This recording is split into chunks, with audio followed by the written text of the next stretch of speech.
Getting close to the magic hour here. If we can grab our coffees and teas and get to our seats.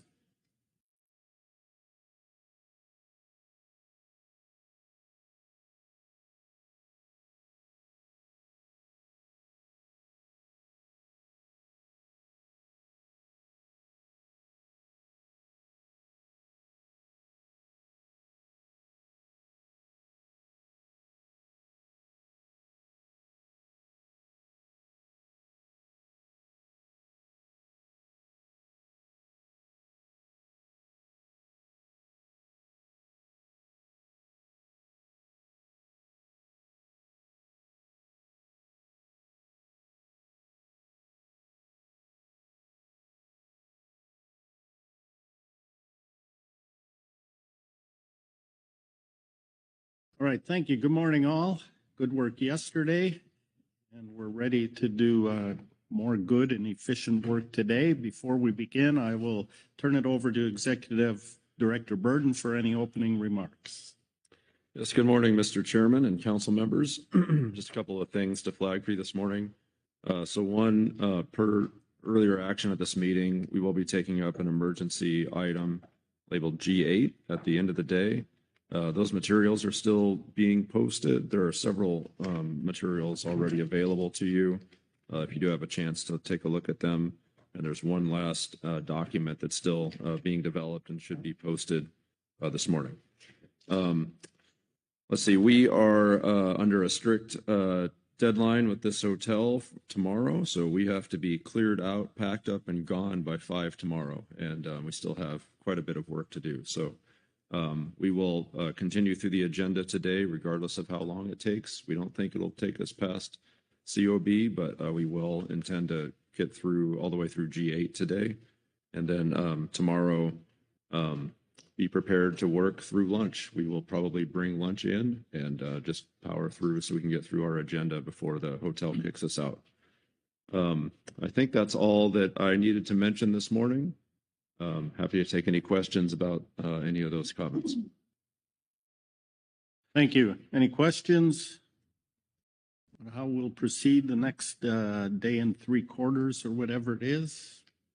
Not seeing any. Excellent. Then we're going to start the day coming back to part 2 of agenda item G2, or phase 2 stock definitions. I will turn it over to Katrina just for a little bit of recap, refresh our minds on what we're doing here. Katrina. Thank you, Mr. Chair. We are back to agenda item G2, phase 2 stock definitions. Under this action, the council is expected to adopt a final preferred alternative for 42 species and adopt a FMP amendment as appropriate and provide guidance as appropriate on next steps. Yesterday, the council heard from an overview from council staff on this action, as well as a briefing from general counsel, reports from ODFW, CDFW, and WDFW, reports from the SSC, the GAP, and the GMT, and from public comment. Today, the council will have council discussion and then take final action. Thank you. All right. Thank you. With that, I will open the floor, whether you have questions. We did not get into any discussion yesterday. Now's the time for that. So where's a hand to start our process here?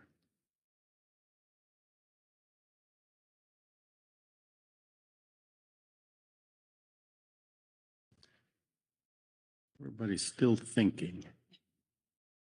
Am I missing any hands? Lynn Mattis, thank you. Thank you, Chair. I was just waiting for the correct document to open up on my computer with my notes. We're trying to take final action under this agenda item. We, the council family, council staff, GMT, GAP, and here on the council floor, we've spent a lot of time and effort on this item. At times, it has been very frustrating because it's in some ways it seems that the outcome was predetermined, what would happen. So then a question of why have we been spending so much time and effort if it was already predetermined?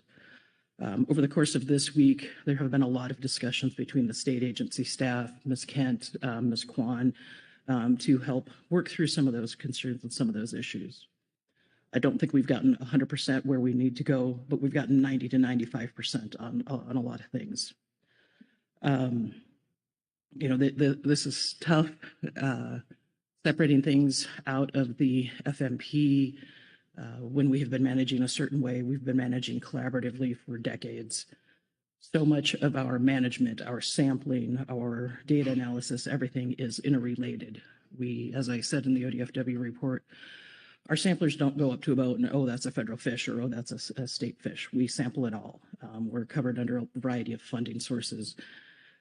So going into this, taking some things out of the FMP so they'd be under state management or EC species and leaving some in, it's new for us, for all of us. It's different than what we've been used to doing, and it's going to require a change in how we do things, how we approach things. I do appreciate all the communication and coordination. Like I said, supper last night was the first meal since I got here I had where I wasn't in a meeting talking about stock definitions. I personally spent about a month's worth of my work time preparing for the June council meeting on stock definitions alone. I've spent about 3 weeks preparing for this meeting, and that's 3 weeks of 8 hours a day, 5 days a week. The amount of sleep I have lost over this agenda item, I don't even want to do that math. That would make me very, very sad. So it is a complicated issue, and there's a lot of thought and a lot of effort and a lot of work that's going into it. It is a bit of a struggle because it does seem to be inadvertently putting us versus them, state versus federal in some cases. And I do think it also has the potential to create some state versus state issues that we're doing our best to try to work out and avoid. I've had a lot of conversations with WDFW and CDFW all along. Change is hard, and also concerned about the downstream effects. A lot of our funding for sampling programs is tied to federal grants through RecFin and PACFin, among other things. So if we remove some key species, key to our fisheries, will that affect our funding down the line? Will it affect our data collection? I had just, yesterday, based on discussions that we started yesterday, I had one of our port biologists reach out through some other staff to me to say, okay, I've got striped tail. What do I do? Do I continue to sample it or not? The answer is yes, please continue to sample as you would be. But there are a lot of downstream implications that we're trying to work out. So through a lot of this conversation and work, like I said, I think we have a path forward on 95% of the species and the work we have. There's some stuff that we haven't been able to come together on that we may have to punt down the road a little bit. But there's some commitment, I think, from all of the agency staff to continue on that work. So I have a plethora of motions when it does come that time, but I just thought this could get us started. All right, thank you.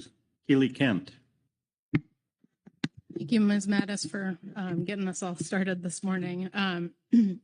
I appreciate your comments, and I want to say too, from the NIMS perspective, we appreciate the opportunity to continue discussion. We've had a lot of good discussions leading up to this meeting, but really over the last year in particular on this issue. It is hard. This is a challenging one. And what I appreciate is the continued commitment to talking through the hard things. And what I have been optimistic about the relationships around this table. They are important and they are valuable, and we will continue to foster them. And that is helpful when we have hard discussions. And I keep leaning back on that, is that we have done a lot of great work, and we have lots of great work to keep doing forever. I don't feel will ever be done on Groundfish. There will always be something to fix. And so I want to recognize that it is hard to come into those spaces where we don't agree on everything, but the willingness to come to the table is what I have seen, and I appreciate and want to recognize there is a lot of good collaboration and coordination, and we want to continue that. So I appreciate the opportunity to keep talking, and we're here and we will be here, and so I just want to recognize that and agree with those points that Ms. Mattis raised. Thank you. Heather Hall.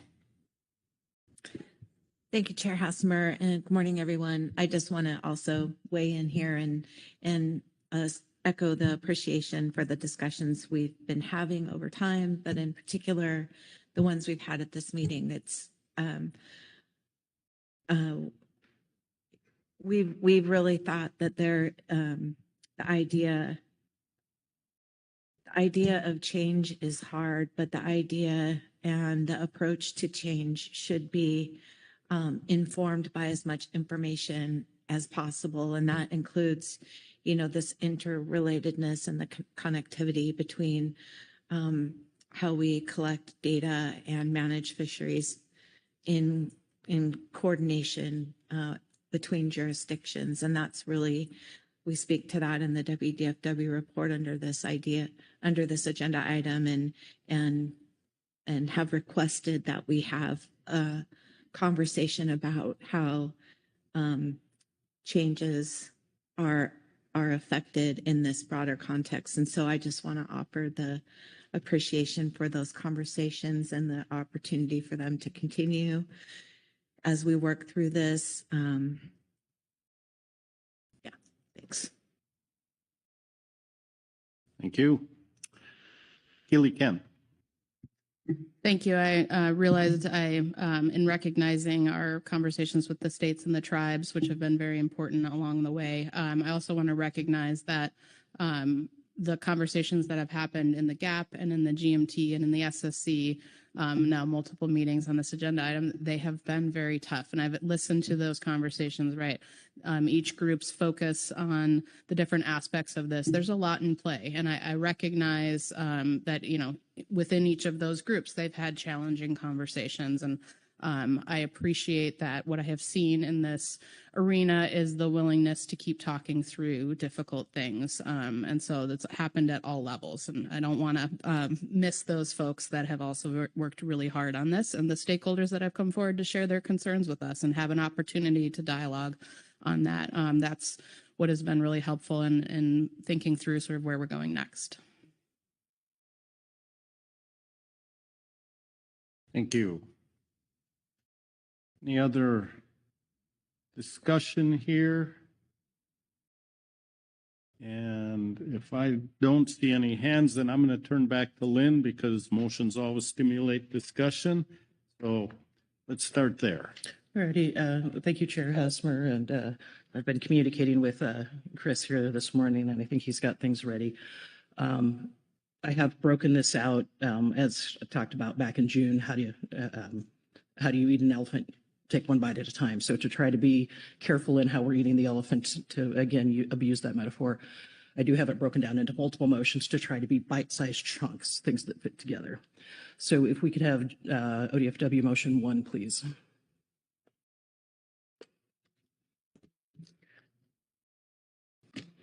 It helps if I can read these.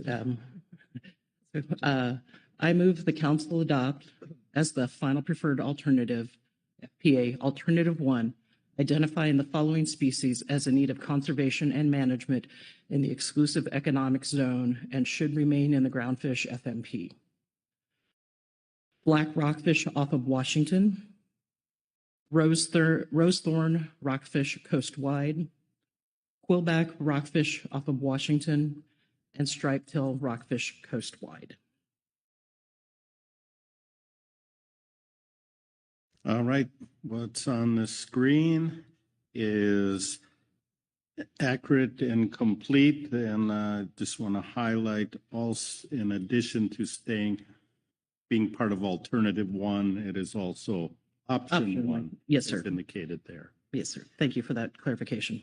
All right, so what's there is accurate and complete then. Yes, sir, it is. Thank you. Is there a second to the motion? Seconded by Heather Hall. Please speak to your motion. Thank you, Chair. Striped tail and rose thorn in June were requested to have additional 10-factor analysis. Council staff, I think Katrina and Todd worked on that, provided some new information. The SSC recommended they be coast-wide. The GAP suggested they could be EC species. The GMT suggested they should be stay within the FMP. And just given some recent increase in catches and some uncertainty as to what's causing that, it seemed appropriate to keep those within the FMP. Black rockfish and quillback off Washington, those were sort of left hanging last in June. The 10-factor analysis indicates that those species are predominantly caught in federal waters and therefore would qualify to stay within the FMP. And I think that covers that. Thank you. Any questions for clarification on the motion? No questions. Discussion on the motion? Seeing no hands for discussion, I will call the question. All those in favor say aye. Aye. Opposed? Abstentions? Motion passes unanimously. Thank you. Okay. Thank you, sir. If the Tower of Power could, when they get ready, motion 2. I move the council adopt as FPA alternative 2, identifying the following species as not in need of conservation and management in the EEZ and should be removed from the Groundfish FMP. Black and yellow rockfish, black rockfish off California, blue rockfish off California, brown rockfish, cabezon rockfish, the Oregon and California portions, they're cabezon, calico rockfish, chameleon rockfish, China rockfish off California only, copper rockfish California only, dwarf red rockfish, freckled rockfish, gopher rockfish, grass rockfish, half-banded rockfish, harlequin and honeycomb rockfish, kelp greenling off of Oregon and California, kelp rockfish, leopard shark, light dusky rockfish, olive pink, pink rose pygmy rockfish, quillback rockfish California only, swordspine rockfish, and a tree fish. Thank you. That language on the screen appears accurate and complete. Yes, sir, it does. Thank you. Is there a second to that motion? Seconded by Caroline McKnight. Please speak to your motion. Thank you, sir. This adopts the PP. Most of these were species that were identified in the PPA. Most of these are species that have de minimis catch, or there is very little catch in federal waters. Example, light dusky rockfish. I think there's one recording of one fish landed 20 years ago, and it was in the FMP. So a lot of these are species that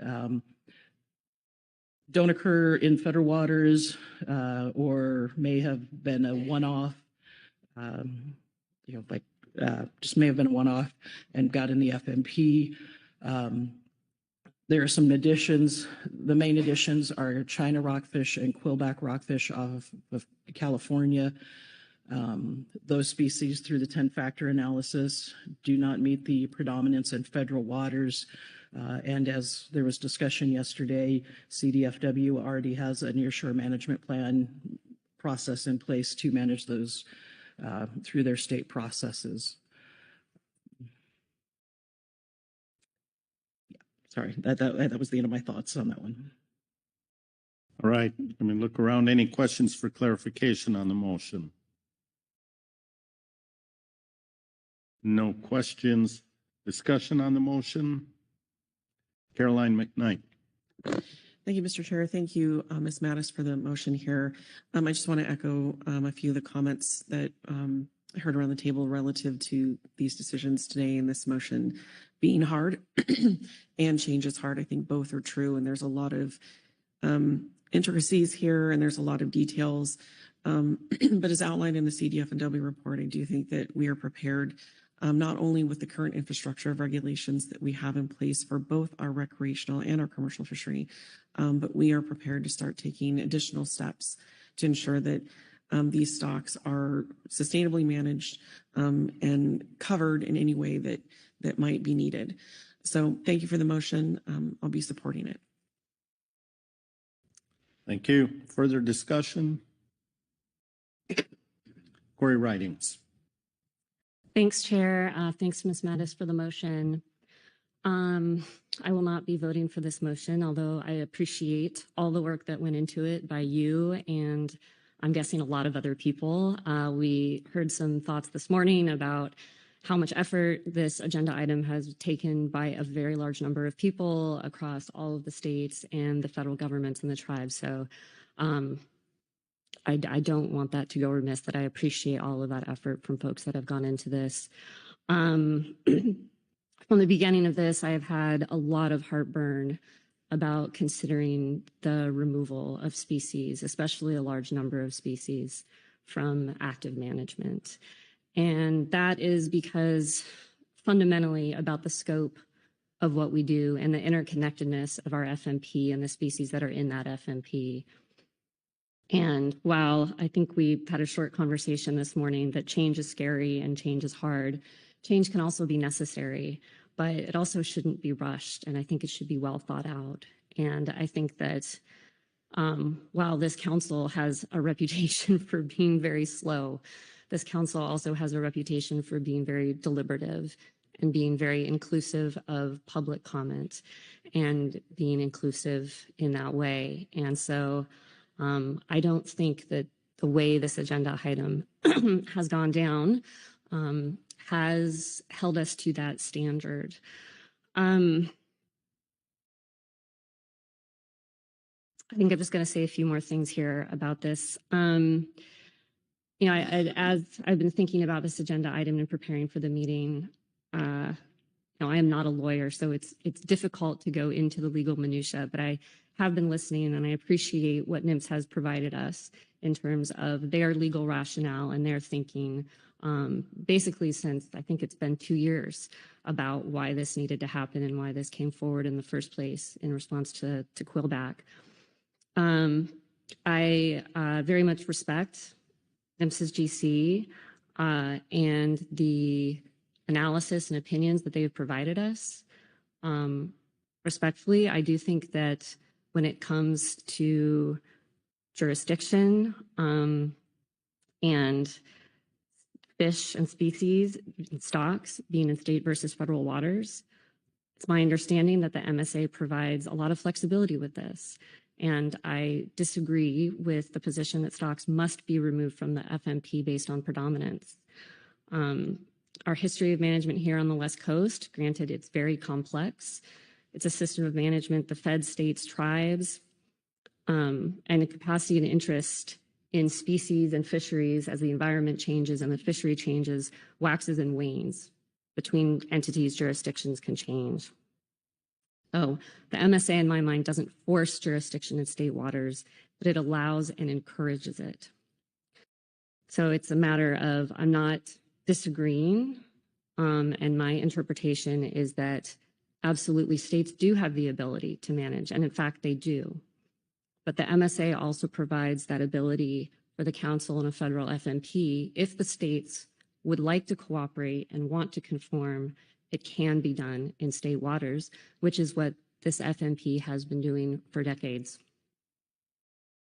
Given that, I'll call that a wider legal interpretation or an interpretation of the MSA, that there can be that management in state waters or the ability of the feds to collaborate with the states. that the EA is actually incomplete and doesn't explore the full range of alternatives for all species. It only explores the alternatives that are in the PPA. And I understand why it was written that way, because that's what the council told the staff to do. That was what was in our PPA. So given this open interpretation that these stocks may be managed by the council and may be done under the Groundfish FMP, that opens up a lot more considerations in terms of how we approach this item as a council and how we're thinking about these items. So I looked at the purpose and need again, because I think that's always helpful as a member to try to root where you're coming from and get back to what we're actually trying to do here. What's the problem we're trying to solve? And how did we initially conceptualize how we got down this road? And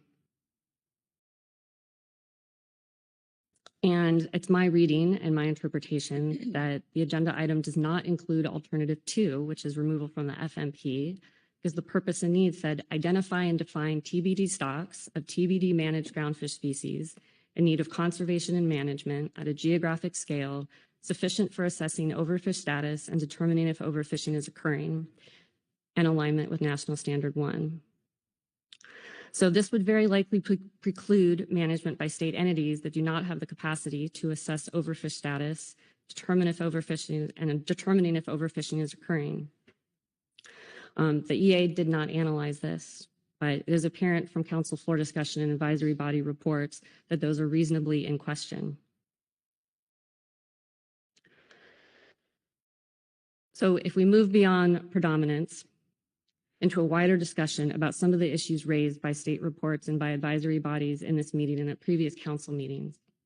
If the council, going back to purpose and need, wanted to examine reorganization of its FMP to better align with geographic scale and existing biological, ecological, social, and economic conditions, then it should take a wider, more comprehensive approach that considers more information and provides more potential options. So I went through our reports, and this could include a National Standard 3 analysis that includes a review of the uncertainty around species' stock structure and the impacts of differential geographic management, a fuller exploration of the 10 factors for each species, a briefing paper that describes the fishery-dependent and fishery-independent data collection programs, an exploration of the current state-federal tribal cooperation that has been occurring, with a further exploration of avenues for conflict resolution among resource users, an analysis of what options are most cost-effective and efficient, including what the cost of changing existing management between state, tribes, and NIMPs. I personally would like to see a redesign and think about our stock complexes and how those are being used. Similarly, our design and use of EC species designations. We heard about the ability to respond to changing conditions in fishery dynamics, as well as the ability to adjust our geographic scales of management as changes happen. I don't think we have fully explored the impacts of these changes on treaty tribal obligations. And we talked about this morning in delegation a bit in California, but before any changes are made, that there are plans developed for any handoffs that would happen between various government entities.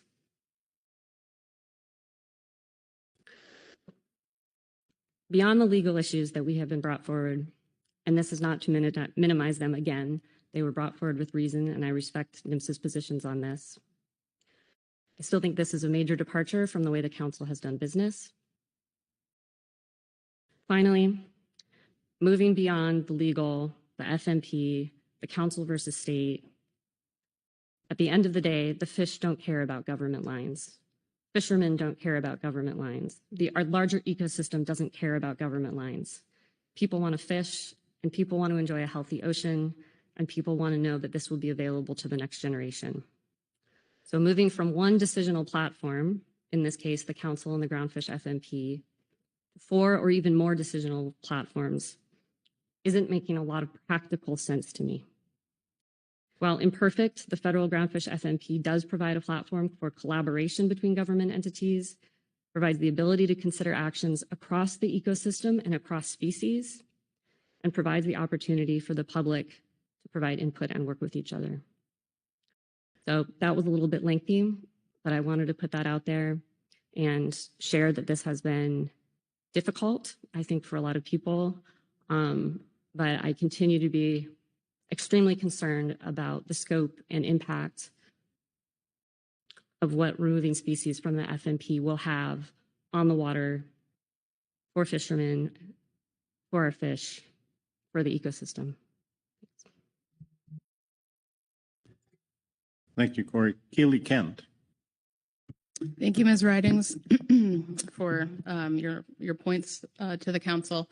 A couple pieces that I want to pick up and go back on. One, I think the history of this, right, and this is a nuanced point. We have been working on this for 3.5 years, right? So, and I went back and I looked at March 2022 when we brought this to the council, how we teed this up. And it is very clearly teed up when we started this that we expected that the council was going to look at whether these stocks are in need of conservation and management in the EEZ, in particular because of this history with nearshore stocks. So it was teed up that was an explicit part of this, as well as reconsideration of EC species. And so it's been a long road. I certainly respect your opinion on whether you feel like that is too fast or not. A couple of the pieces, one on jurisdiction, right? The law is really clear, and I can see from a biologist perspective that it feels unsatisfactory. But I think, as we all know around this table, we are bound within the confines of the law. And this is a point that we have to keep ourselves within. I think of it similarly as, right, we can't just go fish in Canadian EEZ waters, right? Like that there's structure in there. And in the same way, I don't disagree, the fish don't care. And yet still, our only ability is to make decisions within the governance structure and the authority and jurisdiction that we have. I will acknowledge it feels unsatisfactory, but still that's the hard part of what we have to decide. I want to touch on your NEPA point real quick because we had that good discussion in June, and I think I hinted in June that I thought you would be unsatisfied with the NEPA document, right? Because I could see what you were looking for. On the NEPA part of things, right, we're not required to analyze impacts outside of our jurisdiction. We don't have the ability to control what happens in state waters, so it doesn't make sense to build a NEPA document looking at that piece of it. I appreciate that the states have separately brought us that information, and that feels much more appropriate to me than designing a NEPA document that covers impacts that this council can't do anything about in state waters. There is a recent Supreme Court case on that particular issue. And again, I don't know that it benefits to get us into those particular aspects, but we did look hard at that question, right? Every time we're looking at how to analyze a particular situation, we're looking at what do we need to do, what is appropriate. And this was, I think, a known issue. So I want to be clear that it was careful and deliberate decision of how to structure that. But we went into it knowing that there would be certain folks that felt like that didn't get at what they want. But that doesn't mean that this NEPA document isn't sufficient. There's a lot of things at play here, and I know it's challenging, and a lot of them we have talked about, and we had a lot of good discussion in June on this as well. And so, I appreciate you reiterating your perspective on it. And I think, right, there are some things that we can agree on, and there's some things that we respectfully disagree on. And I think that's been clear, right? Hopefully, I don't see anything here in this discussion or in this this action today that hasn't been fully transparent and out there. And so hopefully that's helpful as well, is that I haven't seen any surprises, both from what I've heard from you and hopefully what you've heard from me as we've gone through this process. Thank you. Corey Ridings. Thanks, Chair. Thanks, Ms. Kent, for that. I appreciate those comments, and I agree with you. I think this is very respectful, and I'm very grateful for NIMS for having open dialogue. And I couldn't help but laugh when you were like, this has actually been 3.5 years. Council time can be funny. I was just going to briefly respond to that. Agreeing to respectfully disagree about interpretation of MSA's ability and how that plays out. And I think that is just what that is, something that is open to interpretation. And regarding the NEPA documents, similarly, I think that it's important that we have that full range. I think if the legal interpretation had been more open to go both directions in terms of encompassing the status quo management, where even though the states are legally managing those fish, that there is the relationship here at the council and the federal FMP and how that conformance is happening. And so in my view, the NEPA document should have included that so that the council could have made a more overarching decision about what was best for the fishery and the fish. Again, that is just an opinion, and I'm grateful for the dialogue and the respectful disagreement. Further discussion. Heather Hall? Thank you, Chair Hasmer, and thank you for this conversation.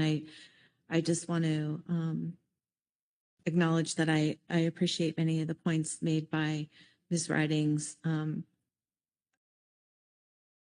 that you're bringing up here. I also want to call out that really we see a lot of species that are not caught in Washington under here, and in this case, I think we recognize this is really CDFW's choice, and we're looking to them for how action ends up on this. So just wanted to flag that. Thanks. Thank you. Rebecca Lent? Thank you, Mr. Chair, and thank you all the folks for bringing in these points this morning. My understanding is that we'll be back to talk about this at the council as we start looking at, continue our work on groundfish. We won't be ignoring what's going on in the states. That'll come back on the table. We'll have maybe even some criteria to consider for changing this decision. I assume if we can have criteria for taking species out of the FMP, then we can take another look at it for putting them back in as needed. Nothing is constant in fishing except for change. So I hope by supporting these changes, we're not ruling out the possibility of reversing that later on. Thank you. Thank you. Vice Chair Smith? Yeah, Ms. Riding, and very thoughtful thoughts that you had. There's just one little thing that you said that kind of, as a fisherman, kind of poked my ears up. There are lines all out over the ocean that the fishermen have to care about.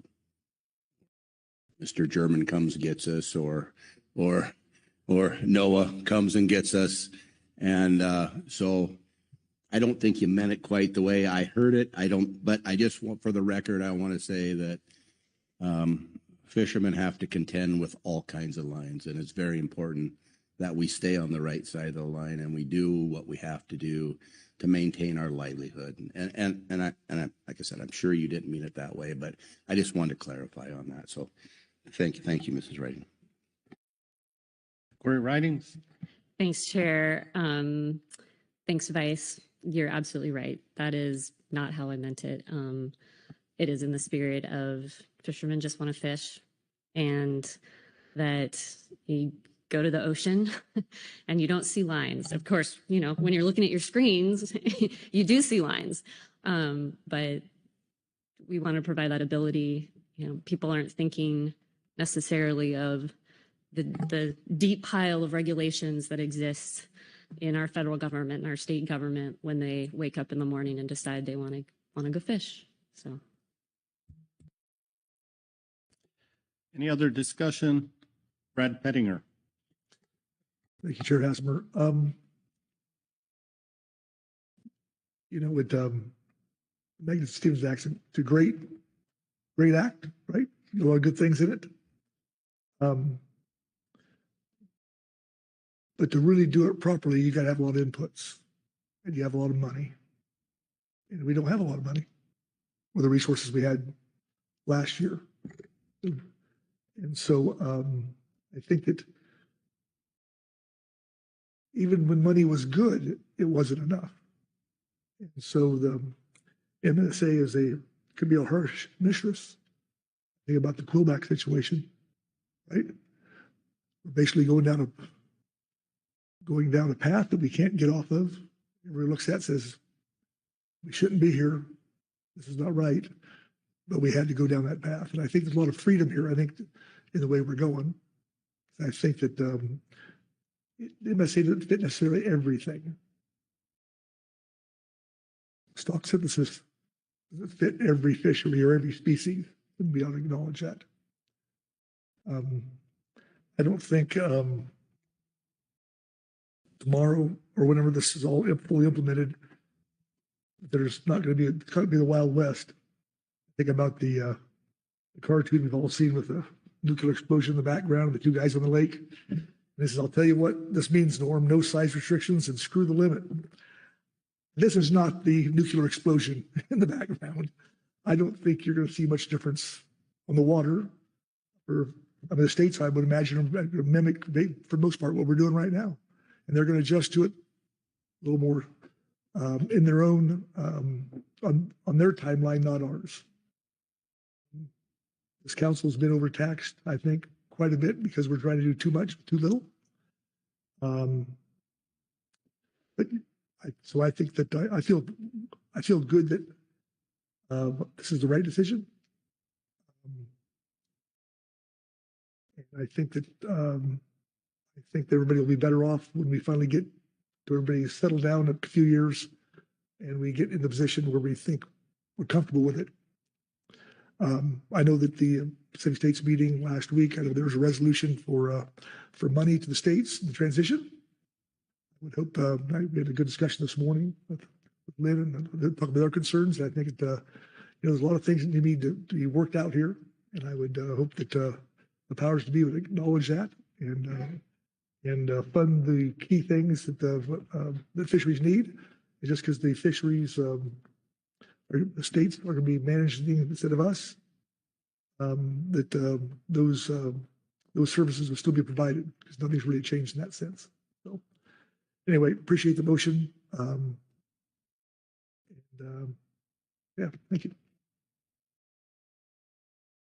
Keely Kent. Thank you. I realized I missed one other point from Ms. Riding's points that I wanted to bring up, and a couple of you have triggered that recollection. I want to speak briefly on, so if the council votes and moves this forward on the implementation parts of it, I've certainly heard in the past week some questions, and I do think that's a part we haven't talked about as much on this floor.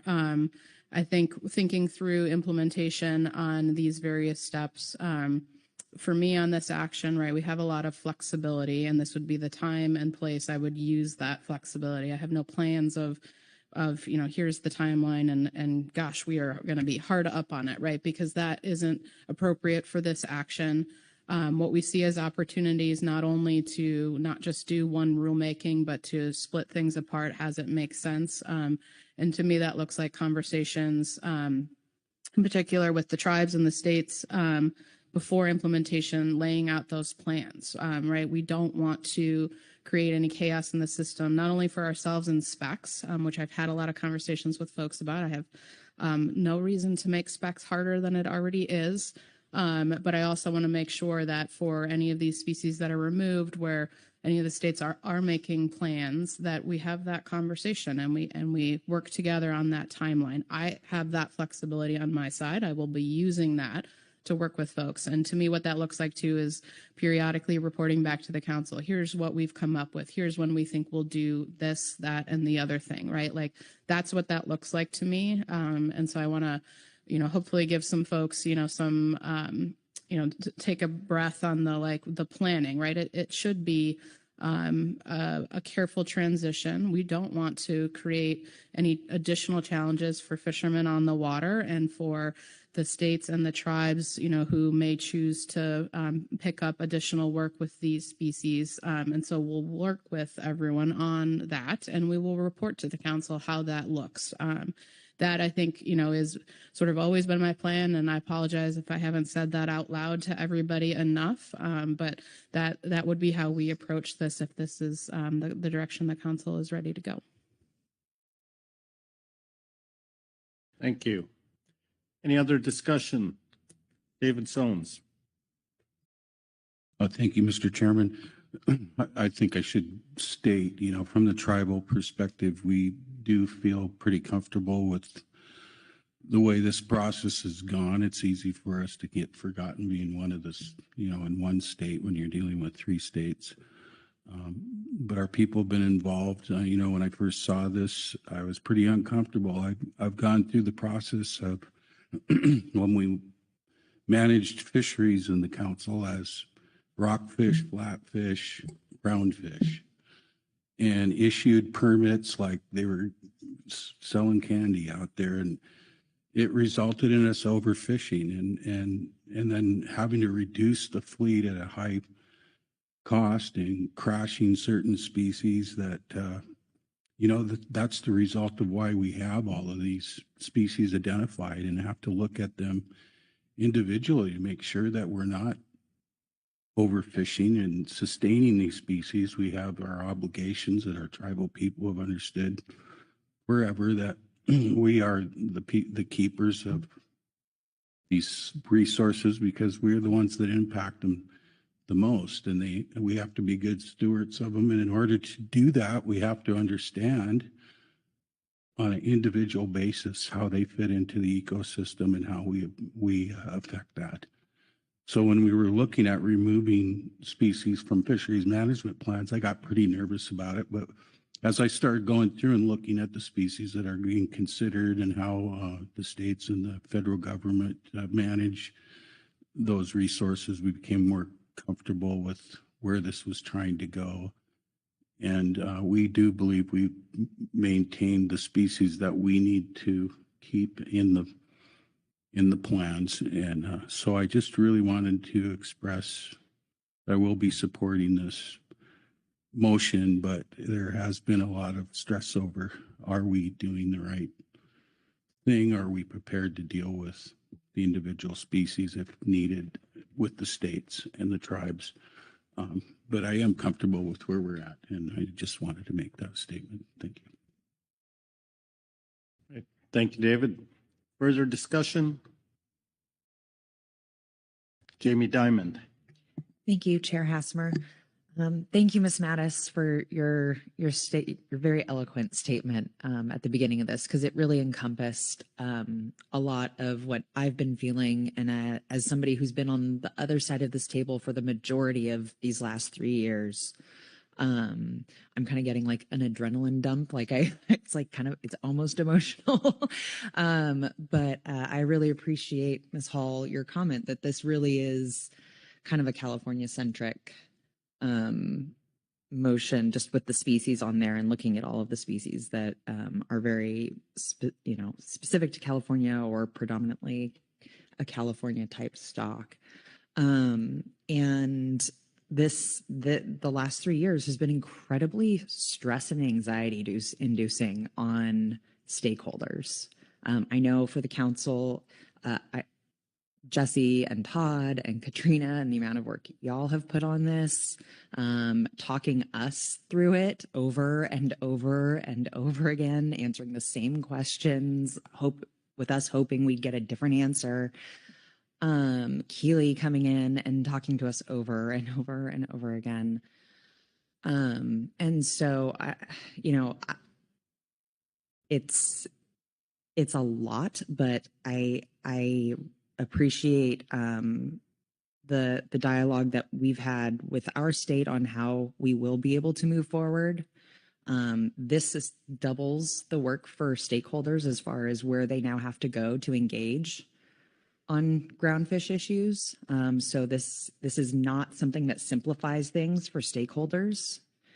But we've kind of seen it as this is an inevitability, not something we have much of a choice in. And so I appreciate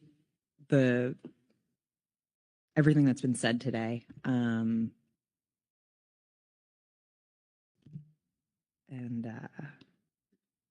Yeah, that's kind of all there is. It's a bit of a plop at this point, I feel like. So thanks. Thank you. Any other discussion? Krista Svensson. Yeah, thank you. Kind of debated on saying something because I have not been as engaged as probably some of our Groundfish stakeholders, like Miss Diamond was lining out for on the water. But I do want to recognize the amount of work that's been done by the states and the tribes, and my confidence in what they are doing. I was telling Ms. Mattis that it reminds me a lot of when IPHC came to us when I was first a council member and said, "Council, you're going to be doing halibut." And we all said, "Wait, what?" I mean, we had a process where we were engaged with them, but we were not actively managing halibut. It was a big change for us. And I feel like this is a big change as well in terms of moving fisheries from one entity to another. But I do have confidence in the states. I'm grateful that everybody is willing to take that work on.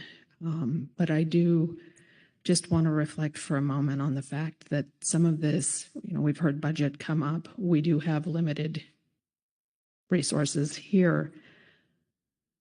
But at some point, even though it's outside of the council purview, when we keep pushing things to others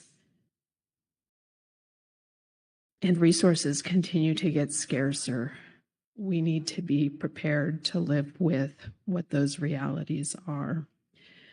And I have every faith in those that we are putting our faith in, but I do think that we need to be very mindful that this will create additional workload for our state departments, and that it may impact what we see at the council based upon the resources that they have themselves. So supportive of what I see here this morning, and again, greatly appreciative of the work that has been done behind the scenes to make a motion that most of us can get on board with. Thank you, Krista. Further discussion?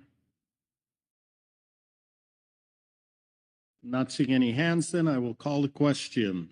All those in favor, say aye. Aye. Aye. Opposed? No. Abstentions?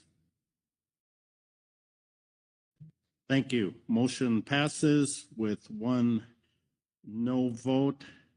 Ms. Corey Ridings.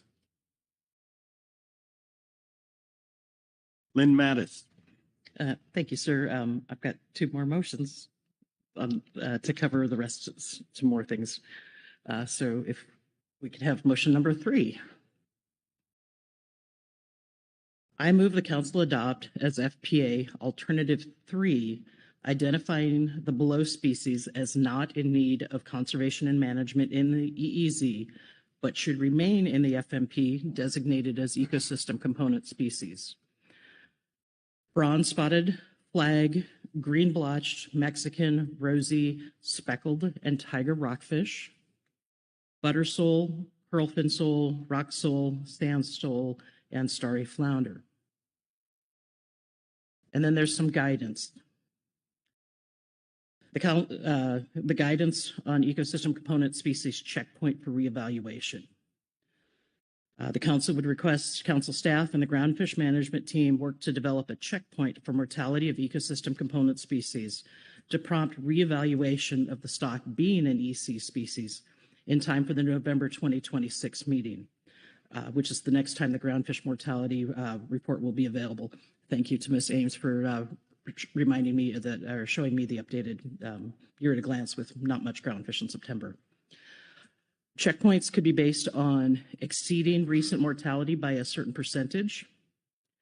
The last year of ACL or ACL contribution for a species, as shown in tables 11 through 17 in agenda item G2, attachment 1 as an example.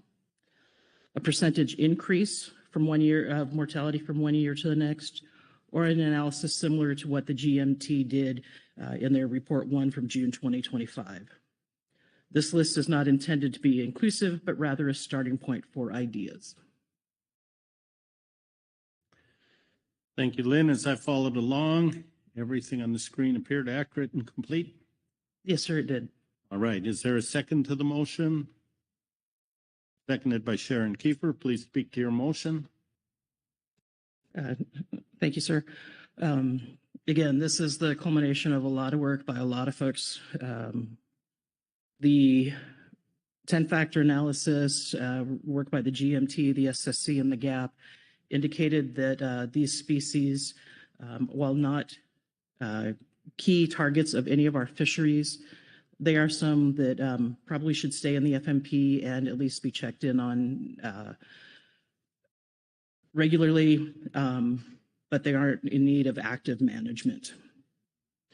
Plus, this gives me the opportunity to talk about my favorite fish, starry flounder, for a moment. So there currently isn't a targeted fishery on any of these species, but we could watch them if there were any. And then, so that it's not a set it and forget it with our EC species, the guidance is intended to find a way to have some metric that we look at when we get the GEM report every year from NIMFS to say, oh, this one needs more, and this one, something's going on here, we need to look into this. You know, as an example, Mexican rockfish had seen a bit of an increase here in the last year or so. Was it just a pulse of fish that came in for a year? Things like that could warrant some additional information. This isn't as prescriptive as what we have with short belly, which says if we reach a certain point, then we will take a management action. We may get there at some point, but this seems like a good way to start those discussions. And yeah, I think that's it for this one. Thank you, Lynn. Questions for clarification on the motion? Caroline McKnight. Thank you, Mr. Chair. Just as a matter of general input, this motion wouldn't preclude the gap from weighing in on the checkpoints. Is that your intent here? Thank you. Through the chair, that is correct. This would not preclude anybody from weighing in on if we're seeing mortality or fishery changes. Further questions for clarification, Rebecca Lent. Thank you, Mr. Chair, and thank you, Ms. Mattis, for the proposal. 2 questions about the checkpoints.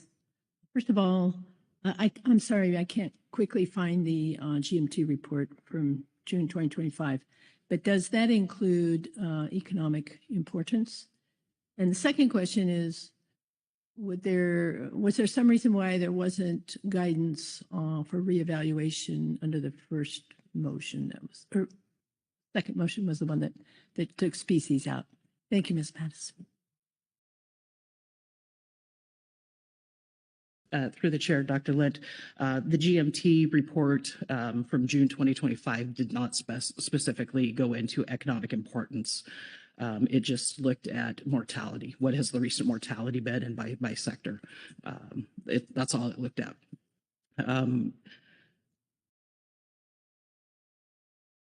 Don't have a real good answer of why we didn't have specific guidance on those other species. I just know that there has been concern about ECs designating species as EC because they are caught in the fishery, but just maybe not a target to provide, for the lack of a better term, I know a lot of folks around this process hate this, a roadmap of some sort to examine it again. At any time, we can re-examine any of these species going forward. There seem to be a little more concern about these species that are currently, and the current EC species as well as the ones on this list that we're adding. Keely Kemp. If I could add to Ms. Mattis's answer on the economic part of things, I would say, I see in this list, right, we're watching for a change in fishery dynamics. I think one of the big things with EC species is that you're looking for a potential switch to targeting, right? And there's a catch part of that you can see a signal, right? But that absolutely has an economic part of it. And then I think, I appreciate Ms. Mattis building setting the framework to build a checkpoint for us all. Then I think once you get over that checkpoint, right, really what we're going back to then is a 10-factor analysis. And as you know, right, there are economic considerations as part of that. And so I think just sort of flagging that as well. Thank you. Other questions for clarification? Not seeing any questions. Discussion on the motion. Corey Ridings. Thanks, Chair. I'd like to offer an amendment. Please go ahead. Yeah, could I ask the Tower of Power to scroll up to the top of the motion?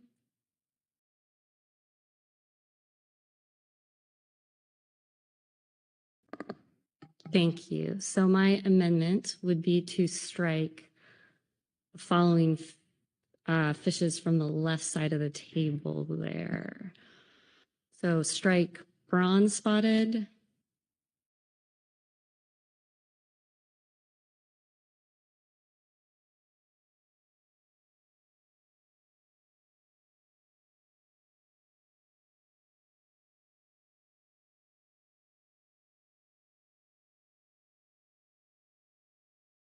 flag,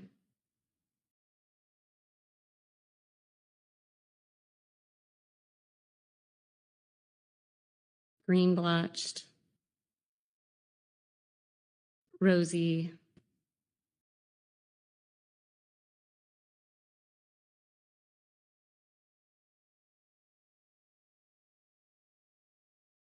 and speckled.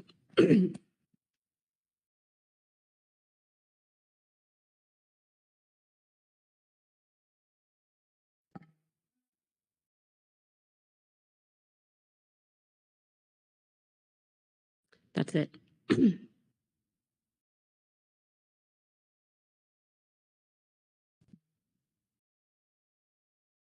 All right, I think we need, excuse me, I think we need to get the language correct now so that they're working on the motion language. So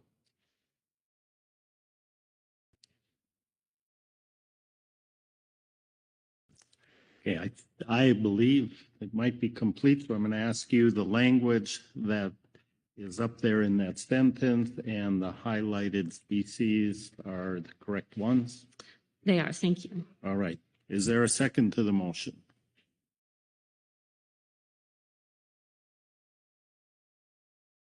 And I am not seeing a second. Chair, I'll second for the opportunity for discussion. Okay. Seconded by Heather Hall. Please speak to your motion. Thanks, Chair. Again, thanks, Ms. Mattis, for offering this. I appreciate the thought here. I will note that I have a motion to offer following this to address the species, which I'm recommending removal here. I'm recommending removal based on the report of the SSC that pulled out these 5 species as being recommended for remaining in active management. This is due to the vulnerability of these species and/or the historical catch levels that indicate that they, especially as we move forward with hopefully some spatial closure openings, that these species will likely be in need of active conservation and management. Thank you. Are there questions for clarification on the motion? Not seeing any questions. Discussion on the motion. Keely Kent. Thank you. I don't think I can support this amendment because I keep coming back to the analysis, and I don't think these changes are supported by the conclusions and findings in the analysis about these species not being in need of conservation and management in the EEZ. I'll note, I really appreciate the part of the motion that Ms. Mattis has started to set up, which is the checkpoint, and I absolutely support that. There are things that could change in the future, but the information that we have right now is that those conditions haven't changed yet. And so I think we have to act on what we have right now, and we have a system that is adaptive and flexible, and we have made this specific change, moving a species from EC into the fishery before, so I know it can happen.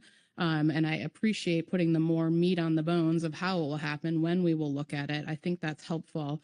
And to me, I would be uncomfortable acting on something that could happen in the future that I don't know what it will look like, and I don't know what the results of a different 10-factor analysis would be. But we'll have a system to keep track of it, and I think that's important. So I won't be supporting this amendment, but I appreciate the opportunity to discuss it. Thank you. Other discussion? Asia Shumalo.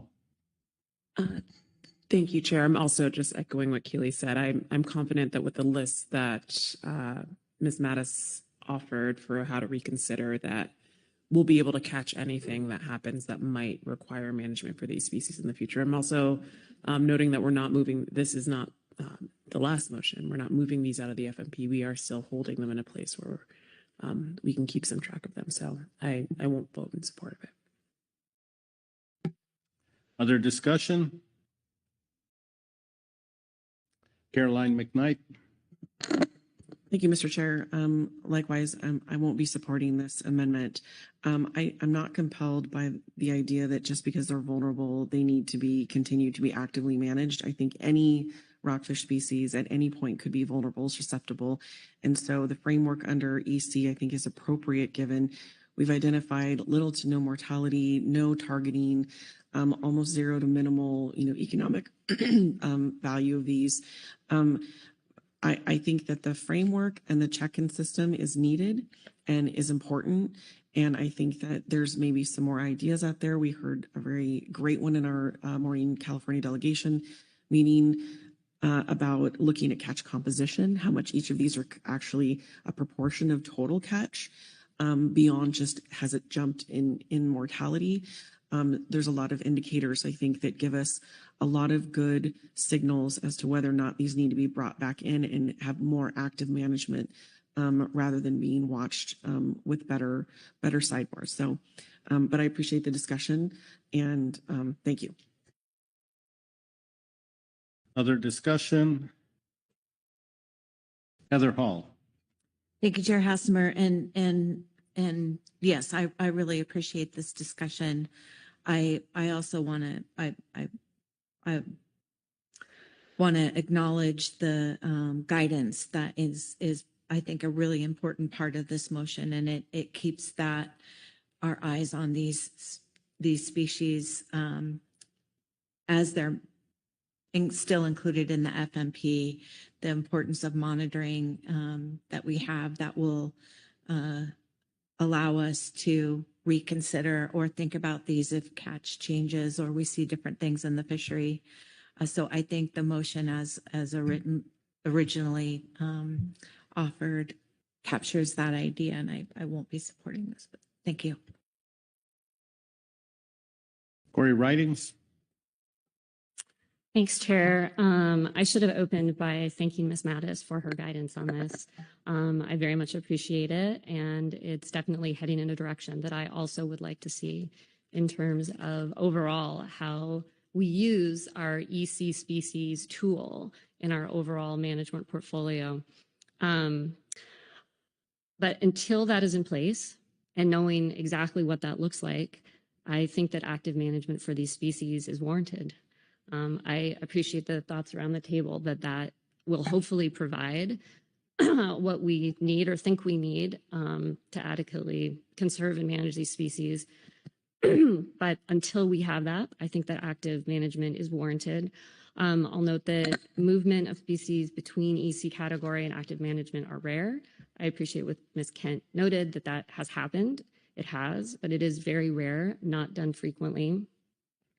Also, thinking about the vulnerability of these species, That was established using, I believe it was the methodology from Cope et al., and I apologize, I don't know the year on that publication, but considered best practice, if not BSIA. So that was something that the council has looked at in the past, reviewed in the past, is in, I believe it's in the Groundfish FMP. So there is intended a specific definition to that vulnerability, not just in a general sense. So just wanted to add that to the conversation. Thank you. Any further discussion?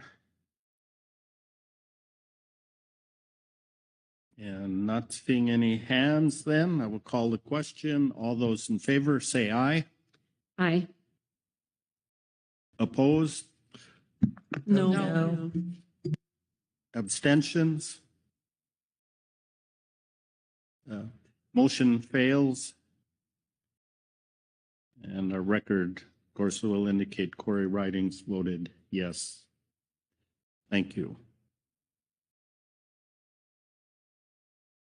So we are back to the main motion now as presented. Is there further discussion on this motion? Sharon Kiefer?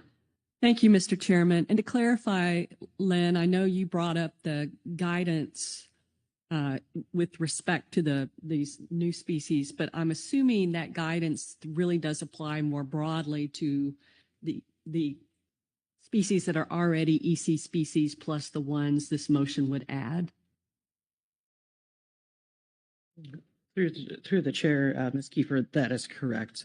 Earlier this meeting, we saw we call it the GEM report, the total mortality report from the NIMS folks who worked to put that together. And I know I'd go through that and look at it. But yeah, it is not intended to just be the new species, but the current EC species as well. Other discussion? Jamie Dimon? I just appreciate that you're leaving this open to other metrics to look at this. It's not an exhaustive list, so thank you. I know the GAP had some ideas, so thank you, Ms. McKnight, for explicitly making sure the GAP can still have a little say. But yeah, thank you. Other discussion? Not seeing any, then I will call the question on this motion. All those in favor say aye. Aye. Opposed? No. Abstentions? Motion passes. Corey Ridings voting no. Thank you, Lynn, for that motion. And as you indicated, there might be another one. Yes, sir. If there is one more, hopefully this one is a simpler one. And then after this motion, there is some additional information we wanted to present. So it may look like we're done, but there's some additional stuff we want to talk about after this piece. So with that, I move the council adopt the language in the FMP as shown in agenda item G2, attachment 2, September 2025, requesting staff make any modifications necessary to comport to the council's FPA. All right. I tried to follow along there, but that looks accurate, complete. Yes, sir, it does. Is there a second to the, seconded by Brad Pettinger? Please speak to your motion. Thank you, sir. This is just allowing council staff, hopefully with the executive director's approval, to update attachment 2 based on the previous motions we've made today. Thank you. Questions for clarification? Seeing no questions, discussion on the motion? No discussion. I'll call the question. All those in favor say aye. Aye. Opposed? Abstentions? Motion passes unanimously. Thank you, Lynn. Okay. And with that, before you get to that, let's make sure we have the task list up here. And this guidance will help address the task list, I think, but let's go ahead with your plan. Thank you, sir. All right. Lynn, the floor is yours.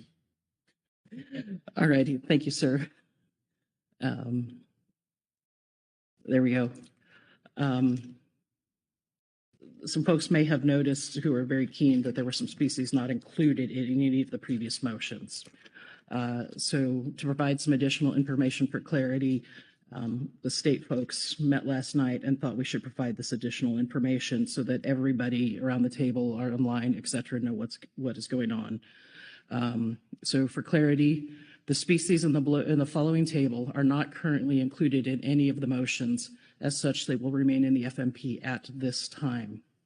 This leaves the opportunity for further discussion between the states of Washington and Oregon, the tribes, and NMFS over winter. We would like to add an agenda item in March to consider further action of these species with a possible check-in in November. And the species are black rockfish, Oregon, blue and deacon rockfish, state-specific for Oregon and Washington, cabezon for Washington, China rockfish, state-specific, Oregon and Washington, copper rockfish, Oregon and Washington combined stock, kelp greenling, Washington, and quillback rockfish, Oregon. With this guidance, we are not intending or requesting any additional analysis from council staff. We do not anticipate the GMT or GAP needing to do any work over this winter time period. This is just a bit of a pause on action to allow some additional coordination communication between Washington, Oregon, NMFS, and with our tribal co-managers. But we felt it was appropriate to spell it out and have it in writing for everyone to see what the plan is. All right, thank you, Lynn. And with that, of course, the third bullet point opens up when we get to our workload planning. That can be discussed there. Appreciate you laying out the staffing or workload issues associated with that. Any reactions to this, Heather Hall, then Asia Shumalo? Thank you, Ms. Mattis, and I appreciate the clarity this provides with where we ended up. As discussed in the WDFW report, we requested additional time to talk about management of these species, and we really appreciate the time this affords us for those conversations. Where we are now leaves all species caught in the Washington recreational fishery and several in Oregon in the FMP. We appreciate the importance of salmon and halibut fisheries in Washington, but recreational groundfish are often said to be the bread and butter of our coastal sport fisheries. That is, they sustain recreational opportunity and support coastal communities in times when salmon and halibut quotas are low. We've been concerned with the process that removes these stocks that are the drivers of the economically important recreational bottomfish fishery off Washington from the FMP before fully understanding the impacts. For example, how changing the stocks listed in the FMP may or may not affect state and federal fishery monitoring programs to support stock assessment and management under the FMP. The FMP's success is founded on state, federal, tribal cooperation on science and monitoring.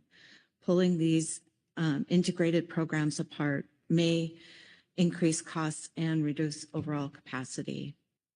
Our intent in having these discussions is not to do so with a blind eye to resource issues at NMFS or simply because we don't want to change how we're doing things.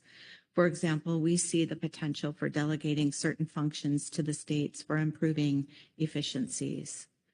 WDFW has a very strong foundation of conservation that we apply to state-managed species as well as through our participation in management forums under other jurisdictions.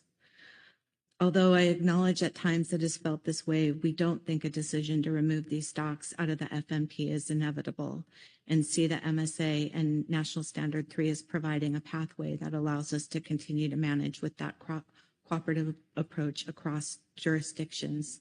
And again, I'll just conclude by saying we do appreciate the opportunity to have those discussions. Thanks. Thank you. Asia Shumalo?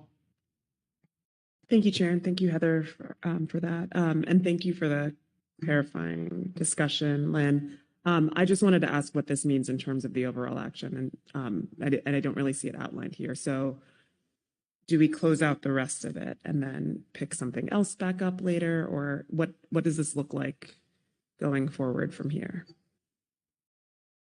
Keely Kemp? I see you're willing to answer that. I will wade in. Thank you. It's a good question. I think with this, I'll track back to, we have actually already taken multiple actions, not not even just under phase 2, but the amendments that came before that, right? So this whole thing has already been broken up into many exciting adventures. And I'm sorry, not making jest of this being hard, right? But it's not normal, right? I'll acknowledge that. That's not normally how we do our actions. But this one has been a little slightly easier to be able to break that up. So I'm just noting we've already done that. I think it's okay. The naming of it matters less to me, but I'm certain, that we can take that input. I don't, I think you're asking sort of a bigger question, but I think there's also sort of the logistics. Is this another phase 2 discussion in March? Is this phase 3? I'll remind you that there is actually a couple other things that back in March 2022, the agency notified the council about that. I'm aware we haven't forgotten, right? We still need to come back to stock complexes. We have always planned to come back to the discussion on delegation. So there are continued pieces.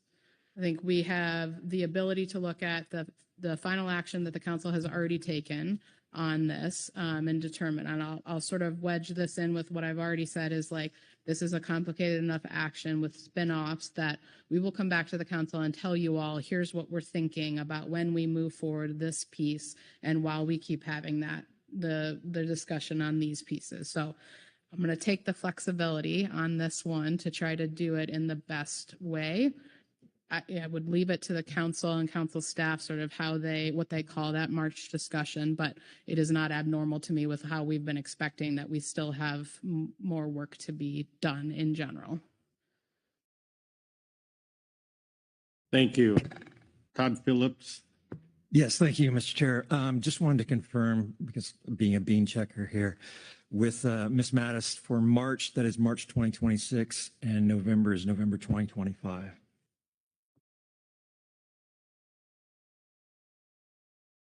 Lynn? Through the chair, Mr. Phillips, that is correct. It was late in the day and I forgot to add years, but yes, March 2026 and November 2025. Caroline McKnight.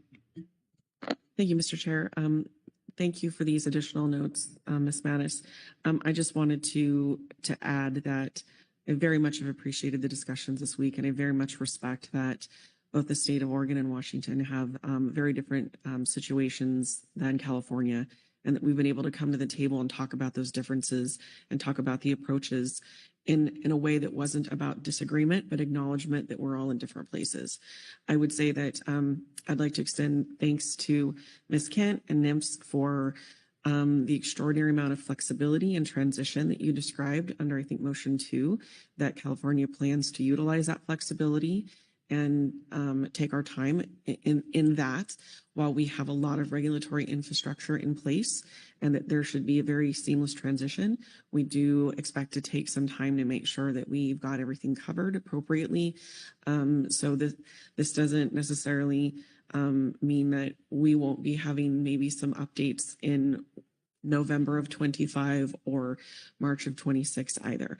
But thank you again. I appreciate the discussion. Thank you. Keely Kent. Thank you, Chair. I just also wanted to make some general remarks. I appreciate the remarks from Ms. Mattis, Ms. Hall, Ms. McKnight as well. I think coming into this meeting, right, it's been, I think we've been transparent as an agency. We would have liked to get to final action on all of these things, but we've heard the states and the tribes that there are a few that are more difficult than others, and we will take that time to have those conversations. I think that's important.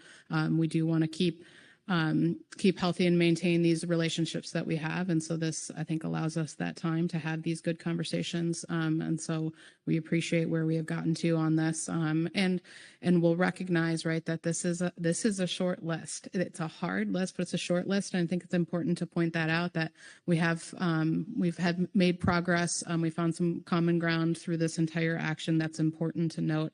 I appreciate that. And we will I'll look forward to those conversations over winter on this last grouping of species. Thank you. As we go through, thanks for bringing that back up. I'm not going to cut off any discussion, but have a check-in here on our action items or our council tasks, and then see what else we should do here. So Katrina, take us through how we've done up to this point, and if the screen went black on you. Thank you, Mr. Chair. You've done very well. Of the 42 species that were under consideration today under this action, the council has adopted a final preferred alternative for all but 8 stocks of those species. The council has also adopted FPA stock definition options for those species that were adopted under alternative 1, which was 4 stocks of species.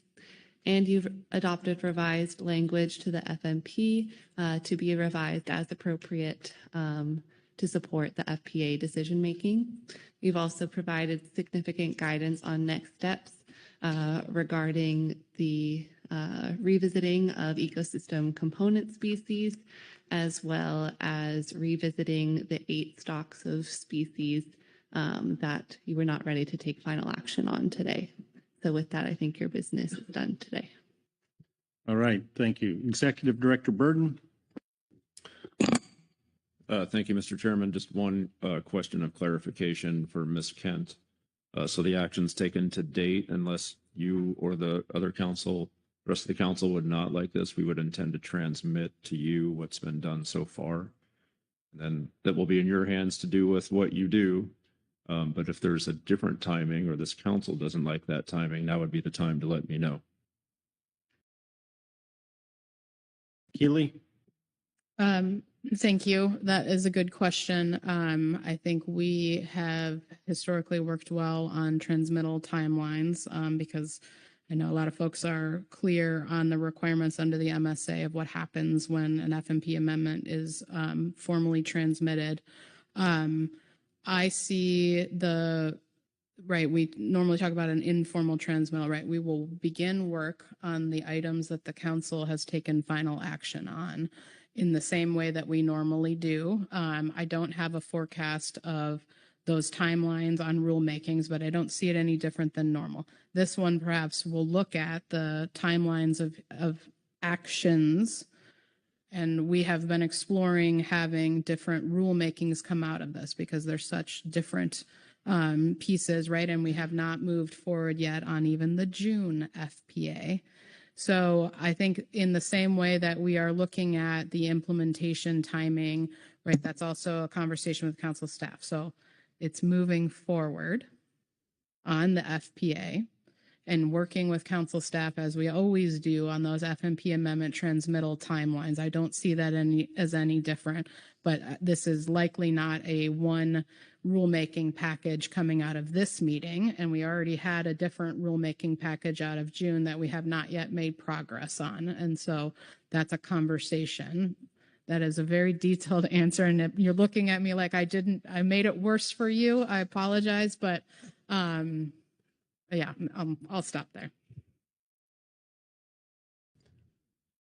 Yeah, thanks, Ms. Kent. I take your response to mean that we don't need to hold everything until March. We'll continue to work together and we can submit packages to you in pieces that make sense.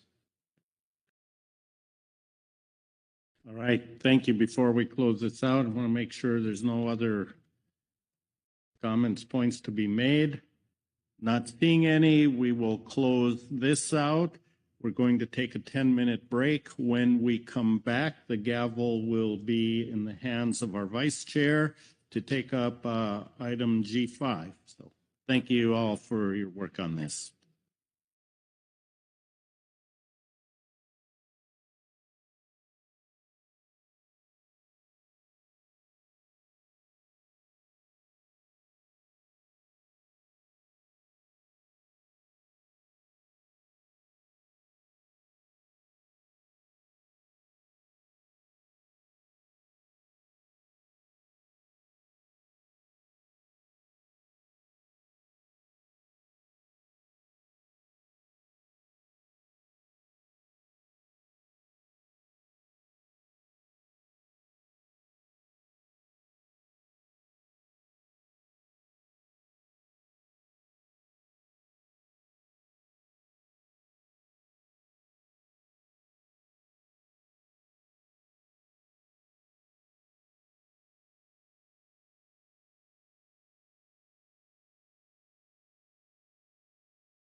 Okay, it appears that we are either in our seats or a few steps from our seats, so we'll get started on Trawl Catch Share Program Review, G5. Jesse, may I ask you for your overview and report, please? Good morning, Mr. Vice Chair, council members. Yes, this is agenda item G5, Trawl Catch Share Program Review Preliminary. The Magnuson-Stevens Act indicates that catch share programs should be reviewed 5 years after their implementation and at least once every 7 years thereafter. And so we initiated the previous review in 2016 and completed that in 2017. To avoid overlap with heavy workload on the harvest specifications process, the council indicated its desire for a 6-year review cycle to start in even number years. You began discussing the second catch share program review in September of 2022. However, due to considerations with gear switching, this was delayed. And then as the council took final action on gear switching last March in 2024, the council then began picking up work on the catch share review in September 2024. At that time, you requested the review document examine the program performance, and in addition provided diagnosis of why the program does not appear to be meeting its economic goals and objectives. And so as a part of your briefing book materials, the preliminary draft of the Trawl Catch Share Program Review can be found in Attachment 1. The council should consider this attachment and provide any feedback on preliminary findings. I also want to point you to Appendix 1 of Attachment 1, which provides a hearing report from each of the 5 hearings hosted for the Trawl Catch Share Review in April and July of the summer. The council is scheduled to finalize the review in November of 2025, where the diagnosis portion of the review will be brought back for consideration by the council. And then after the completion of the review, the council could then consider program changes through follow-on actions, which would be considered for prioritization during the standing workload and new management measures agenda item in March. So your council action today is to provide feedback on the preliminary draft. As I mentioned, Attachment 1 is that preliminary draft. You also have a presentation, and Mr. Darrell Barnan and Melissa Arend are here to provide that presentation. You also have a GMT and GAP report, as well as public comments. That is my overview. I'd be happy to take any questions, and then we can turn it over to Darrell for the presentation. Thank you, Jesse, for your detailed overview. Are there questions of Jesse before we get started here? Seeing none, thank you. So first up is Melissa and Darrell. Presentation. Good morning, Mr. Vice Chair. My name is Darrell Brannon, and I will be walking through the report for you today. I'm just doing a mic check to make sure you can hear me. Yes, you're loud and clear. Okay, thank you. And good morning, members of the council. As Jesse indicated, we'll be walking through the overview of the catch share program. And next slide, please. The plan for today, going through the catch share program review, is a brief introduction that looks at the scope of the review that we undertook, the program's goals and objectives as defined by the council, the requirements of program reviews, and key findings from the previous program review. Then we'll look at the implications and key findings of the most recent program review in terms of environmental, economic, social, and community impacts, and have a short conclusion section. Next slide, please. In terms of the scope of the review primarily focuses on the years 2016 through 2023, and this covers the period from the last program review, which ended with 2015 data, through the most recent year that economic data collection data are available. So the most recent year that we have complete economic data available are the years primarily covered under this review. In some cases, we look at data that extends a little bit beyond 2023, but the primary focus is the 2016 through 2023 period. The review focuses on changes in performance related to the goals and objectives and other key indicators in areas as required under NIMS guidance. And just a note that program reviews are retrospective analyses. They look back at what's happened in the fishery over a specific period of time, unlike what's usually done in EARIRs that the council looks at, which are more forward-looking type analysis, what's going to happen if this action or that action is taken.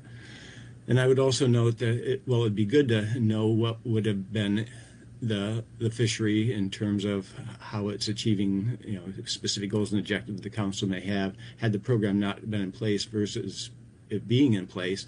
We really can't do that analysis. The information just simply doesn't exist to be able to make those judgment calls. As Jesse indicated, the council's motion also requested that the review focus on diagnosing why the catch-share program is not meeting its goals and objectives, with a particular emphasis on the bottom trawl sector. And as Jesse noted, the intent, based on my current understanding, is that that portion of the analysis will be brought back in November, along with the full package for the council to determine whether it meets the requirements. Next slide, please. The goals and objectives of the program. These are the 5 goals that were stated: to increase net economic benefits, to create individual economic stability, provide for full utilization of the trawl sector allocation, consider environmental impacts, and achieve individual accountability of catch and bycatch. Next slide, please. And these are the objectives of the program that the council had included when the program was passed. And I would note that I'm not going to read through each of the objectives right now. We're going to circle back to this slide at the end of the presentation and look at each of the individual goals and objectives and provide our estimate of how well those goals and objectives are being achieved by the catch-share program. Next slide, please. This slide looks at the requirements of a program review. And again, it focuses on changes since the last program review. And it looks at key areas in terms of biological, ecological, environmental, economic, social, and administrative effects, as well as an evaluation of meeting its goals and objectives. There are other required contents to look at allocations, eligibility, transferability, catch and sustainability, the accumulation limits and caps that are required under the MSA, but the council has discretion for determining what those should be, cost recovery as required under the MSA, data collection, reporting, monitoring, and enforcement, as well as the impact on new entrants, people trying to enter the fishery with the new barriers imposed by the catch-share program. Next slide, please. This slide looks at the key findings from the 2011 through 2015 program review. And that review found that there were improved environmental performances. There was, for example, there was a decrease in the discard rate in the IFQ fishery and the whiting fishery. There were challenges in achieving full utilization, especially low utilization rates in the non-whiting fishery. And that was attributed to the markets for these species, constraining species, and gear switching, which the council has spent a lot of time since that last review dealing with the gear switching issue. Improved economic outcomes overall. These were in terms of net benefits, consolidation in the fishery, and efficiency. There were some negative distributional impacts on individuals and fishing communities that were noted under the last review. Some ports saw increases in catch and value, others saw decreases. There were concerns about increases in costs that were directly related to the catch-share program. Those were specifically pointed out as monitoring costs and cost recovery costs. And there was a concern about infrastructure losses in certain communities and coastwide, and how those would affect the fishery being able to meet its goals and objectives in the future. The previous program review noted improvements in safety. It removed the race to fish and created incentives to fish under safer conditions. And there were external factors affecting the whiting fishery outcomes, and as it wasn't achieving as close to a full utilization as it had in the early years of the catch share program as it approached 2015. And that was due, according to that study, because of the increases in the whiting tax and changes in ocean conditions around the 2015 time period. Next slide, please. That's kind of the introductory part of the presentation. Now we'll look at kind of the program performance with a focus on, as I said earlier, the 2016 through 2023 time period. Next slide, please. So the key findings. We note that many of the trends and conclusions from the previous review held between 2016 and 2023.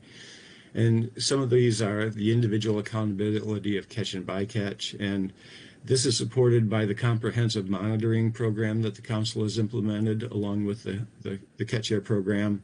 You know, the at-sea observers, the shoreside observers, the increased use of EM in the fishery all help to provide a very robust and durable system for individual accountability of catch and bycatch. Next slide, please. Environmental outcomes. This slide shows that few ACL exceedances occurred during the catch share program, and the discard rate, and the discard rates are shown in figures 1 and 2 of the document, that they've remained low in terms of everything but the bottom trawl fishery has been about 2% or less discard rate. The figure to the right shows the number of species that are overfished or are rebuilding under the catch share program. And I would note that in 2023, there was the increase in the overfished stock from 0 to 1, and that was the California quillback rockfish. And I would note that due to the collaborative effort between fishermen and NIMS, it has allowed NIMS to drop fishing restrictions to rebuild that stock in 2025. So again, because we're stopping the analysis at 2023, it doesn't show that, but there has been that improvement between the 2023 and 2025 period in terms of overfished stocks. And in 2025, yellow eye is still the one stock that is included in the rebuilding program. Next slide, please.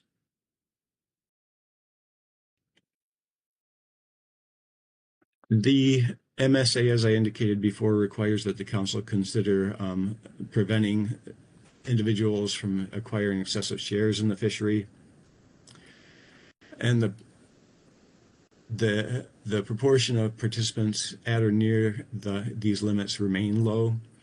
We note in the analysis that there are 4 entities that held 1.8% or more of the aggregate non-whiting shore-based quota share limit in 2025. Recall that the council has set the cap at 2.7%. And if you look at the quartiles of individuals that hold less than 25%, there's 25% of the quota shareholders that hold less than 0.04% of the quota. At the median, there's 50% of the quota shareholders that hold less than 1.4%. And there's 75% of the quota shareholders hold less than 0.4% of the aggregate quota. And so you can see that there are a few individuals that are approaching the cap, and the vast majority of the individuals in the fishery are well below the cap. Next slide, please. This slide looks at consolidation in terms of catcher vessel participation in the fishery, in terms of non-whiting vessels, whiting vessels, and then the top line is the sum of those two combined. You'll see that in terms of the whiting vessels, since the program was implemented in 2011 through the current 2023 data that was available, it's a fairly flat line. There hasn't been a lot of change in the number of catcher vessels participating in that fishery. And that catcher vessels that were included as non-whiting vessels, and these are vessels that did not participate in the whiting fishery during these years. You can see there's been a steady decline over the duration of the program, from about 80 vessels when the program was first implemented down to approximately 50 vessels in 2023. And that has been a steady decline over the time period that the program has been in place. And that continued from 2016 through 2023. Next slide, please. Flexibility. It was our estimation that the program continues to allow participants to determine when and how to participate in the program. We do note that the IFQ participants receive an increasingly large share of their revenue from non-catch share program fisheries. And if you look at the figure to the right, for me, the easiest way to read these figures are, you start at the bottom, and that indicates which fisheries these catcher vessels are participating in. So looking at the left side, in 2023, there are 31 vessels that participated in the non-whiting groundfish and crab and shrimp fisheries. If you look at the top portion of the chart, it's a box and whiskers chart that shows, the box portion shows the lower quartile, the median, and the upper quartile, and the whiskers show the max and minimum. And so that's kind of the way you read this table, and you can see that there's the number of vessels that are participating in each of the fishery kind of groupings. I would note that if you go to the second to the right portion of the table, there's a little red dot instead of a black dot. That simply indicates that there were both whiting and non-whiting vessels included in that, and they were combined for confidentiality reasons. Next slide, please. Safety. This is a bar chart that shows different types of vessel disasters and damages that occurred to vessels and fatalities in the fishery over the 2006 through 2024 time period. It's good to note that since 2016, there have not been any fatalities in this fishery. There have been, and the number of incidents, whether they're damaged vessels or vessel disasters, have been relatively low compared to the pre-catch share program fishery and the early years of the catch share program. Next slide, please. Utilization of the non-whiting fishery resource. The figure to the right shows the total allocation of all non-whiting species under the catch share program. And the black portion of the bar shows the total catch. And as I indicated earlier in this slide, we lost the x-axis somehow, but that's the 2011 through 2023 time period. And you'll note that there's been modest gains in the total catch, but it really hasn't kept up with the increases in the total allocation. And so one of the goals and objectives of the council was for full utilization of the allocation of the resource. And you can obviously see that there's still challenges in meeting that objective under the catch share program. Next slide, please. This set of figures get into looking at the economic performance in the fisheries. And we note that since 2016, there's been a fair amount of variability in the effectiveness of the program in terms of meeting the economic objectives that were outlined by the council. The net benefits for most sectors were at record levels shortly after the last program review through 2019. And you can see that there are the various sectors included in the figures.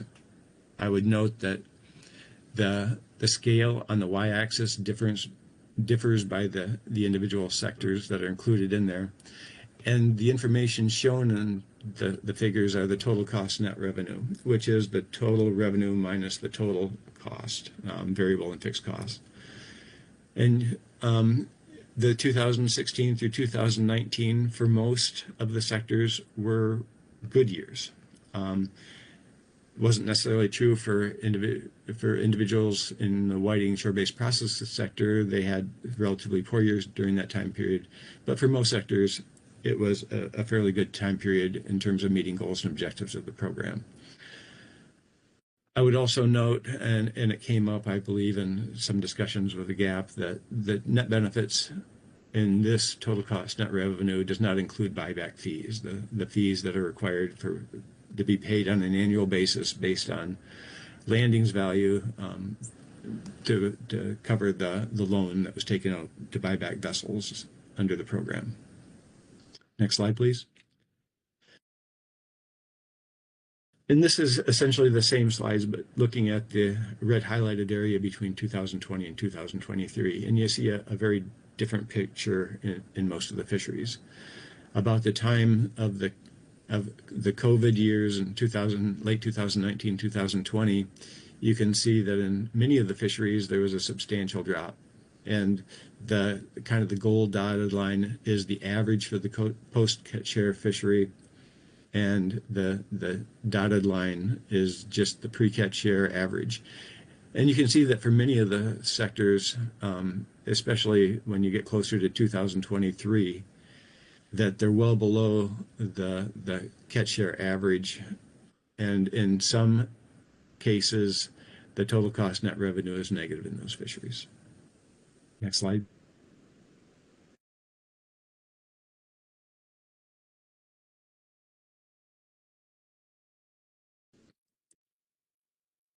This looks at the decline in whiting utilization.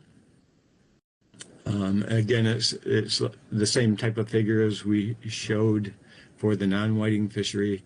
And you can see that early on in the catch share program, almost all of the whiting allocation was utilized, 2011 through 2013. There were some years where the utilization rate dropped. It then appeared to increase again, starting in about 2017. But since 2021, there's been increases in the TAC, but the total catch has been declining. And that kind of is reflected earlier when we looked at the net benefits figures that showed pretty substantial declines in value derived from the whiting fishery and the total cost net revenue derived from the whiting fishery. Next slide, please.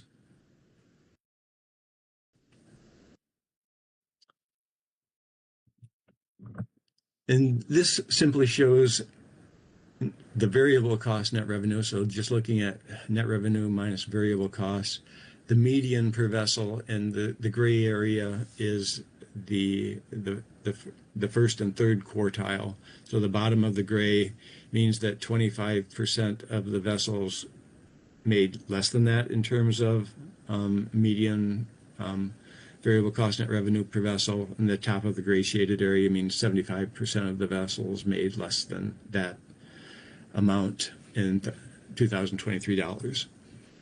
And the line is kind of the median. And you can see that for the non-whiting vessels since 2018, that they have been below the catch share average, and in 2019 and beyond, they were below even the average for the pre-catch share program. In terms of whiting vessels, again, there's been a decline, pretty much a steady decline since about 2017 at the mean, and it has reached just over the mean per vessel, $250,000 net variable net costs, variable net revenue, excuse me, in 2023. Next slide, please.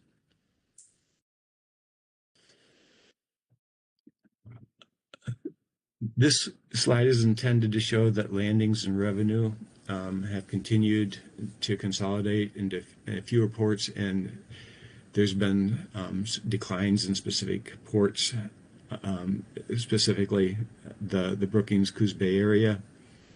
You'll again note that the scale on the y-axis varies between the charts, And the two areas that have fared fairly well under the Catch Share program are the Newport area and the Astoria Tillamook area. As I said earlier, the Coos Bay and Brookings, the Southern Oregon area, there's been a steady decline. The Northern California has been fairly steady area. The amount of landings have been relatively small. The Central and Southern California, there was a fairly substantial drop shortly after the last Catch Share program review was conducted, and that's been fairly steady, except in 2023 there was about a doubling from 500 metric tons to about 1,000 metric tons of landings. And so this is provided to kind of show what's been going on in terms of landings at the various geographic areas. Next slide, please.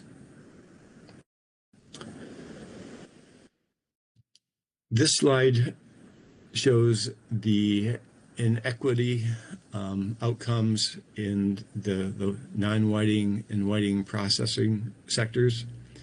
The red line is for non-whiting processors, the blue line is for whiting processors. And it's shown in terms of the Gini coefficient. And so the scale is from 0 to 1. 1 means that one entity received all the revenue from the fishery. 0 means it was equally distributed, where everyone got the same revenue. And so you can see that for the whiting processors, it's been fairly stable over the entire time period that's considered in the graph. Slightly less inequity in recent years. There was kind of a little blip in 2021, but since about 2018, there's been generally a steady decline. In terms of the non-whiting processors, there's a very steep increase in inequality in 2020, about the time of the COVID pandemic. And you can see that there was this dramatic jump, but it's been, the inequality has been declining since that time, but still hasn't reached the levels of pre-2020. Next slide, please.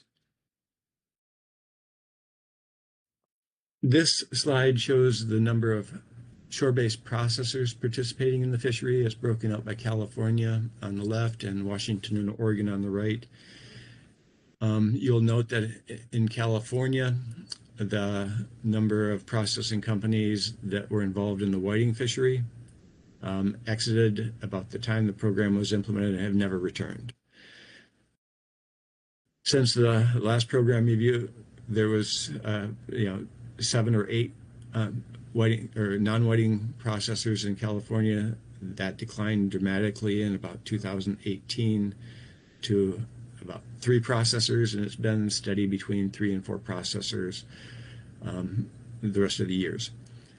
I would note that what's shown in these tables in terms of number of processors are the number of processing companies in the region or state, not the number of individual plants. And for example, if a firm owned 2 processing plants in California and one of them exited, it wouldn't show up on here because that firm is still operating a processing company in the state. And so individual plants, if a company owns more than one in the area, aren't captured based on the way this analysis was conducted. If you look at Washington and Oregon, there's been a decline in the number of whiting processors, increase in the number of non-whiting processors, but there haven't been a huge increase. It's increased from about 1 processor, 2 processors early on. Now there's about 4 processors as of 2023. Next slide, please. We've talked a lot about what's been going on in terms of overall total cost net revenue, variable cost net revenue by the various components of the fishery. And we felt it was important to take a step back and say, okay, we see that's going on. What's really driving those changes? And this slide looks at the average ex-vessel price and for the non-whiting fishery component. And this is kind of a basket of all the fisheries and the average, it's the total revenue generated by the fishery divided by the pounds in the fishery to come up with these values. And you can see that from 2011, the average X price was just over $1 in 2023 dollars. And by 2023, it had declined to 43 cents. So it's declined by more than half over that time period. The right side of the chart is total landings. And I would note that these are total landings in metric tons. And there's been an increase over this time period and a fairly steady increase. Next slide, please. But when you look at the ex-vessel price and the revenue, the decrease in price outweighed the increase in landings, and so there's been a decline in ex-vessel revenue. And the y-axis says 2023 dollars, but this is in millions of dollars. But the point is, since the last program review in 2015, there was a slight increase. Then there's been a fairly steady decline, except in that 2021 through 2022 time period. Next slide, please. This slide looks at information on the product value. This is the value that processors get for selling their product, and this is the first processing they're selling it. So it's the first wholesale value of production, and the catch/purchase weight that was used to generate that product value. The red bar shows the catcher or the mothership sector, excuse me, and you can see that the value on the left and the weight that was purchased by the mothership sector tend to flow fairly similar. There's been a lot of variation. It goes up and down, and there's been a fairly steep decline, over this more recent time period since the last review. The catcher processor sector generally receives the greatest amount of value from the production, as shown on the left, and they do so with somewhat less product or weight to produce that product. And the shoreside sector uses more weight of raw fish, round fish, and the revenue is slightly lower. And this is primarily driven by the products that are produced by each of the sector. The shore-based processors tend to produce H&G or round products, which have a lower first wholesale value than the motherships and catcher processors, which tend to rely more on surimi and fillet production to produce their products. Next slide, please.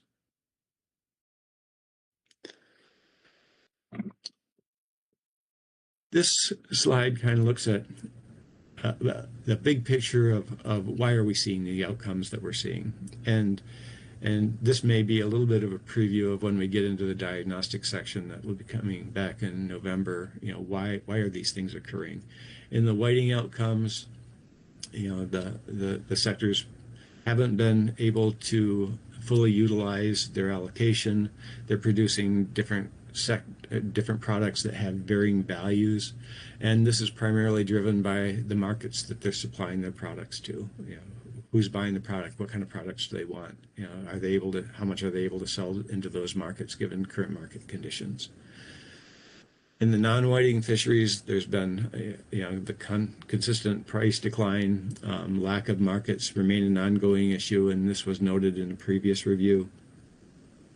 Initially, there was species rebuilding, but in the non-DTS fisheries have allowed revenue to remain fairly level for the 2016-2019 period. That was the period that people were generally doing better than under the previous period or before the catch share period was implemented.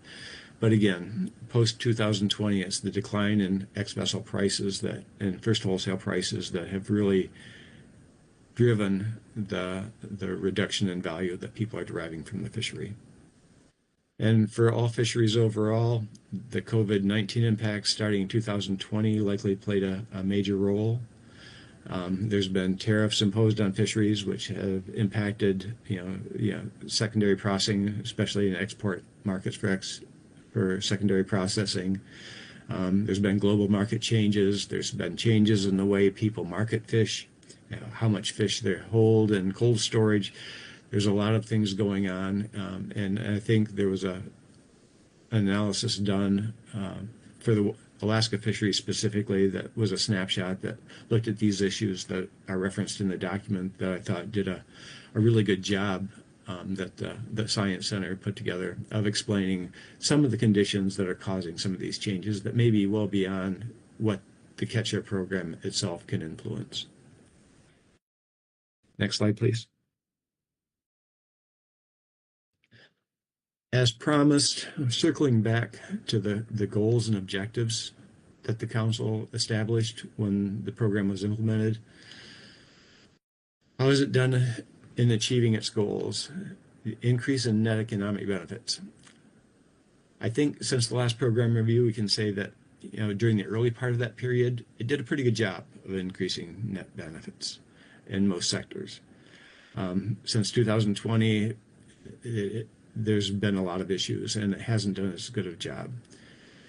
Because of these changes in the value derived from the fishery, it's created individual economic stability. Some sectors have fared better than others.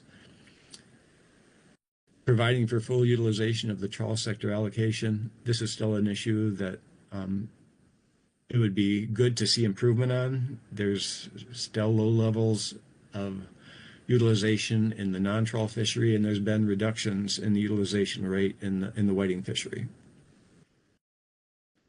The non-whiting fishery, there's been low levels. And consideration of environmental impacts, those seem to be improving. There seems to either be no change since the last program review, or there's been improvements in these indicators. There's been fewer species overfished or that are rebuilding. The individual accountability of catch and bycatch has, in terms of the monitoring program, has helped facilitate some of those environmental impact improvements. And so both those factors have been improved or have not seen change since the last program review. In terms of program objectives, the program provides a mechanism for total catch accounting, as we've talked about under the monitoring program. Providing for a viable, profitable, and efficient groundfish fisheries. Again, this is mixed bag. It depends on the time period you're really looking at and the sector you're looking at. Promote practices that reduce bycatch and discard mortality and minimize ecological impacts. We think it's done a good job of meeting that objective. Increase operational flexibility.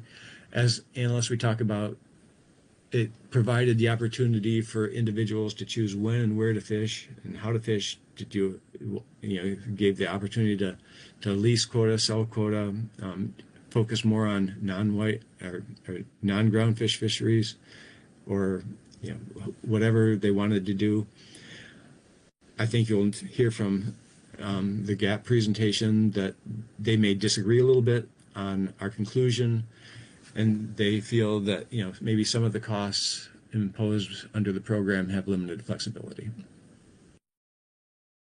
Minimize adverse effects of the IFQ program on fishing communities and other fisheries to the extent practicable. Again, it varies by community. We talked about some communities have fared fairly well under the program, others have not. Promote measurable economic and employment benefits through the fishing process. And again, this is, it really depends on the time period you're looking at. Recently, the program has not been able to fully meet that goal and objective. Provide for quality product to consumer, the flexibility in the program of fishing when maybe not having to take as long a trips, providing a better product to the processor. I think that has been a benefit of the program, and the increased safety in the fishery. We noted that since 2016, there's been no fatalities in the fishery, which is a wonderful thing. Next slide, please. So briefly, the conclusions, the good. many of the trends in the fishery continue between 2016 through 2023, especially in terms of individual accountability of catch and bycatch, limiting excessive shares in the fishery, allowing for some consolidation, but not allowing the fishery to over-consolidate, flexibility of when and where to fish, environmental outcomes, there's been improvements, and safety in the fishery. The not so good are, achieving economic goals and objectives, improving utilization rates in the fishery, increasing net benefits in the fishery and efficiency and profitability. These have been variable over the last 8 years, as I've talked about several times. And why is this occurring? The recent declines in economic performance are likely influenced by U.S. and global market conditions that have negatively impacted many U.S. fisheries. And so the hard times that harvesters and processors on the West Coast groundfish fisheries are realizing aren't unique to them. They're occurring all over the U.S. There's hopes that some of the market conditions may be improving, but we have to wait and see. But through the time period that's considered for the Catch Share Program review, recent years, there's been a steady decline in that performance. Next slide, please.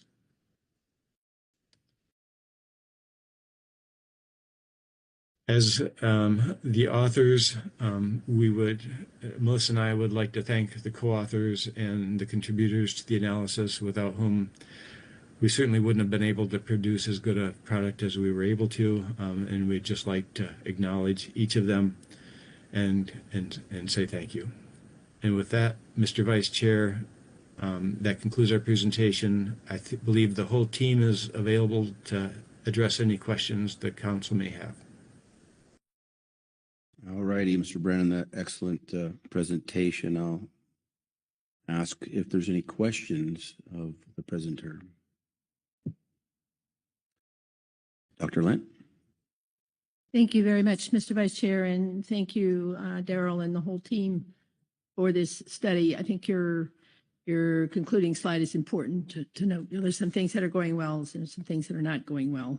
We're doing good on the saving the species, but not so great in economics. I'm going to hold off on the big discussion until we hear from the GAP and the GMT, but just one quick question, and then I'll have another follow-up question after that. Under operational flexibility on slide 12 on the y-axis, the label is intersection size. I'm just wondering, do we have enough data about earnings for fisheries other than the catch share fisheries to know whether these very resilient and resourceful fishery operators are going to other fisheries, crab and shrimp? Is that making up for what they're not able to make with this underutilized catch shares? Do we have that information? Thank you. Thank you, Vice Chair. Dr. Lent. I could attempt to answer that, but I may ask if Dr. Steiner is available. She's really the expert on the data and what you can say in terms of the economics of the fisheries, if she'd be willing to take a stab at that. She's sprinting up to the mic as we speak. It's always good to call a friend. Through the chair, thanks for your question, Dr. Lent. Is it possible to get that figure pulled back up? That was slide 12. While they're pulling up the slide, my name is Erin Steiner, and I am a research economist at the Northwest Fisheries Science Center. So this figure is trying to show that diversification really is, from my perspective, the story about what's going on, that it's really important to look at that entire portfolio. So for catch share vessels, we do have their full portfolio of revenues, so we can provide that information about the share of revenue that's coming from each of those fisheries. And then I'd also note in the fisheye data tool that was used to inform this report, there is a specific metric that we report on the proportion of revenue coming from catch share fisheries. And so you can see trends through time, both in terms of our catcher vessels' reliance on other state fisheries and also reliance on earnings from Alaska also.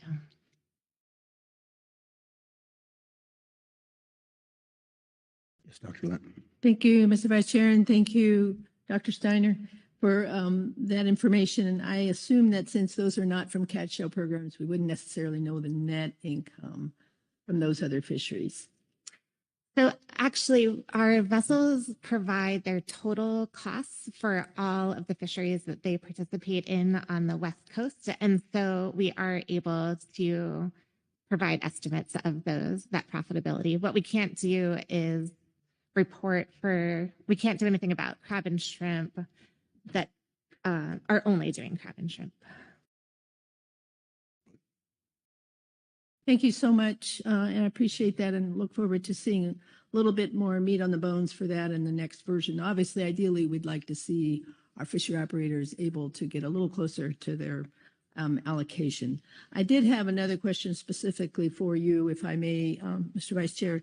One of the issues that's emerging here is that there's negative returns to fishery operators who own quota. In other words, they're making less money selling than they are spending to buy the quota they need for all the right reasons.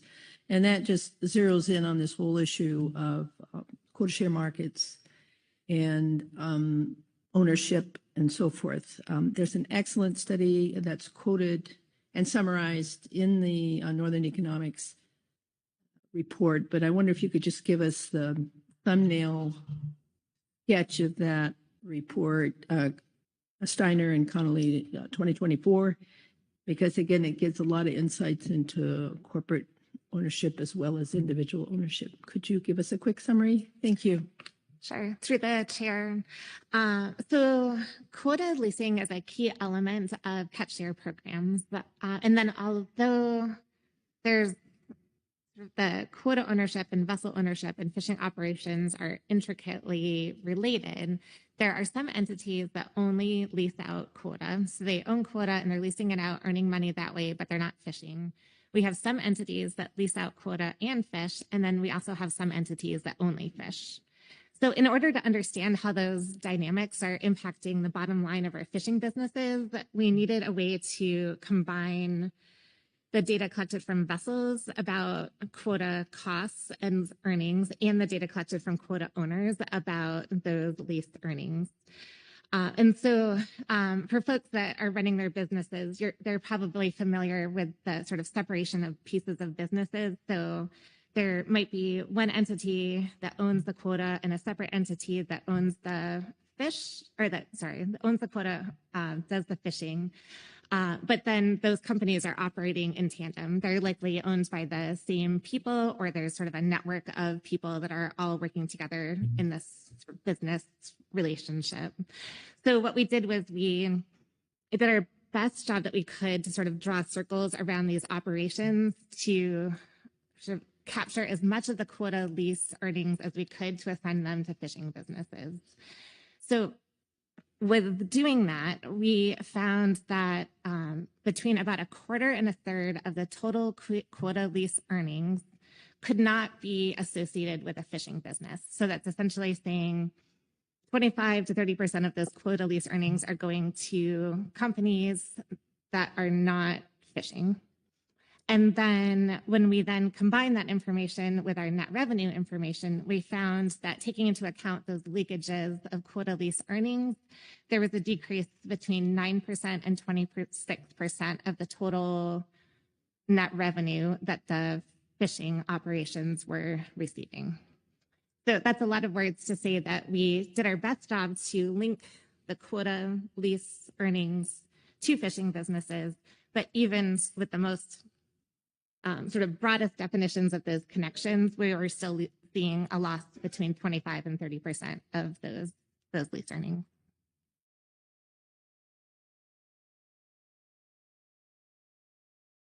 All righty, thank you. Any other questions? Mr. Brad Penninger. Thank you, Vice Chair Smith. I think on that same slide, you have a consolidation component there. And I'm kind of curious, it seems like the consolidation is usually, I think about people selling out, less participants owning. But is it really that consolidation really more the people utilizing the flexibility of having other fisheries to participate in? It seems to me that instead of paying $700 for an observer per day, people are obviously, it's been a really good shrimp season good shrimp seasons for a number of years, and people are opting to lease their fish to, or at least to have it offered out there to other folks to buy the quota pounds and then participate in those fisheries that do not have the overhead that the fishery does, and also the not constrained by the lack of markets to buy their fish. So it seems like that's really not consolidation. It's just basically a shrinking. It's just a choice being made utilizing the flexibility the program has. Am I missing? Or is there actually consolidation happening that I didn't see it articulated anywhere? That's for me. Mr. Vice Chair, I'll take a shot at that first, and then Aaron, you're more than welcome to jump in as well. As you indicated, the slide 11, the one previous to this, looks at consolidation, but it was in terms of catcher vessel participation in the whiting and non-whiting fisheries, and it's just looking at the number of vessels. We also have information in the document that looks at the number of quota shareholders over time, in terms of, and that shows, kind of a varying pattern as well. There's been increases and decreases since the last review in terms of the total number of quota shareholders in the various fisheries. And so I believe you're correct that there's various ways to look at consolidation. There's various ways that we could have looked at consolidation. And I think there's various ways we did look at consolidation in the analysis, but the slide that we focused on in our presentation was specifically just the number of vessels participating in the catch share fisheries. I hope that answered your questions. If not, I'm happy to give another shot, or Aaron can. That's fine. I think you got it. Thank you. Very nice.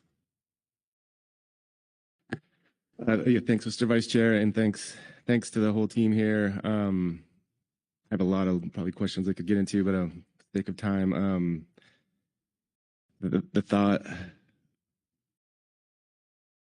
I have when watching you go through this is this pretty formal program review in your slide on what a review should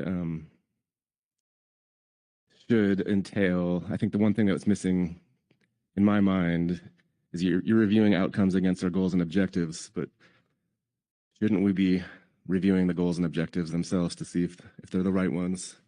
And so it was pretty early on, and probably within a year or two of having the program, that it's clear that full utilization wasn't. The council should have spent more time thinking about that one, because full utilization is just not possible in this mixed stock fishery. I think, and it changes so much now. There's a surplus of sablefish quota. And there's, you'll hear folks in this, we're never going to get that. So, I just wonder if anyone on the team had thoughts I'm sure your brains go similar to mine of, like, is there a better way of thinking about that goal? Yeah, and the environmental outcomes one is pretty strange to me too, because our conservation here is really optimum yield, and is low discard rates really the right thing? Because it seems like it's forced to, or it's not forced, but it's meant people bring in less marketable fish. So anyway, that long way of saying, any thoughts there on do you have on should we be rethinking some of these goals and objectives themselves? Thank you for the question, Mr. Vice Chair. When I tend to think of these as an analyst, and in the direction that we are given, the direction comes from the councils and as the policy makers on what the council feels are the appropriate goals and objectives for any program they develop. And based on program review guidance, we try and stick fairly closely to the goals and objectives that have been given to us. That's certainly not to say that as the council considers the programs and potential changes to the program, that during that evaluation and evolutionary process that the council couldn't reconsider, what they think the appropriate goals and objectives are. But I think as an analyst, it goes a little bit beyond the scope of what I should be doing to recommend additional goals and objectives. That's really a policy call from the council.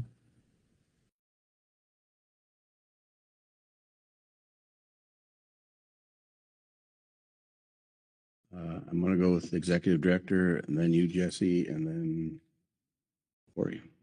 Writings. Go ahead. Yeah, thank you, Mr. Vice Chairman, and hi, Daryl. Hi, Aaron. Hi, other economists. It's rare I'm able to ask a question. So, Daryl, I think this question is for you, and I'm thinking about one of the goals that was established regarding utilization, and I'm trying to compare our West Coast fishery with other fisheries around the Pacific that are not too dissimilar. And so I think of the Gulf of Alaska fishery, which you know a lot about. I'm not clear your familiarity with the British Columbia fishery.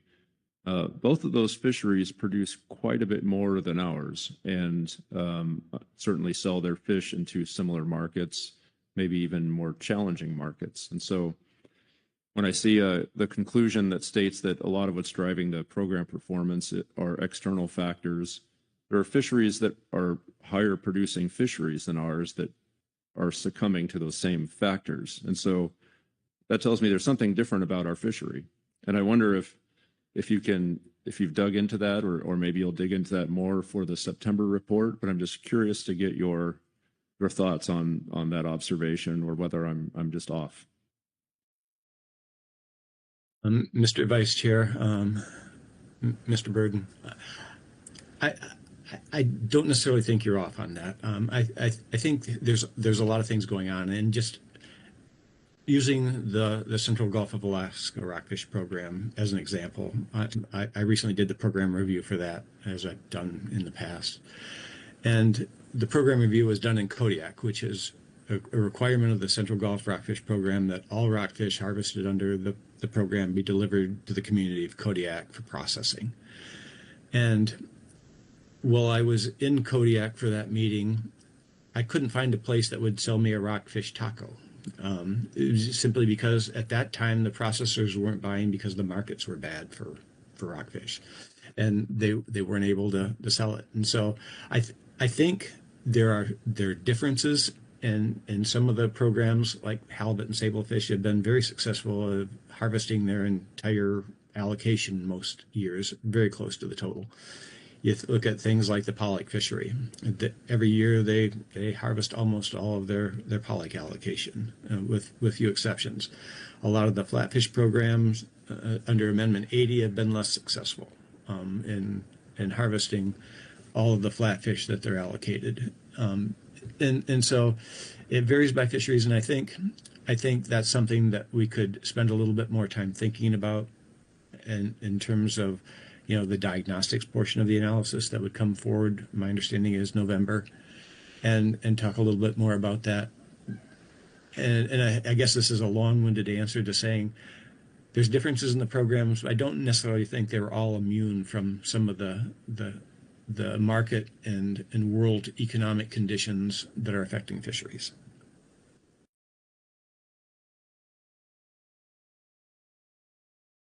Just 1 second. I made a faux pas. I thought Corey was pointing at you, but he was pointing to talk again. So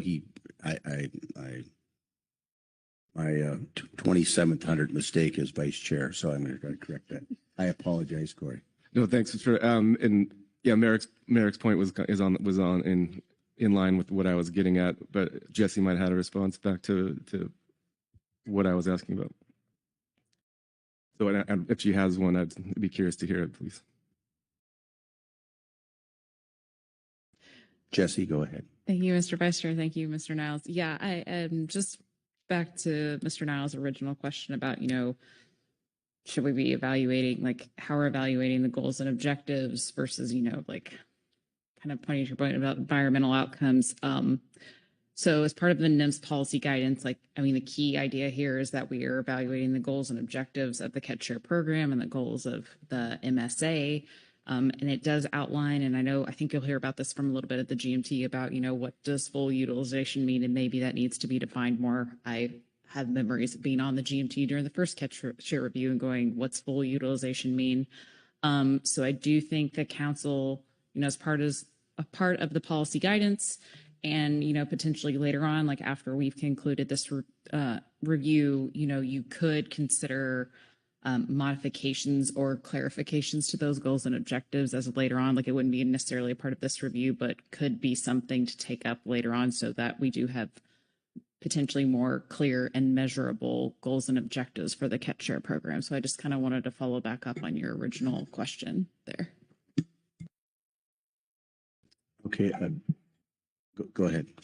Quickly, thanks. And I think, and just to try it back, not to steer where Merrick was, but I think thank you, Jesse, that's what I was looking for. And it's a matter for discussion, but there are forces at play here where full utilization, it seems more like we should be rethinking that. But thank you for that clear one when that might happen. So, and sorry, Corey. Okay, before I call Ms. Riding, which I will, I'd just like to ask Mr. Brandon, you're going to be around to hang around a little bit. So when we get done with the gap reports, you can maybe chime in under discussion too, because I'm sure those reports will maybe stimulate some more need to have you chime in. Is that okay? Mr. Vice Chair, I think myself and the entire team will be around to answer questions as long as you need us. Awesome sauce. Thank you. Ms. Riding. Thanks, Vice. I'm actually going to loop back to an earlier question and a follow-up there. I'm wondering if it would be okay to call Ms. Steiner back up to the table.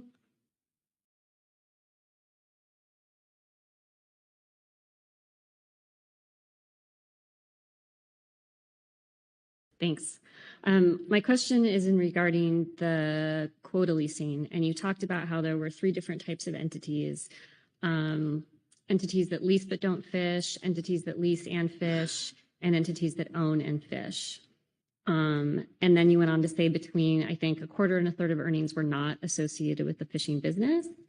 And then noted that when you had compared that with some other data, that the operations that were fishing or the entities that were fishing were losing between 25 and 30%. So I'm wondering if you can share the operations that weren't fishing, were they also losing 25 to 30%, or were they gaining, or what was the ballpark of those percentages for how their quota was earning for them? Yeah, through the chair. Thanks for your question, Ms. Riding. So for the entities that only own quota, we don't do any sort of net revenue analysis. We just treat that as revenue to an external party. So we don't have, it's just a straight earning the way we treat it in our analysis. What we can do is provide additional details about the roles that those quota owners play in the fisheries. So we can describe whether or not they might not have been a fishing boat, but maybe they own a shore-based processor, or they might not be operating a fishing boat, but they are engaged in some sort of operations role in the fishery. Dr. Lett. Thank you, Mr. Vice Chair, and thank you for the question, Ms. Reddy. And I guess in my view, if the only thing that these quota shareholders do in terms of the fishery sector is to hold that quota, is the sales price net revenue? Thank you.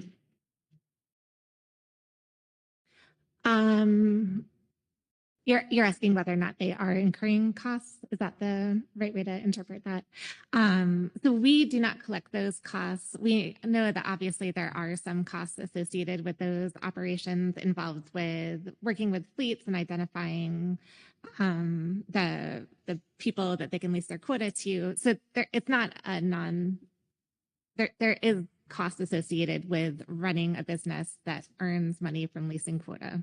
But it's nothing close to the costs associated with actually running a fishing boat with fuel and labor and all of those things. Thank you for that reminder that there's no free lunch. All right, Corey. One some kind of big picture question for you all, and I probably ask you these same questions every time you come up here, but thinking about the program review, valuing goals and objectives, the other thing is we do here, and thinking back to yesterday in our adaptive management discussion, is we make predictions about what's going to happen, and then we see what actually happens. And I remember I'm thinking of Merrick here, the study that they did when Amendment 20 was being developed that predicted that there would be 40 to 60 bottom trawlers of 75 feet type in length after the program. That looks to be pretty darn consistent with what's happening. So just any thoughts, Aaron, Darrell, about have you had that look about how good our looks ahead were, and with how do we look ahead better when we're at the next stage of this?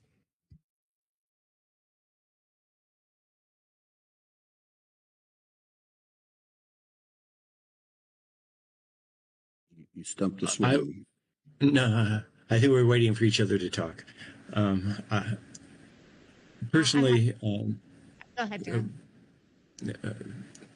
Personally, I have not gone back and compared the analysis that were used to implement the Catch Share program with the current outcomes that we're seeing. I don't know if Aaron has done any of those types of analyses in the past, but I have not. Yeah, so through the chair, Mr. Niles, there was a paper that was written by my colleague Quinn Weninger and Carl Leon, and that was that prediction that you were referring to. And I took a look at that, and we're currently exactly in the middle of that range of the prediction that they made.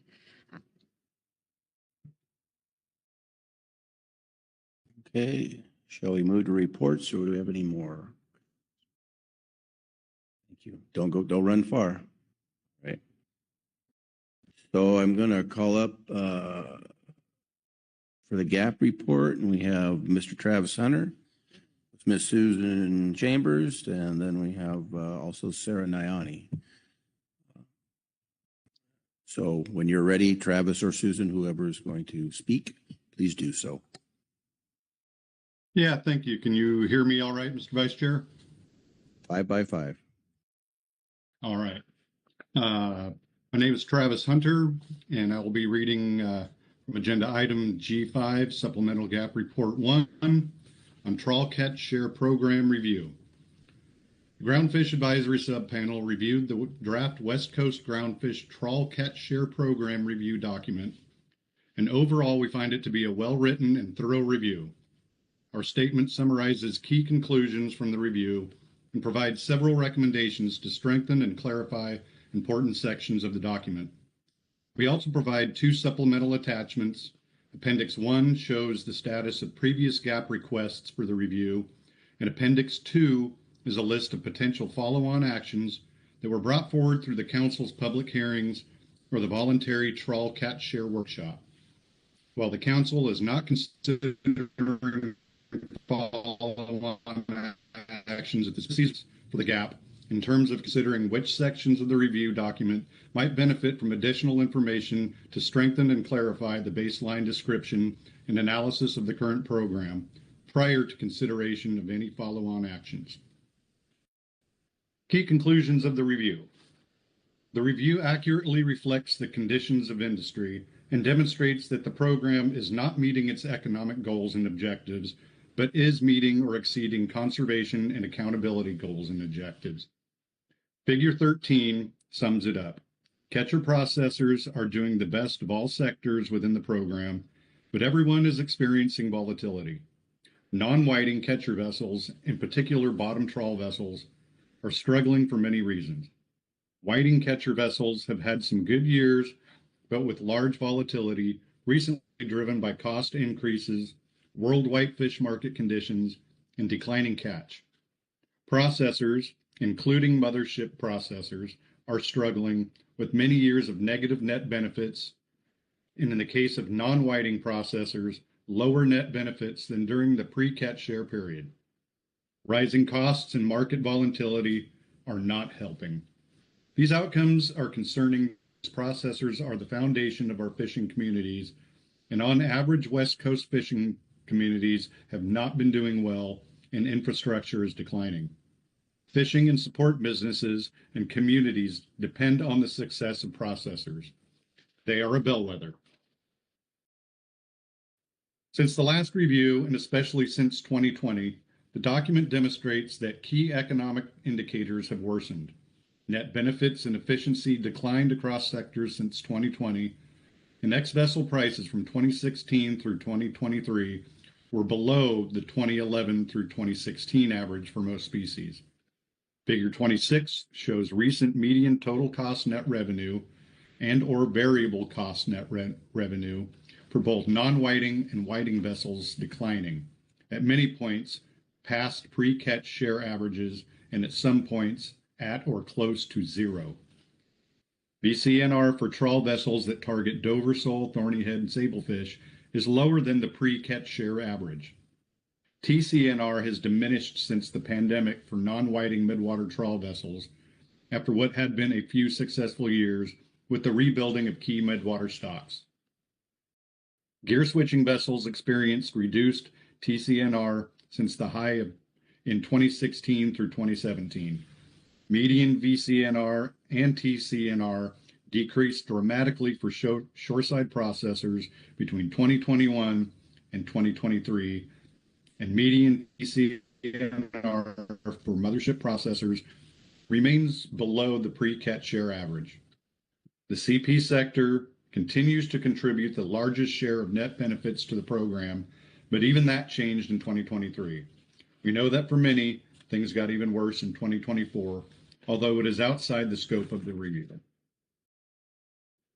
While the economic data collection program and the review authors do an excellent job summarizing the information they have access to, the GAP believes it is important to note that the EDC questionnaire is framed through the lens of analysts rather than fishing or processing businesses and has limits to what can be collected and reported. The information presented shows significant declines, but the real situation for most vessels and processors is worse. The review document describes TCNR as an upper bound because it does not include several costs such as land-based expenses like storage and office space, and in some sections, including those figures, does not include quota lease fees. Net benefit calculations in some sections of the document also exclude buyback fees, which were 3% of ex-vessel revenue for all trawl program vessels during the review years, representing a significant cost. Outstanding loans and lean years generally resulting in more deferred maintenance may not be reflected in the review, but are other significant factors in determining the health of fishing businesses. It is also important to note that while some vessels and processors may be recording a profit in some years, shown in the gray shading above the x-axis in figure 26 above, there are vessels within the fleet without any profit, the gray shading below the x-axis representing the bottom quarter or more of vessels.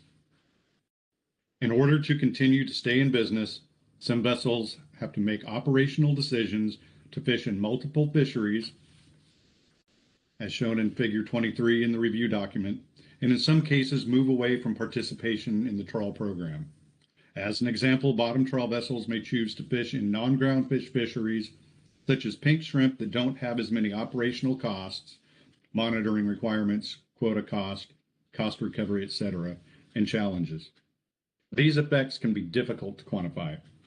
Another big takeaway from the review are the high costs of monitoring, both in terms of the direct cost paid to observer, electronic monitoring, or dockside monitoring providers, as shown in figures 32 and 33 below, and the indirect costs paid to National Marine Fisheries Service through cost recovery, where a high proportion The program implementation costs accrue from monitoring, observer debriefing, EM oversight, and additional review of reviewers, catch monitor program coordinators, as shown in Table 67 of the report. Monitoring costs are particularly high for non-whiting catcher vessels, who have paid between 4.5 and 6.7%, and an average of 5% of their gross revenue towards monitoring, between $612 to $722 a day per median vessel, since the subsidy for observer coverage expired in 2015. By comparison, whiting catcher vessels monitoring costs as a proportion of revenue have declined to 1% on average over the same period due to the adoption of EM. Monitoring costs for shoreside processors, mothership processors, and catcher processors have generally represented less than 0.5% of revenue in any year. These values do not include the indirect monitoring costs paid through cost recovery. Furthermore, while the document accurately describes EN costs as lower than observer cost, the reality is that under our current regulations, EM is not a viable option for many vessels, especially bottom trawlers. Sorting and back deck requirements that differ from when an observer is on the boat limit the availability of this lower cost alternative. The review also highlights decreased revenues, even as landings volumes have remained stable or increased. This is shown best by Figure 14, where the non-whiting ex-vessel price per pound has been on decline since the start of the program. This echoes what fishermen have been communicating to the council. Revenue isn't keeping pace with the cost, and in fact is on decline. The GAP has some concerns that a draft diagnosis of why the program is not meeting its economic goals and objectives was not included in the document for the September meeting, especially given that is the most important piece of this review, and the council is expected to finalize the document in November. Any delay to approving the review could impact the timeline for desperately needed follow-on actions. However, the draft review document seems to be on the right track, and combined with the GAP recommendations below to strengthen and clarify the review, we hope the November diagnosis will lay the foundation for follow-on actions.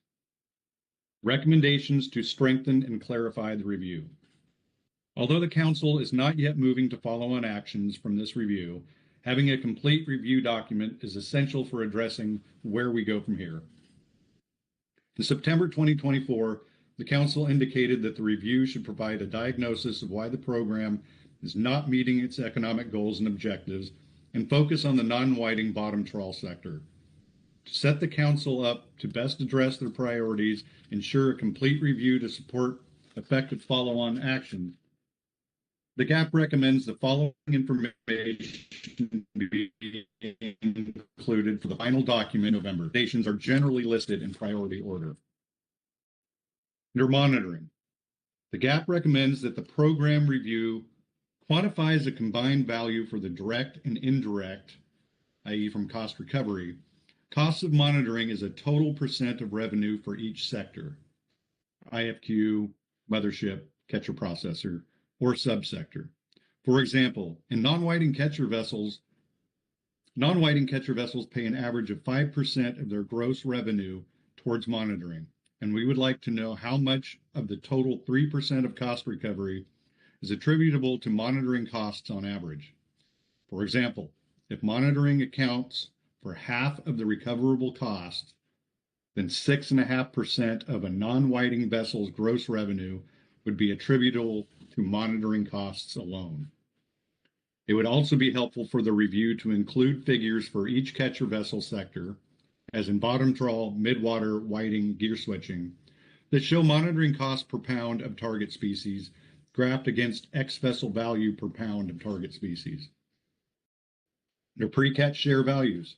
The GAP recommends adding pre-catch share years to Figure 14, the non-whiting annual weighted real vessel price per pound, to show how these values compare to the pre-catch share baseline. Shore-based processors. As mentioned above, the review document is not able to capture the operational dilemmas processors face with the Groundfish Trawl Catch Shares program. Groundfish is only one part of processing, with most processors juggling a number of species, vessels, and outside influences, local, domestic, and international markets, for example, in addition to competition from outside sources.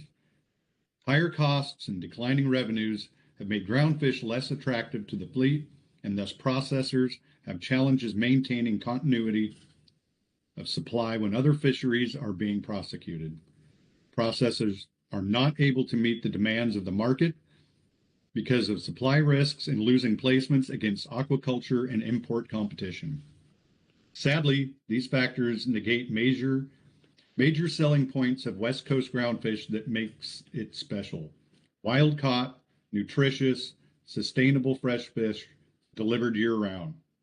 These factors also have the potential to shrink processing markets even further than they have been. In order to better capture some of these dynamics, the GAP requests that the review authors add a figure for shoreside processors that is similar to figure 49 and potentially include an analysis of the sources of revenue making up processor portfolios, i.e., show the percentage of revenue coming from groundfish, crab, etc.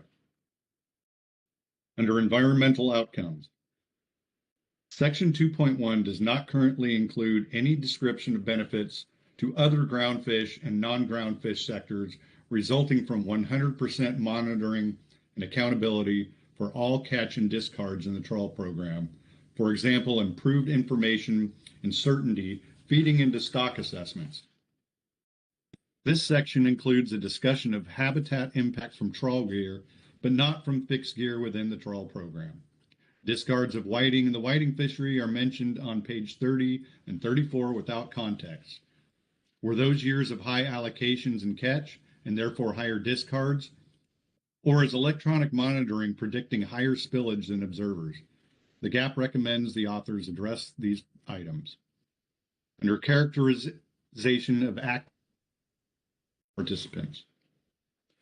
The GAP and commenters at trawl public hearings continue to have strong interest in the group of trawl program participants who own significant IFQ quota shares or mother share catcher vessel catch history assignments, but do not own or operate a vessel or processor that is active in the trawl program, as this group of quota owners does not contribute to cost recovery, buyback, or have active capital investments that help support coastal infrastructure.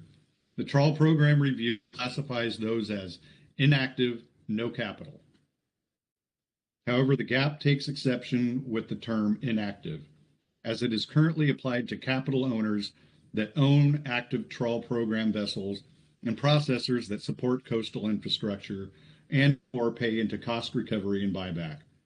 This group should be classified as active. Include additional mothership and or catcher processor sector information. Information on the mothership and catcher processor sectors is currently missing from sections 2.3.6, 2.4, 2.7.10, 2.8, and is not complete or fully described for sections 2.7. For example, engagement and social vulnerability indices are only considered for the IFQ sector vessels and processors, yet mothership catcher vessels do not appear to be included, and participating mothership processors have one of the worst economic outcomes of any group under the trawl program. If information is not available, we recommend that the document describe why. Under our operational flexibility, Section 4 and list as a positive outcome under the Trawl Catch Share program. Travis, could you back up? You got warbly on that your last sentence. I think it's kind of important. So could you reread that? Yeah, absolutely. Sorry. I'll start from the beginning under operational flexibility. Section 4 in the presentation provided to the GAP lists operational flexibility as a positive outcome under the Trawl Catch Share program. However, the GAP rates this with more of a mixed review. In other sections, the review shows that the number of catcher vessels participating in both the catch share program and other fisheries has declined, and the proportion of ex-vessel revenue from catch share program fisheries has declined to less than 50% in 3 of the last 4 years through 2023, indicating more reliance on other fisheries. Processor consolidation, downsizing, and increased program costs have made some vessel operational decisions less flexible. Overall, operational flexibility is probably more of a mixed outcome or result. Under IFQ quota, tables 31 and 32 reflect annual quota lease prices from single species trades that are reported to NIMS, make it seem that the quota pound lease value far exceed ex-vessel value for some species, which is not accurate. For example, the 2024 whiting lease price is listed as 24 cents in Table 31. However, actual lease price trade value is typically between 1 and 2 cents per pound. The GAP recommends that these tables be reviewed and modified or deleted if accurate information is not available, and that any information that is available from public auction sites, such as Jefferson State Trading Company's price per pound table, be examined to provide a better picture of actual lease prices. In addition, Section 2.3.6 does not include a description or much analysis of quota trades other than listing barter in table headers. Many vessels trade annual quota pounds of equivalent value within sector or between sector, for example, trading annual shoreside quota for annual mothership whiting quota. The GAP recommends that a sentence be added to the review describe trading in order to paint a more complete picture, even if there is no further analysis that can be done at this point. Under Adaptive Management Program, management and use of the program is described in Section 2.9.1. However, information on value, quota share, and annual lease value of total quota, and current utilization of this quota by IFQ sector participants is not yet provided. AMP quota was designed to help the IFQ program adapt to changes over time, achieve the program goals and objectives, and maximize utilization. The GAP continues to see value in a more in-depth look at how AMP quota is currently being used to answer questions such as, is the ongoing access to AMP quota supporting higher landings? What impact would losing 10% of the quota fishermen now regard as part of their quota portfolios have on their fishing businesses if the AMP was used for something other than a pass-through option?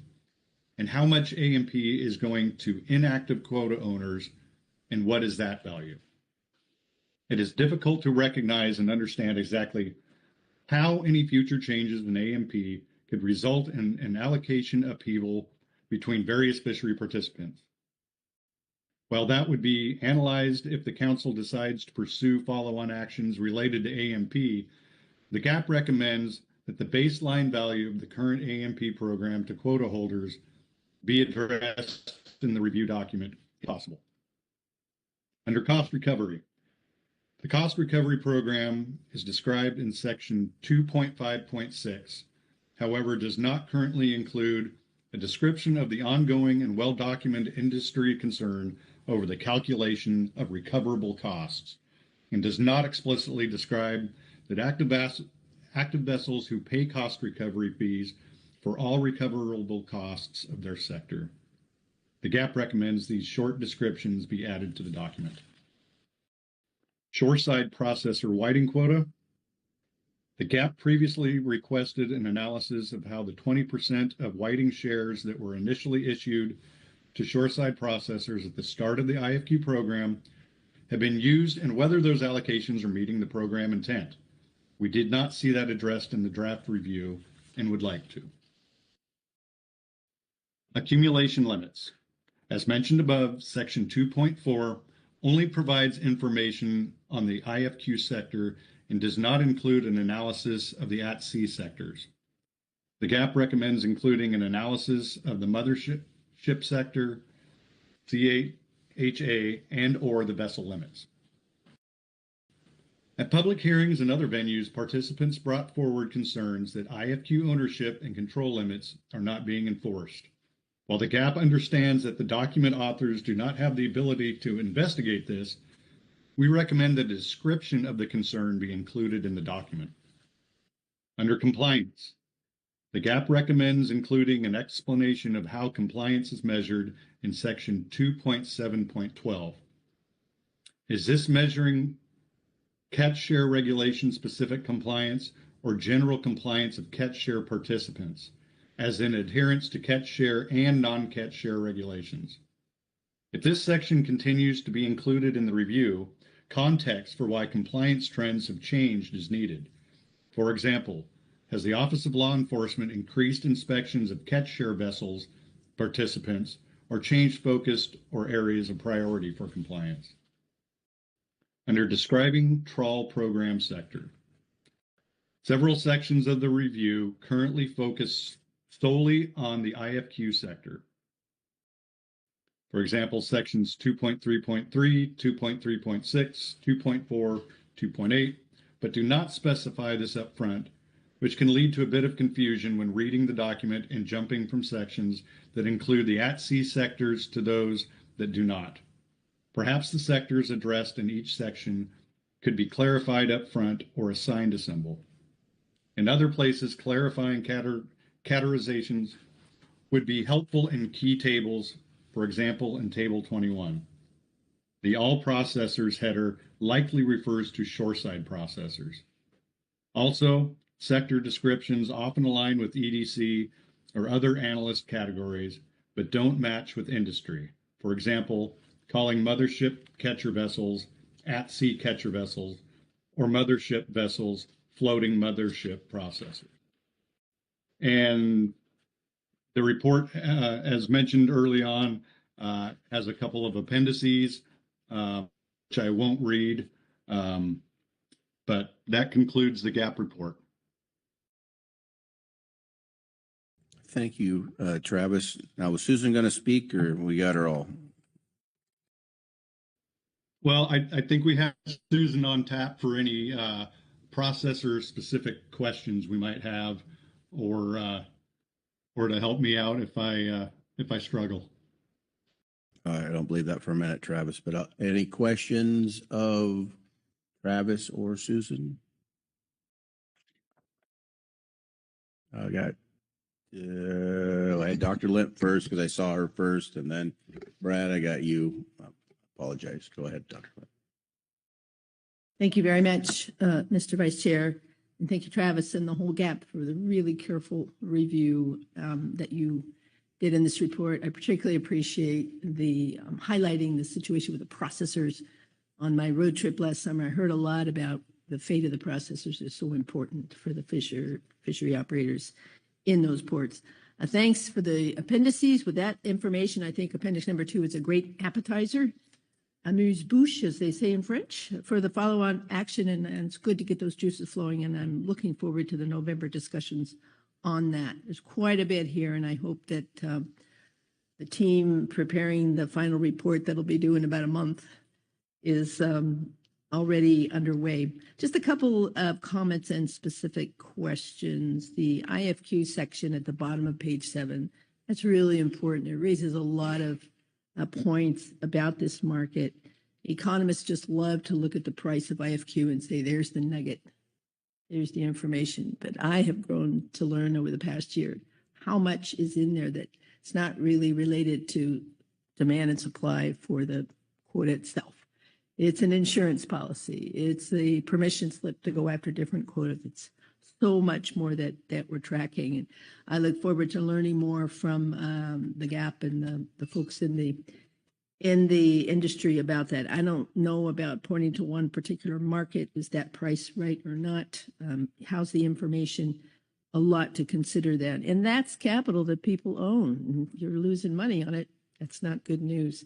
Let me just ask if you could clarify, and I know that Sarah's here and Susan's on the line as well, or maybe Travis. Just this characterization of active and inactive trawl, quota holders. Can you clarify what the GAP would consider the most important categories here? Active, no capital. Active, no capital, inactive, with, without capital, and so forth, just so we have a good understanding of how you see this from the GAP point of view. Thank you. Through the Vice Chair, thank you, Dr. Lent, for the question. Through the discussions in the GAP, I guess I would, categorize it as the most important would be people that are active participants with capital. I would categorize it myself as somebody with, that is actively harvesting and participating and in the program and paying the costs that go with participating in that program. So if somebody, either Sarah or Susan has a better category, can better categorize it better than I did.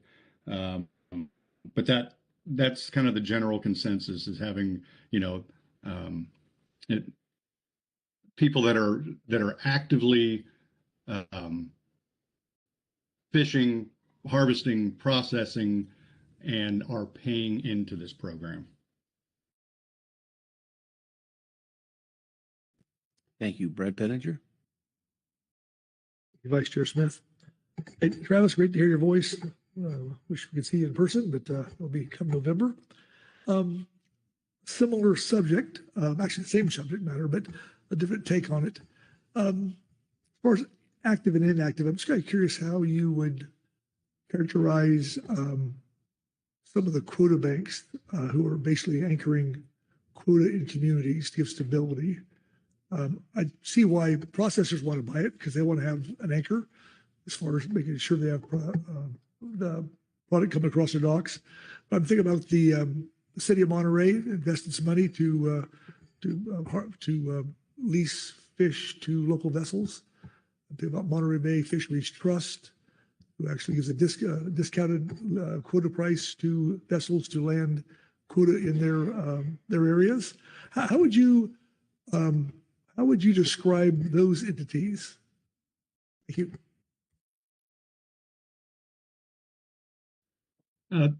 For the Vice Chair, Mr. Pettinger,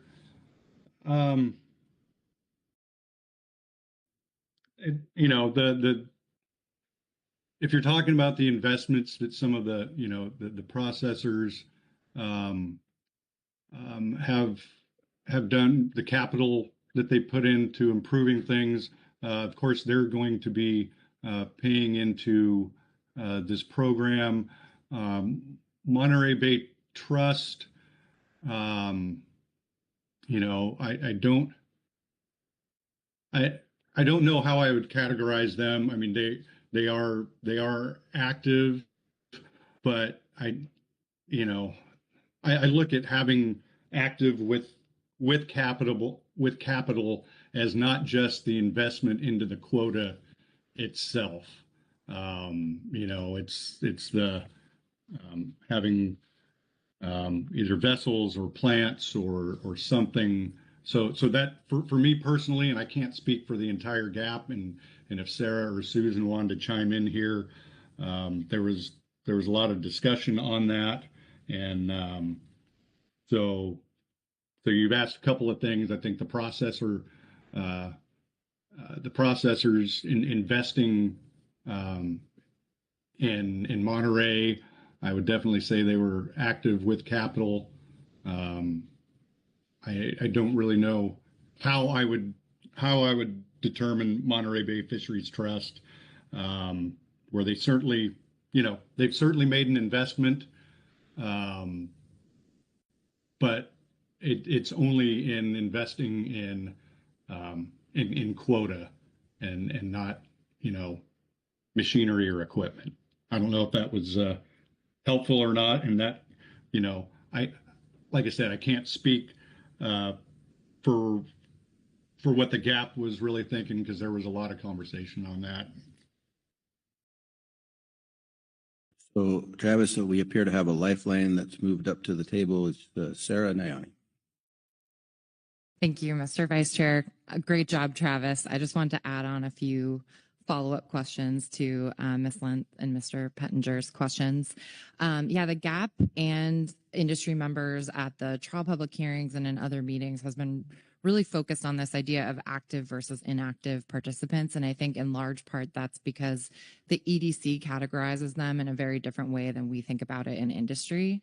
And so just to summarize, like the GAP discussion, we did not specifically talk about like Morro Bay Community Quota Fund or anything like that. And that might be an important distinction for the review to make. But the idea was looking at people who just own quota and that's it, and are making revenue from that quota, but not paying any of the cost. For example, the implementation and management of quota share accounts is charged to cost recovery, but so essentially those quota owners are not paying in any of the cost recovery, but they're receiving benefits from the program. So active vessels pay all of the costs for the quota management, even though they don't own all of the quota. Some of the quota is owned just by quota owners. And we had a large discussion about there was many vessel owners that receive quota in the program and still continue to hold that.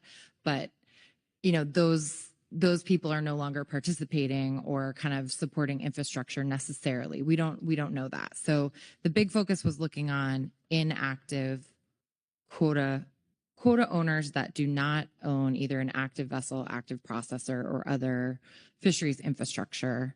And then the EDC categorizes vessel owners as inactive quota owners unless they also fish actively on the boat, like if they're on board the vessel.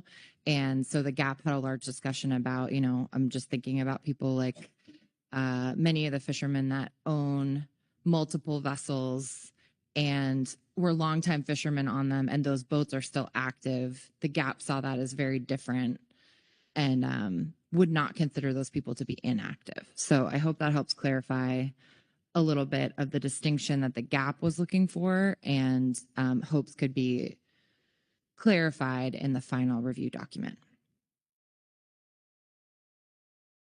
Thank you, Sarah. Any other questions before we move on? Hearing none, seeing none. Thank you. Next up will be the GMT, Ms. Whitney Robb. Hi, through the Vice Chair. This is Whitney Roberts. Just checking you can hear me online. Yes, we can.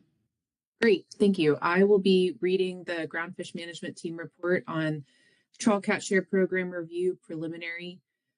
The Groundfish Management Team discussed the review of the West Coast Groundfish Trawl Cat Share Program and provides 1, general comments about the review, and 2, requests for additional information in the review analysis to be provided at the November 2025 Council meeting. The focus of our comments at this meeting is to provide initial feedback and consider whether any additional information would be helpful, with the understanding that final adoption, program diagnoses, and consideration of program changes through follow-on action will be the focus of discussion in November. Aaron Steiner, a contributor to the analysis, was in the GMT room during discussion and fielded questions about the analysis. The GMT would like to express its appreciation and support for the Cat Share Program Review analysis, particularly given the scope of the review process and the initial impetus of the action. That is to say, a regulatory requirement for periodic review, referencing the program outline in section 1.1.2 of attachment 1 from September 2024. The GMT recommends the Council forward the review draft for final adoption in November with the following additions, which are discussed in more detail below. A synthesis of the analysis on community and social vulnerability to convey its meaning to and context around the Cat Share program, and similar metrics with DTS and non-DTS combined to evaluate how the overall bottom trawl sector is performing, as well as clarification as to why those sectors are split. Under general comments, the GMT found this to be a valuable analysis of the performance of the Cat Share fishery, but notes that there is a difference between the performance of a fishery and the performance of a management system.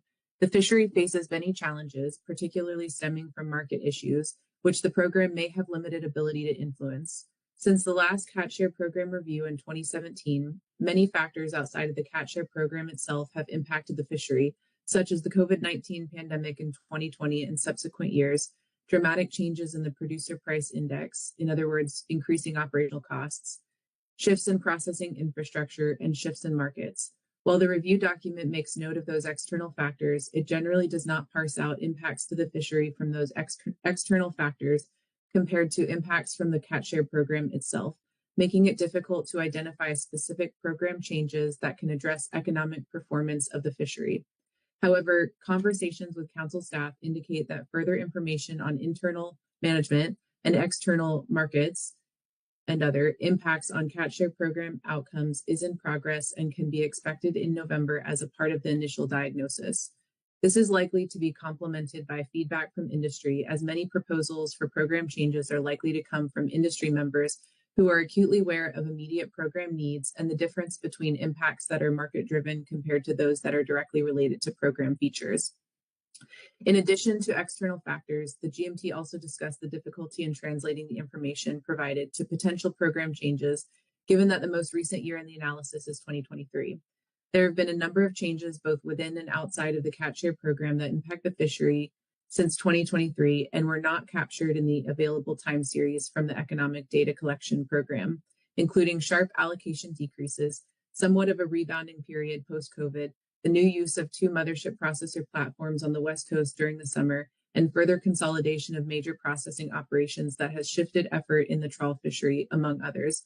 One major processor shut down its operation in Newport, Oregon halfway through 2024, which shifted trawl effort primarily to Astoria. It was also noted that EDC is the only data source available to look at where the processing is occurring, even though the primary purpose of the data collection is financial performance of seafood businesses, not to quantify post-specific processing capacity. When considering program diagnoses and potential program changes, the council should balance the quantitative analysis provided in the document with qualitative discussion and feedback from industry provided from the prior hearings as well as in November. The Catch Share program has a goal to, quote, provide for full utilization of the trawl sector allocation. However, there are only a handful of quota stocks in the IFQ program that are high-value target stocks, such as Pacific whiting, sablefish, Petrale sole, yellowtail rockfish, and widow rockfish, and the allocations of those stocks are already generally fully attained.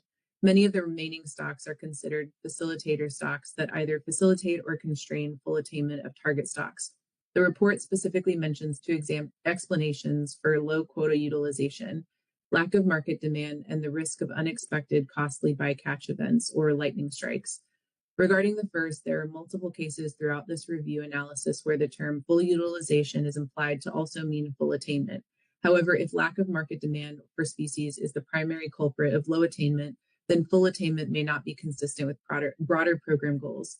At present, the council does not appear to have a clear and agreed upon definition of full utilization as applied to the Catch Share program goal. The GMT suggests the council evaluate and/or clarify the intent and definition of this Catch Share program goal in the future, potentially as a follow-on action, along with any other goal or goals that may warrant reevaluating now that the program is nearly 15 years old.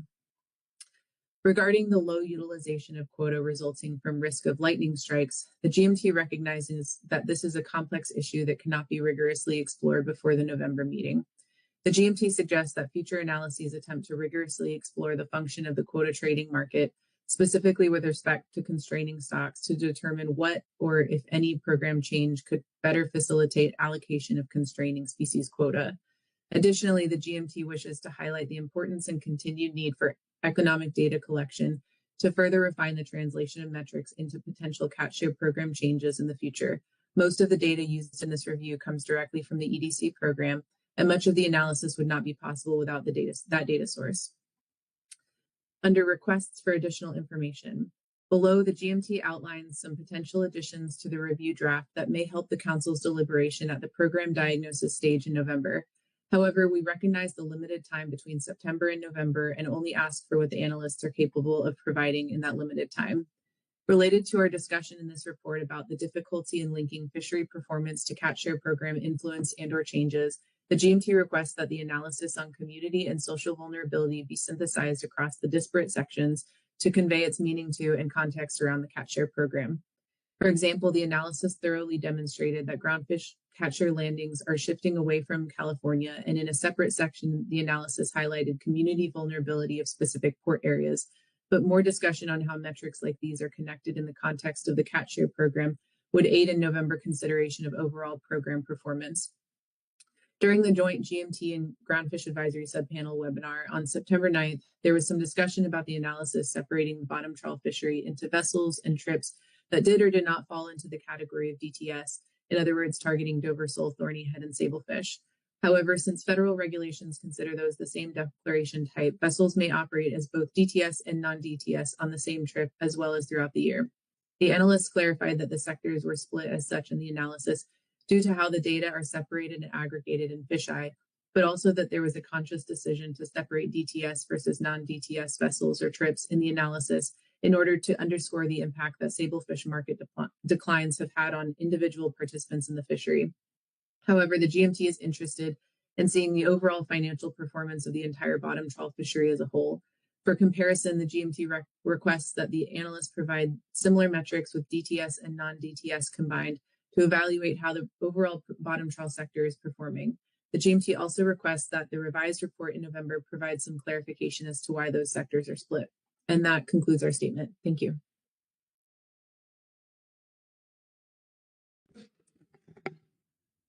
Any questions of Ms. Roberts? Okay, thank you. I have a suggestion. We've got 3 public comments and we've got a lot of discussion and we haven't had a break in a long time. So rather than take a break, come back, I suggest that we take lunch right now, come back in an hour and finish this subject. So, does that hurt anybody's feelings? We'll get a break and everything in and don't have to break, come back, then go to lunch, which I don't think we'll finish this thing anytime soon with public comment and discussion. So, all right, let's break.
Got a couple minutes to game time.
Okay, are we ready back there?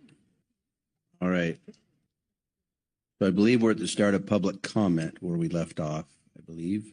So we'll get into public comment, and the first one is Yelena No. Good afternoon. Can you hear me? Yes, we can hear you fine. Thank you. Thank you. Good afternoon, Vice Chair Smith, council members. My name is Yelena Novak. I'm the director of Oregon Trawl Commission, and I will be commenting on agenda item G5. I very much appreciate a thorough review and the report presented by Mr. Brennan and very comprehensive analysis by the GAP. I support GAP's recommendations and comments. Mr. Brennan's report really underscores the fact that the economic goal and objective is not met by our fishery. Costs constitute between 10 and 20% of gross receipts in our fishery, and that's just government fees alone, and that depends on the size of the operation. Human observers is the major driver in that range. I want to offer one point of clarification specific to markets. I absolutely agree that markets are the biggest driver of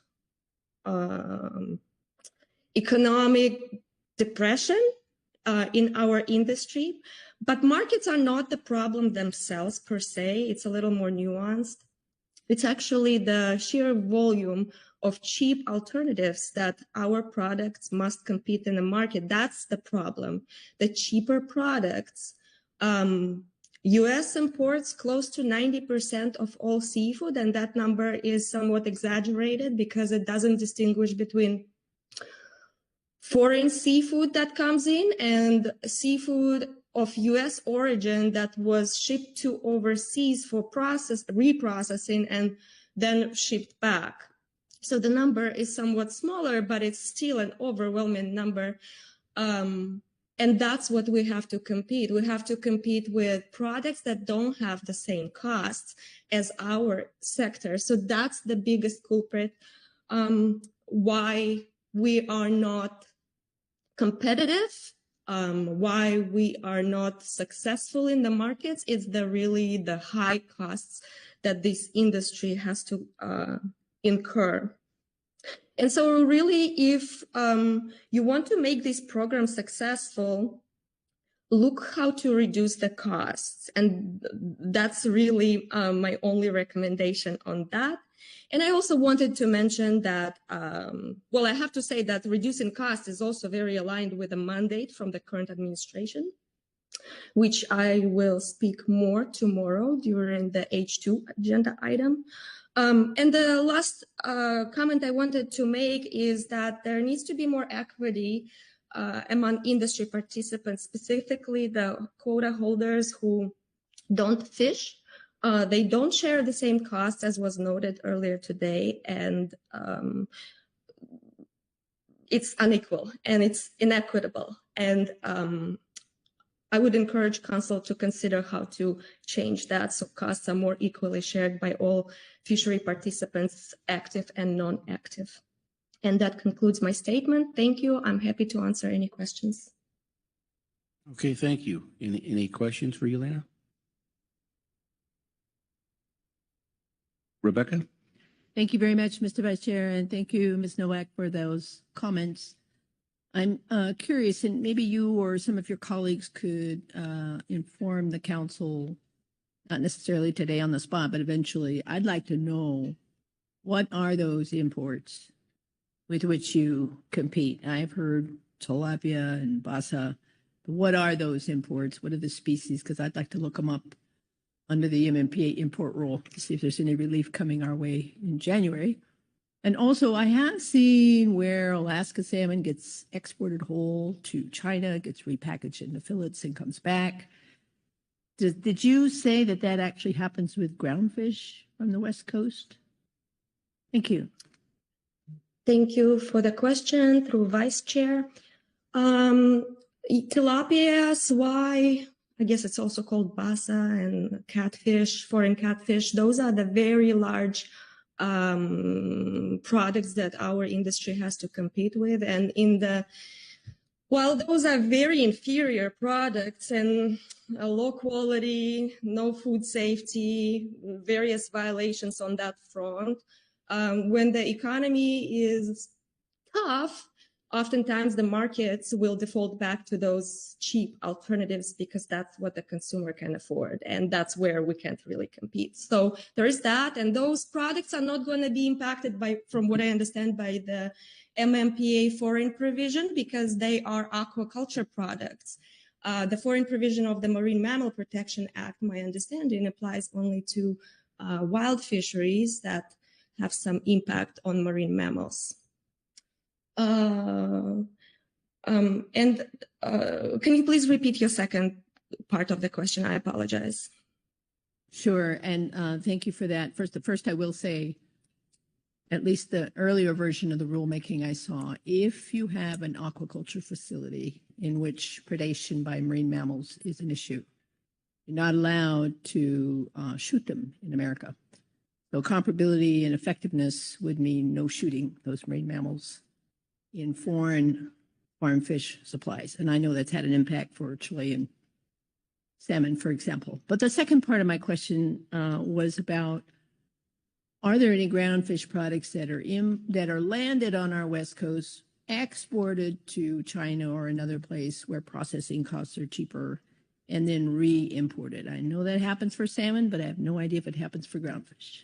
Maybe other people in the room can help as well. Thank you. Thanks so much.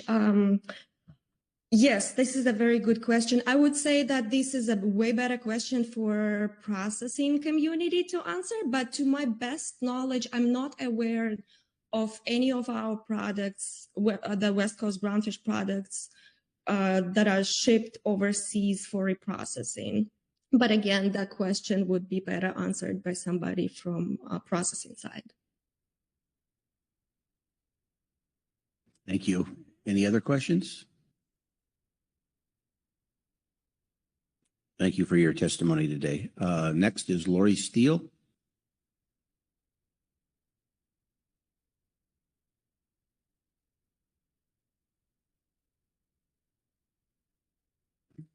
Hi, thank you. Lori Steele, Executive Director of the West Coast Seafood Processors Association. I am just going to be really brief. I wasn't even really planning on making any comments until I sat and listened to the GAP report and just kind of reflected back on the discussion that occurred at the GAP over the course of the week. And I want to first thank everybody who worked on writing that report. It was a huge undertaking. There's a lot of great information in there. And then I just really wanted to thank the GAP for doing the hard work. I think the GAP report is excellent. And I just I want to thank everybody on the GAP who participated in the conversation and put that report together. And I just want to encourage the council to really take a look at that GAP report and support those recommendations moving forward. And that's really about it. Just a big thank you on the discussion. I mean, I think the report was clear in illustrating what I think we've been saying for a while, and that is that the non-whiting groundfish shoreside processing sector is in a dismal situation right now. The fishery has not been profitable pretty much ever for the shoreside processors, and I think it kind of the data in the report, I think, lend some credence to that fact. So we are definitely eager to start really having some conversations about what the next steps are and some follow-on actions. But in general, I thought the report was really good, and I really appreciate what the GAP had to say about it. And then I might as well just take a minute to answer Miss Lent's comment from the previous speaker regarding reprocessing. And I am not aware of any of that happening currently with groundfish or actually any of our other species, at least for the processors that I represent. I know in the past there was some of that going on, but I don't believe any of that is going on now. Our processors are trying to do everything in-house, and that's the way things are for now. So thank you. Thank you, Lori. Any questions of Lori? Brad Penninger? Thank you, Vice Chair Smith. Lori, great to see you here at the council meeting. We talk about infrastructure investment, or lack of that. And we haven't seen you at a council meeting for a long time, and or very much. And I think about the water issues, the DEQ, and basically that's kind of where you've been focused on that. And maybe give a little background, I think, maybe to what the processing community has been experiencing and what they're fighting against, and get some context, just because it's not just, there's things that need to be fixed here, obviously, but you've had your hands full too, and if you just share a little bit, I think it'd be really good and informative to the folks here in the room. Thank you. Yeah, I have been up to my ears in wastewater for many of the past few years. When I started working here, my predecessor told me, "You're going to learn more about wastewater than you ever want to know." And he was right. So we have really, we have been up against it. And I mean, I'm cautiously optimistic that we are forging a good path forward with DEQ. It has taken years. This is in the state of Oregon. And it really was a matter of trying to make the agency understand the complexities of seafood processing and stop trying to jam square pegs into round holes when it comes to setting the standards for our permits. We finally have managed to get good communication with DEQ, but we are still facing, at this point, all of the processors, all of the seafood processors in Oregon are still facing a massive uphill climb to get wastewater treatment technology installed in every facility and get on board with compliance on the new permits. We are estimating for each facility, it could be upwards of $2 million to install treatment systems for wastewater compliance. I can guarantee you there will be some facilities that will not be able to make that capital investment. So there's a lot going on. We saw a couple processing plants shut their doors last year. Some of that was related to, things like the DEQ situation. But a lot of it is just really related to, when all of these things combine, we just can't keep the lights on year round, and a company cannot have 3 or 4 processing plants, keeping the lights on year round with the overhead that we're facing, in the state of Oregon, but in all of the states, when you start looking at all of the other factors. And we've heard about markets. I think we all know there's challenges there. But we have some serious capital investment that has to be made over the next 2 to 4 years in order to keep the infrastructure that we have.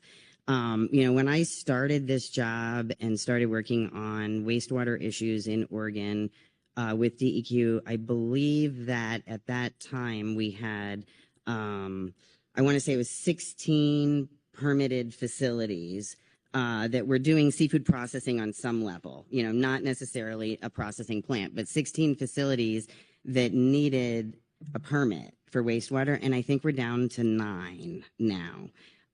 So we are talking about, you know, we're at the as low as we can go and keep this industry still functioning, but we have lost a significant number of processing facilities, and we have a real uphill battle to get the investments made to keep the infrastructure that we have. And it is great to see everybody again. I'm happy to be back, but I am very thankful that over the last couple of years, while I've been wading through wastewater, that I have a wonderful deputy director who has been involved at the Gap and keeps me up to date on everything going on with the council. So thank you. I believe Dr. Lent has a question. Yeah, thank or a you, comment. Mr. Vice Chair. Along the same lines as Mr. Penninger, just really good to have you here and really good to have the point of view, the processors and the buyers. I heard about the wastewater treatment when you were taking me on tours there in Oregon. That's an issue. I also heard about labor. How are things going with getting the skilled labor you need, particularly in this difficult labor market? Thank you. Sure. Thanks for the question. It is another major challenge. It isn't getting any easier. Skilled labor is harder and harder to find. And for our plants, and again, it kind of comes back to, can we keep the lights on year round? Can we keep things operating year round? Groundfish is what kept us operating year round. And without that, it's more and more difficult to provide year-round opportunities for employment, you know? So it's becoming harder and harder, you know, and just as an example, I mean, I know Ocean Gold up in Westport, they would love to hire all of their employees right out of this, you know, the workforce, the local workforce, but we cannot offer them year-round employment. So that makes it even harder. Thank you. Any more questions of Lori? Seeing none, it was nice to see you here. Thank you. Heather Mann is up.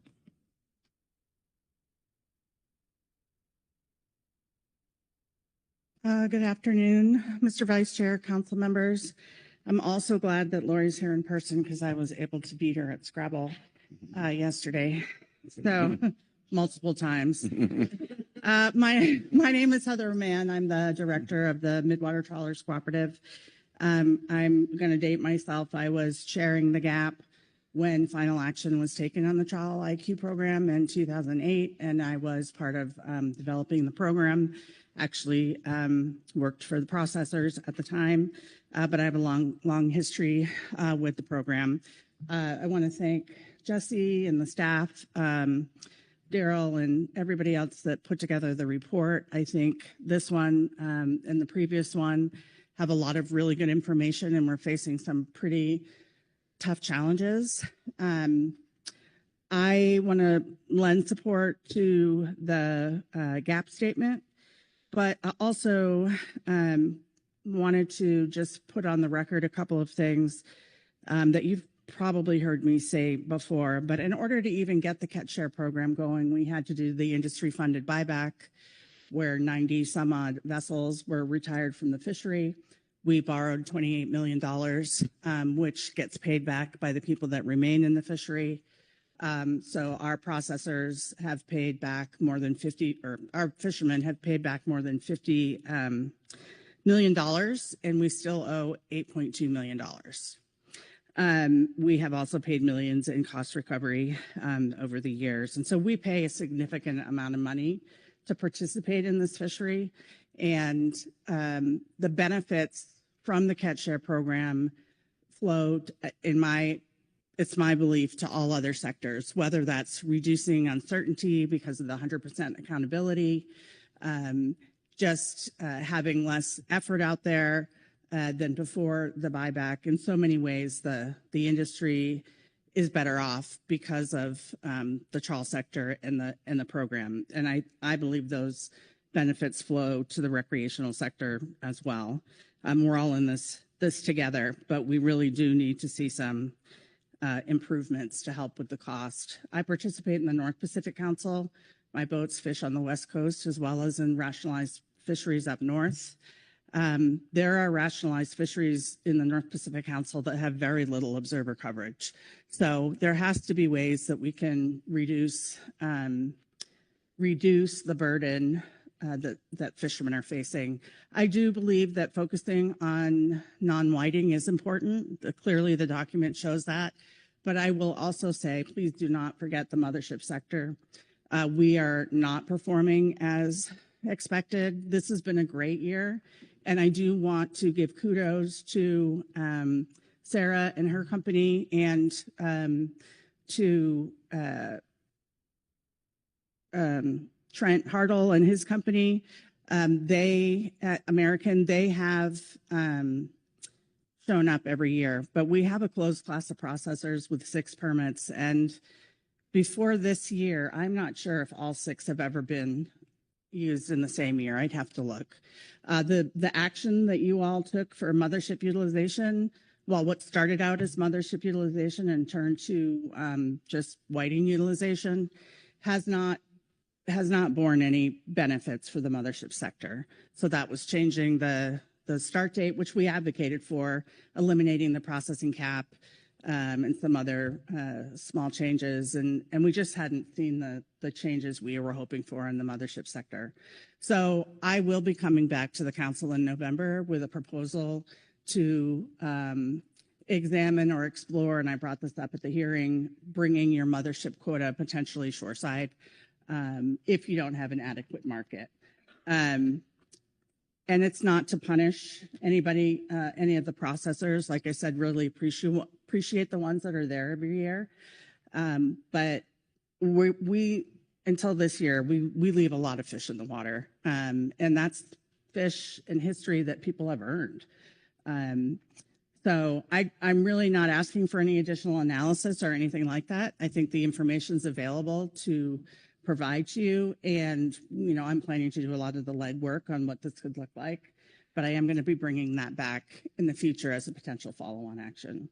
And that's really all I have, but I'm happy to answer any questions. Thank you. Heather, any questions for Heather? Dave. Thank you, Mr. Vice Chair. Heather, thank you for your testimony. I was curious, you know, without those motherships on the out there, I've noticed there's only been a couple over the last couple of years. Is that affecting their market in providing what you need to fill your markets minus that fishing effort? Through the Vice Chair, Mr. Sones, if I understand your question correctly, are the mothership platforms that are on the grounds able to take everybody else's fish? Is that what you're asking, or? No, I'm you know, because you are coming up short on your allocations. I imagine a lot of that's effort, or could be effort by not filling those spots. Is that affecting the market for the other vessels and just having less whiting available to put on the marketplace? Through the Vice Chair, Mr. Sones, I don't know the answer to that question. I can think about that and get back to you. I've been more focused on people having to leave their quota in the water to swim because they have nowhere to deliver it. And they have shoreside markets that would love it, right? But they don't have a mothership platform that's on the grounds. I don't know if that has impacted whiting availability out in the global marketplace, though, and I can look into that. Thank you. Dr. Lent. Thank you, Mr. Vice Chair, and thank you, Heather, for that testimony. Can I just ask you, I should know this off the top of my head, but the $8 million that are left, how many more years of payments will that take to pay that off? And also, do all of the vessels that were originally in the fleet at that time pay that fee, or just the ones that are actively fishing, or just the ones that are permitted? Can you help me with that? Thank you. Sure. So How many years to have it paid off just got extended against our wishes, actually. So how it works is you can charge a fee up to 5% per year. And within the terms of the loan, it has to pencil by 2035, I think, or something like that. And so because the value of the fishery changes every year, and this is a percentage of every landing that an active commercial fisherman makes, it comes out of every landing. And it was 3.5%, and we had advocated to keep it at 3.5%, even though NIMS could reduce that because they thought we wanted to actually pay less. But we end up paying more over time, right, by paying less. And most of the fishermen had wanted to put it up to 5% so we could just get rid of it quicker. But there were too many boats, particularly non-whiting boats, that was too much of a financial burden. So I can't say for sure when we were upside down on the loan from the very beginning. There were 18 months where NIMS had not promulgated the repayment regulations, but the interest started accruing immediately. So we had no way to pay it. And an additional $6 million was added onto the loan. And with about $250,000 and several years of hard work and many therapy bills, we worked in Congress to get federal legislation passed, and we had that $6 million removed off the balance. So now we just have the $8 million. And it really depends on how successful the fishery is. Yeah. That therapy comes in the form of that anybody dares to play Scrabble with Heather, they pay the price. Any other questions for Heather? Okay, thank you.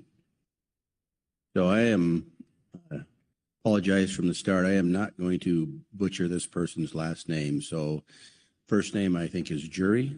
You're up.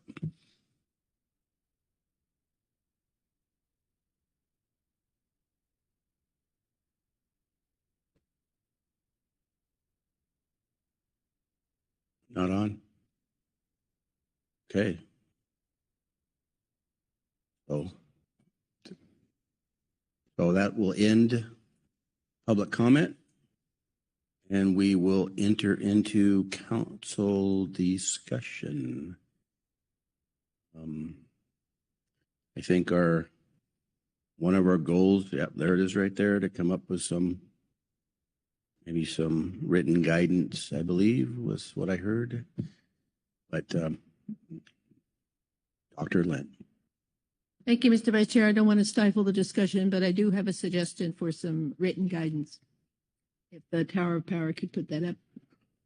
Well, sometimes written guidance stimulates discussion, so I don't think in this case it's such a bad thing unless the council thinks that that's a wrong move. Go ahead, please.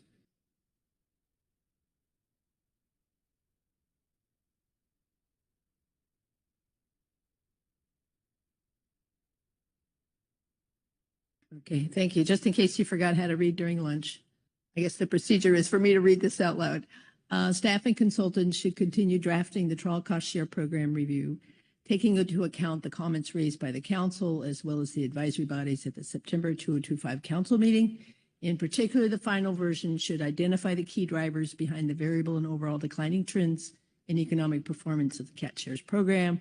Consider recommendations contained in G5A Supplemental Gap Report 1 and G5A Supplemental GMT Report 1. The final review report should be submitted in time for the briefing book for the November 2025 Pacific Fishery Management Council meeting.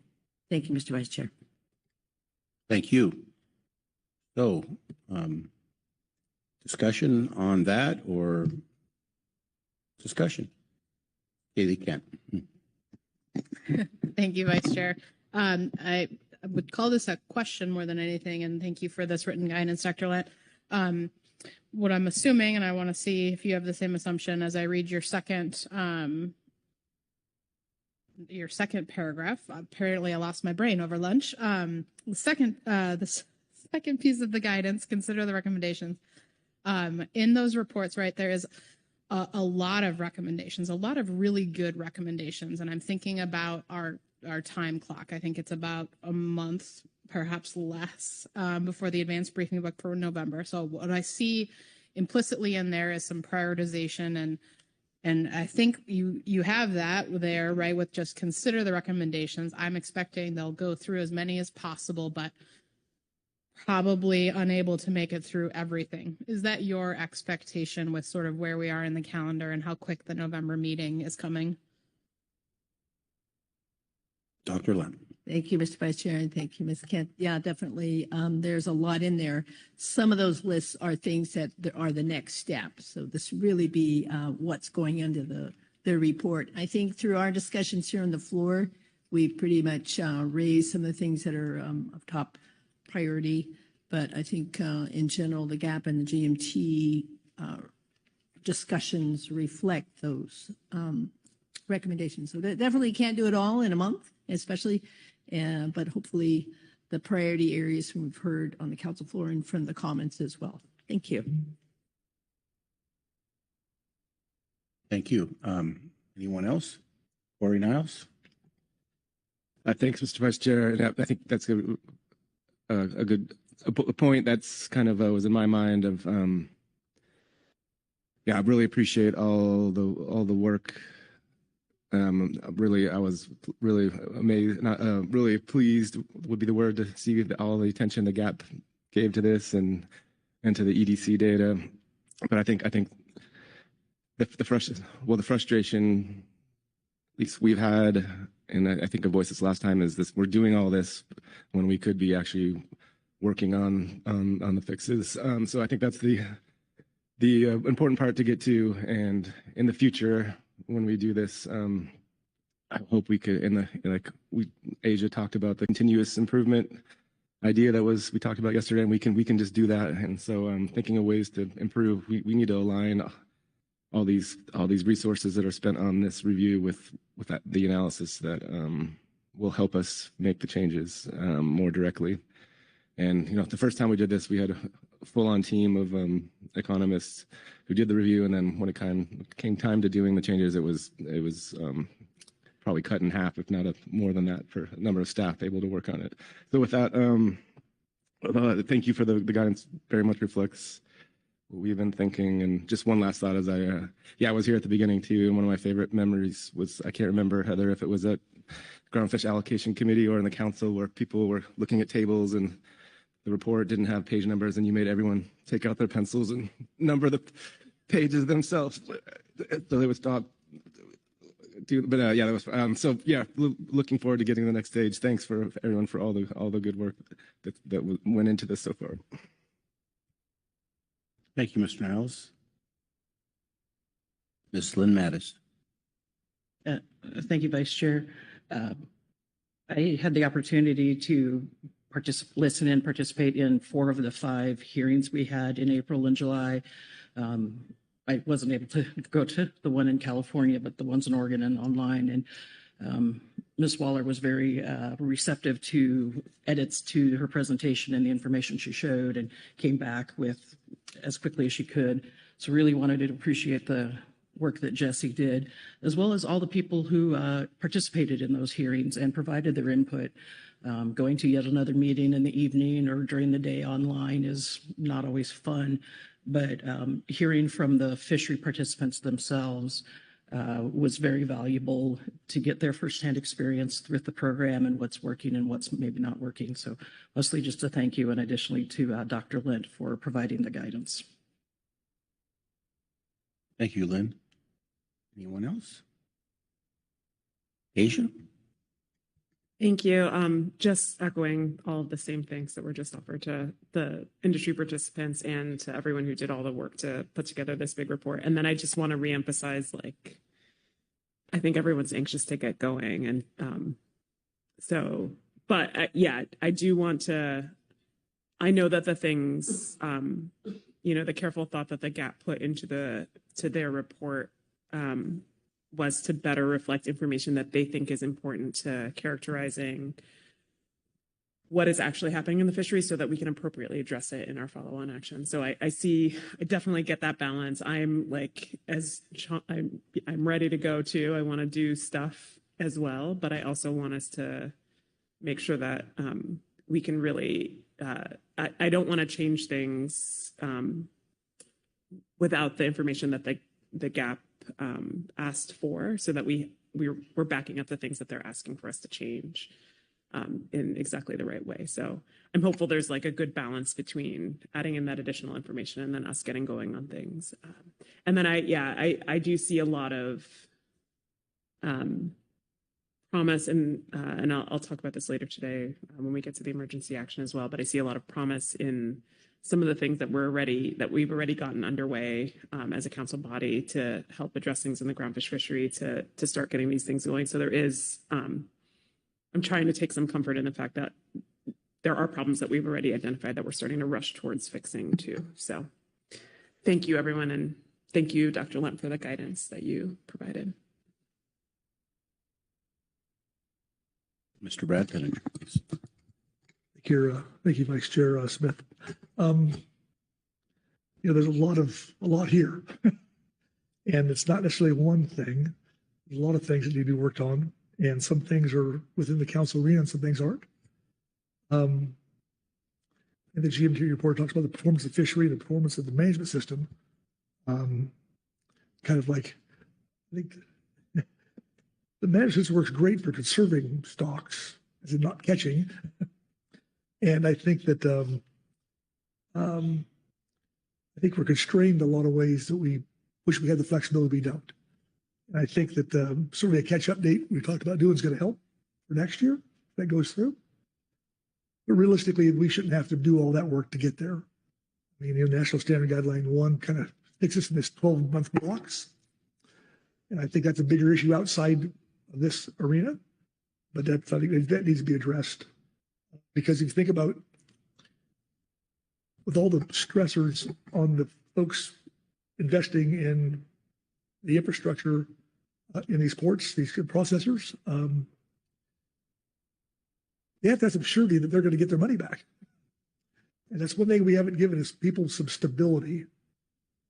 I think that's where we've really failed across the board, is we just haven't given that. And so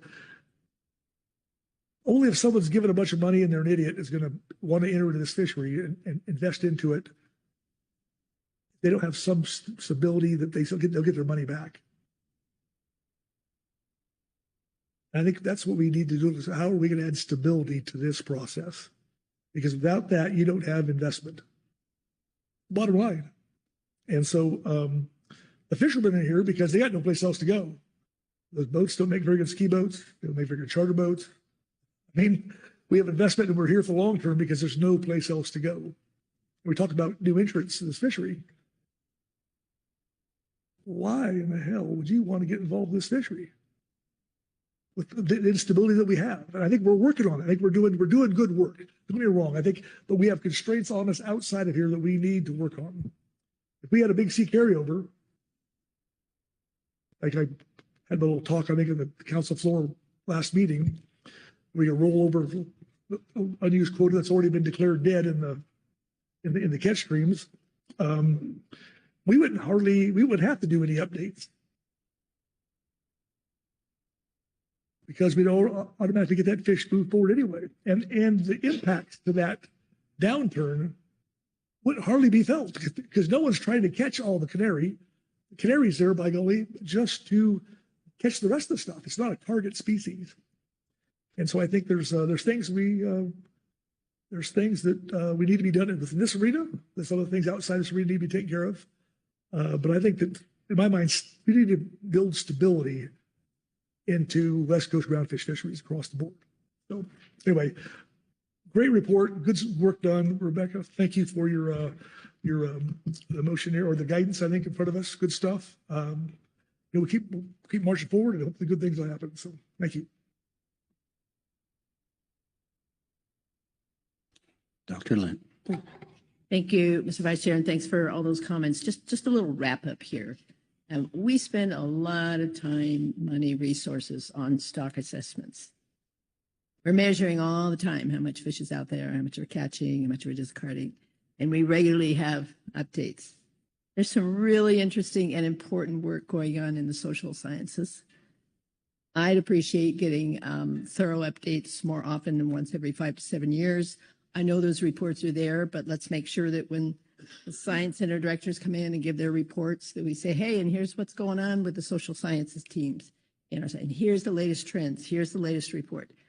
And read them the same way we read the stock assessment.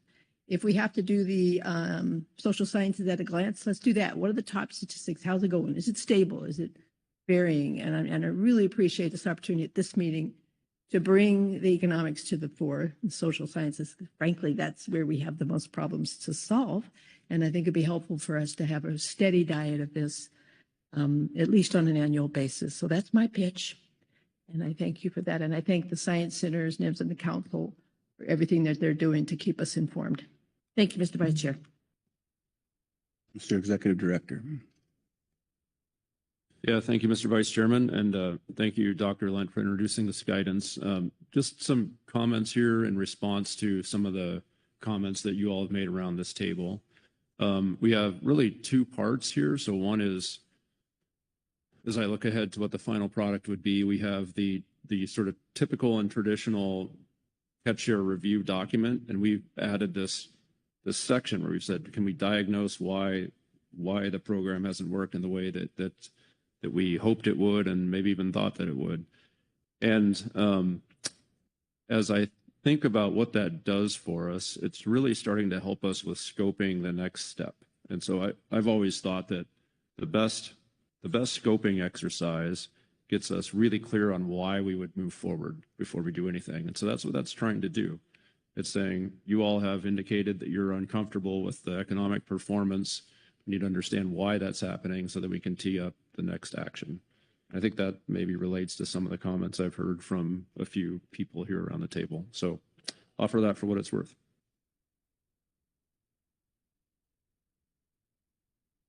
Mr. Niles. Just quickly, I want to get on with today, but the counterpoint to that is we know that we went through gear switching. We knew we diagnosed what the issues were. We know the gap has told us time and time again with the lightning strikes are issue. We know that from processors that the costs. So yeah, I think there's a balance to be had. But yeah, I really appreciate it.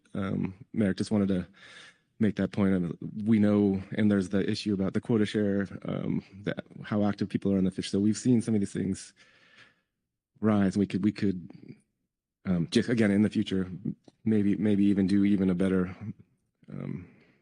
balance. But I do really appreciate. I agree with you what you say about diagnosing the issue. Just we've been doing a lot of diagnosing as we've gone.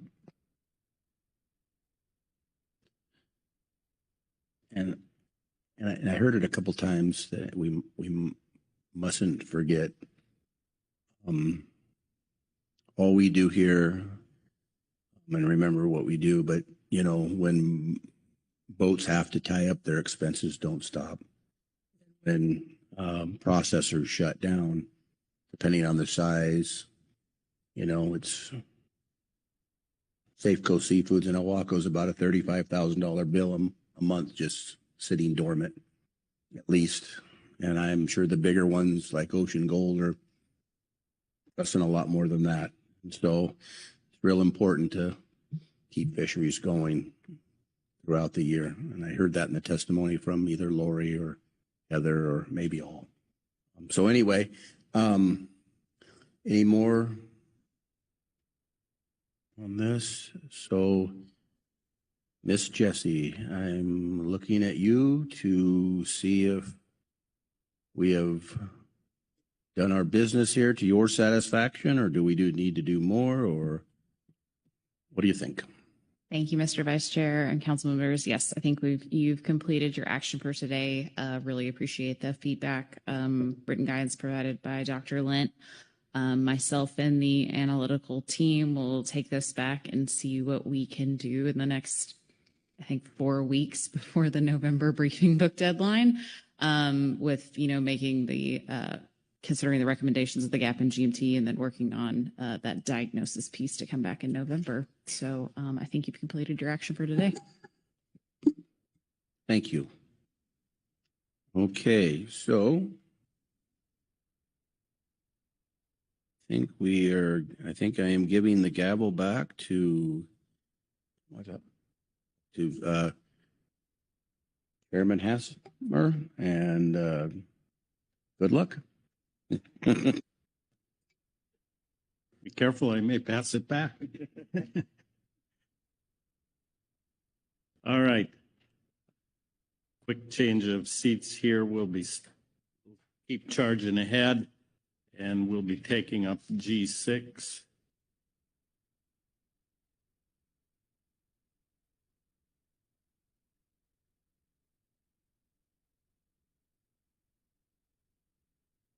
Just give me the thumbs up, Todd, whenever you're ready.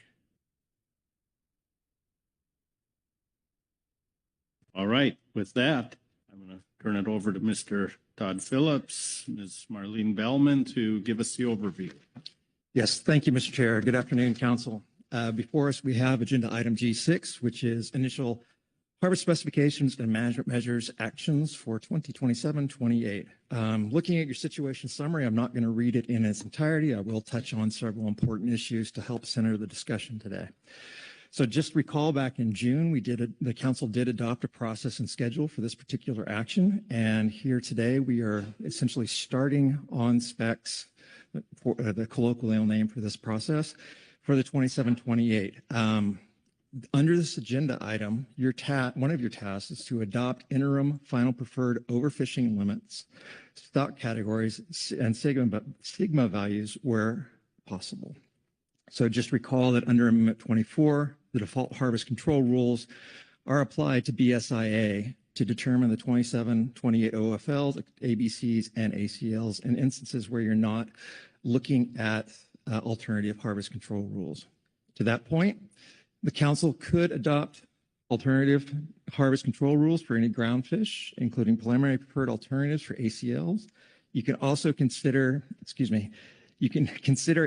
alternative HCRs, and if there's a desire to depart from the default HCRs, the council should adopt a preliminary range of alternatives, HCRs, at this meeting for detailed analysis during the interim period between this meeting and November. The agenda items that are most relevant to the harvest specifications portion of this discussion are supplemental attachments 1, 2, and supplemental SSC attachment or report 1. Looking now at the preliminary range of management measure, this is the opportunity for the council to signal a preliminary list of management measures it wishes to examine in the interim period between now and November, and task the GMT at their October meeting with further analysis. So routine measures are the one part of this particular consideration, and routine measures are those, they're essentially measures that like trip limits, bag limits, that sort of thing. And they are items that the team generally looks at in their October meeting. This would be your opportunity to even provide more specificity to what you think they should look at. So in relation to new management or routine management measures, there is this new management measures issue. So new management measures are those that have never been analyzed. And in the past, the council has included new management measures in this process. However, to that point, as we have been told by the region, this process cannot include any new management measures as part of the rulemaking package. I will allow Ms. Kent to further discuss that, but it is our understanding that should the council include any new management measures in this package, they would come along in that separate rulemaking process. So looking at your reports here, you have quite a few. You have supplemental reports from staff, which are attachments 1, 2, and 3. I'll note that attachment 3 is new to this particular forum. It was designed really to give the council an idea of what the default harvest control rules would look like once you disperse them out to the fishery. It is mostly informational as opposed to decision-making material. You have reports from three reports from the GMT. 2 of those reports were provided in the advanced briefing book, and they were from your requests back in June. And then, of course, GMT report 3 was the report they completed at this meeting. You also have a GAP report and an SS3 report, along with a California Department of Fish and Wildlife and Washington Department of Fish and Wildlife report. Your actions are to adopt interim final 27-28 OFLs, stock categories and sigmas, P stars where possible. For groundfish where alternative harvest control rules are considered, adopt preliminary range of P star values, ABCs, and ACLs for detailed analysis. And then finally, adopt a preliminary range of potential management measures for scoping by the GMT at their October 2025 work session as applicable. With that, Mr. Chair, I have completed a stumbling overview, but I'm happy to elaborate on anything that you would like me to. I'll look around and see if there's any questions on the overview. And I don't see any, so we will move into our reports then. We're going to take up the Scientific and Statistical Committee report first. Dr. Field is online. Good afternoon, Dr. Field. Good afternoon. Can you all hear me? Yes, go ahead. Great. I'll be reading from Supplemental SSC Report 1. The SSC reviewed the overfishing limits for 27-28 under the default harvest control rules. 2, the recommended category designation for each stock, which are reported within agenda items G6, Supplemental Attachment 1. And 3, the constant or time-bearing sigma values used to calculate acceptable biological catches, ABC buffers. The SSC discussed the following issues. A, errors in the sigma values used to calculate ABC values. 2 types of errors were found during an initial review of the sigmas for calculating ABC values. One is cases in which a standard calculation of the time-varying sigma led to sigma values greater than 2.0, whereas the SSC has set a cap of 2.0, which is a constant value associated with Category 3 stocks for sigma. And B, cases where the assessment was conducted well before the time-varying sigma rules were applied and the ABC values from the assessment or projection relied on the old constant values of sigma. So B, apportionment of OFL, ABC, and ACL values to latitudinally defined areas. These numbers are sometimes available from stock assessment tables. Other times are calculated manually from the specifications using status quo proportions. There's some notes on that. And then C, accounting for the natural mortality rate and calculating the time-varying component of the sigma for scientific uncertainty buffer calculations. Wetzel-Hamel 2023 proposed an approach to calculate the time-varying multiplier of the base sigma for stocks with larger values of M, that's values greater than 0.15 a year. The approach developed in Wetzel-Hamel used proportional rate of change in sigma of 0.52 times M. The base sigma for category 1 and 2 stocks should be multiplied by 1 time plus this rate for determining the first year of management. This approach has been used in coastal pelagic species assessments to calculate ABC values since 2023, but was not applied to groundfish assessments in that year. For the 27-28 biennium, the adjustment for species with M greater than 0.15 is applied only for assessments and catch-only projections conducted in 2025, and we talked about those earlier. Those were chili pepper, Oregon black rockfish, and boccaccio. During 2026, the SSC will evaluate adopting this approach for all stocks with M greater than 0.15 for the 29-30 specifications process. The impact of this change on expected ABC values should be considered during stock assessment prioritization for the next cycle. And D, using proxy MSY values for OFLs for management years where assessments are greater than 15 years old and applying the Category 3 sigma value for buffer calculations. So the SSC considers assessments greater than 15 years old to be highly uncertain and intends to treat them as data poor assessments, Category 3 for year 16 and beyond. So that means any assessments conducted in 2011 or earlier for this assessment cycle, using the appropriate proxy MSY values as OFLs, except in cases where the stock is predicted to be at or below the target stock size. The SSC also recommends this approach for a small set of other assessments approaching 16 years old, where appropriate OFL values are not available and MSY values would not be constraining. The SSC notes that the impact of this change on OFL and ABC values for 29 and 30 stocks from last assessed in 2013 should be considered during the stock assessment prioritization for the next cycle. The SSC has following specific updates and recommendations for the following situations. Specifications not yet available for 27-28. English sole projections for the 2013 data moderate assessment provided information on OFLs through 2026.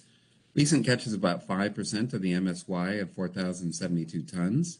The SSC suggests using MSY as the OFL with a default ABC of 3,168 metric tons based on the category 3 sigma for both the 27 and 28, rather than requesting a new projection.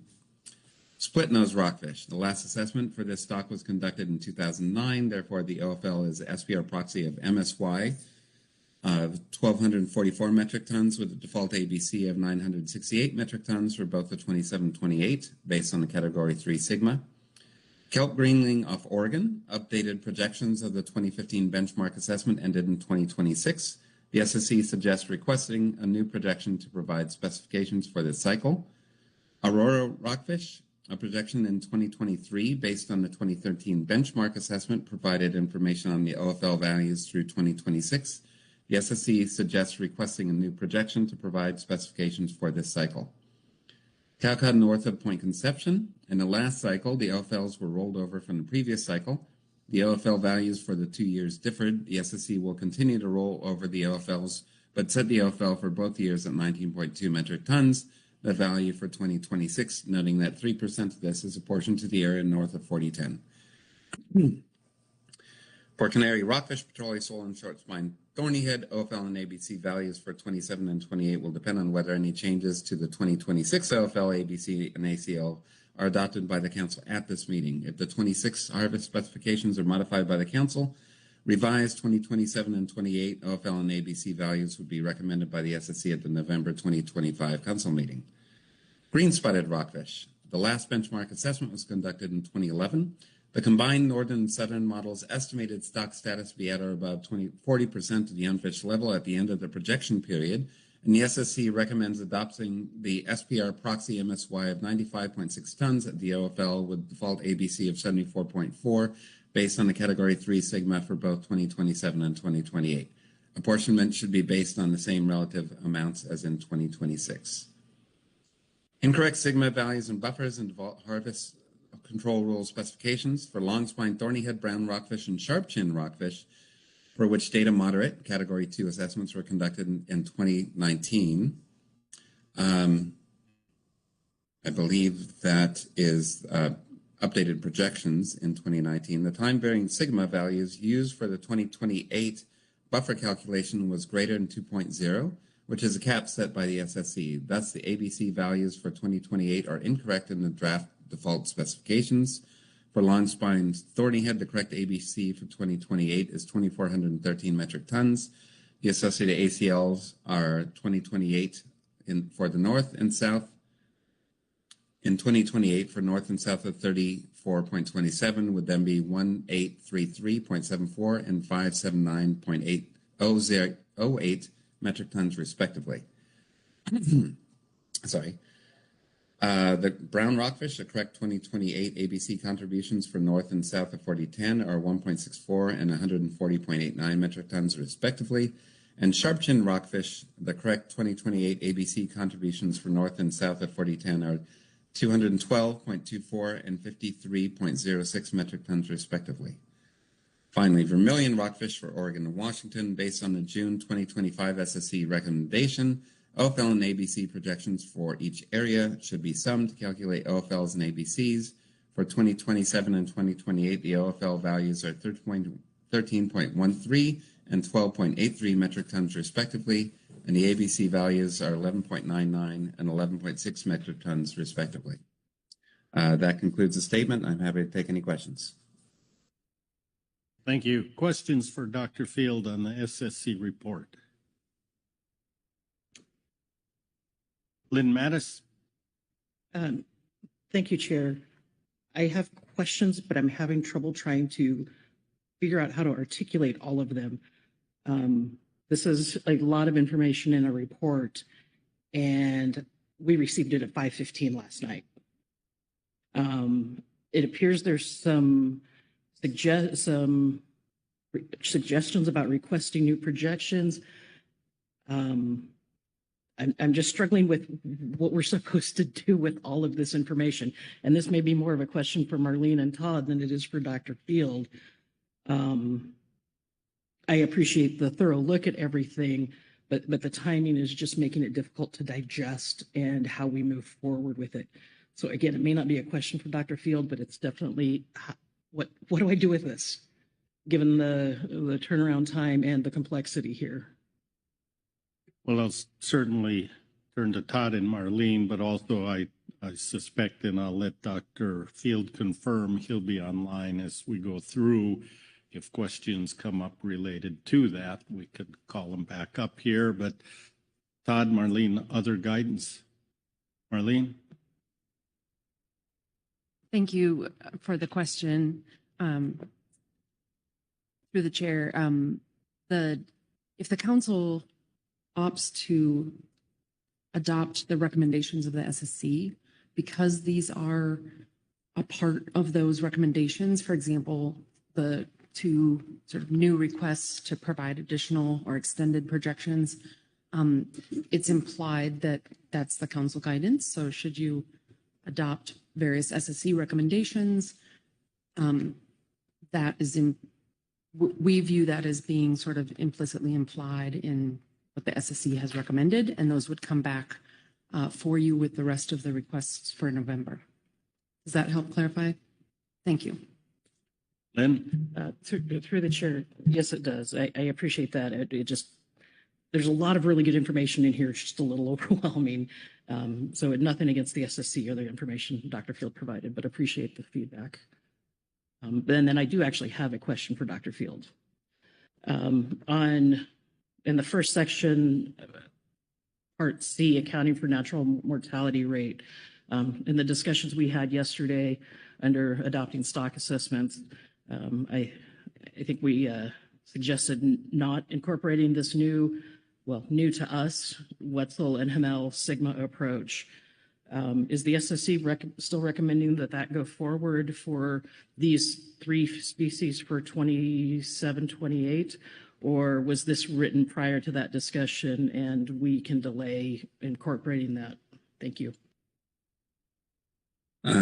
Through the chair, thank you, Ms. Mattis, for the question. Yes, this statement, this is part of the complications with the timing of things. This statement was written before our discussion yesterday, and I certainly would hesitate to try and say anything definitive without having the benefit of having the entire SSC discuss it. But I certainly think that what we heard yesterday was something and that these would be things that we could pick up again and discuss further in November.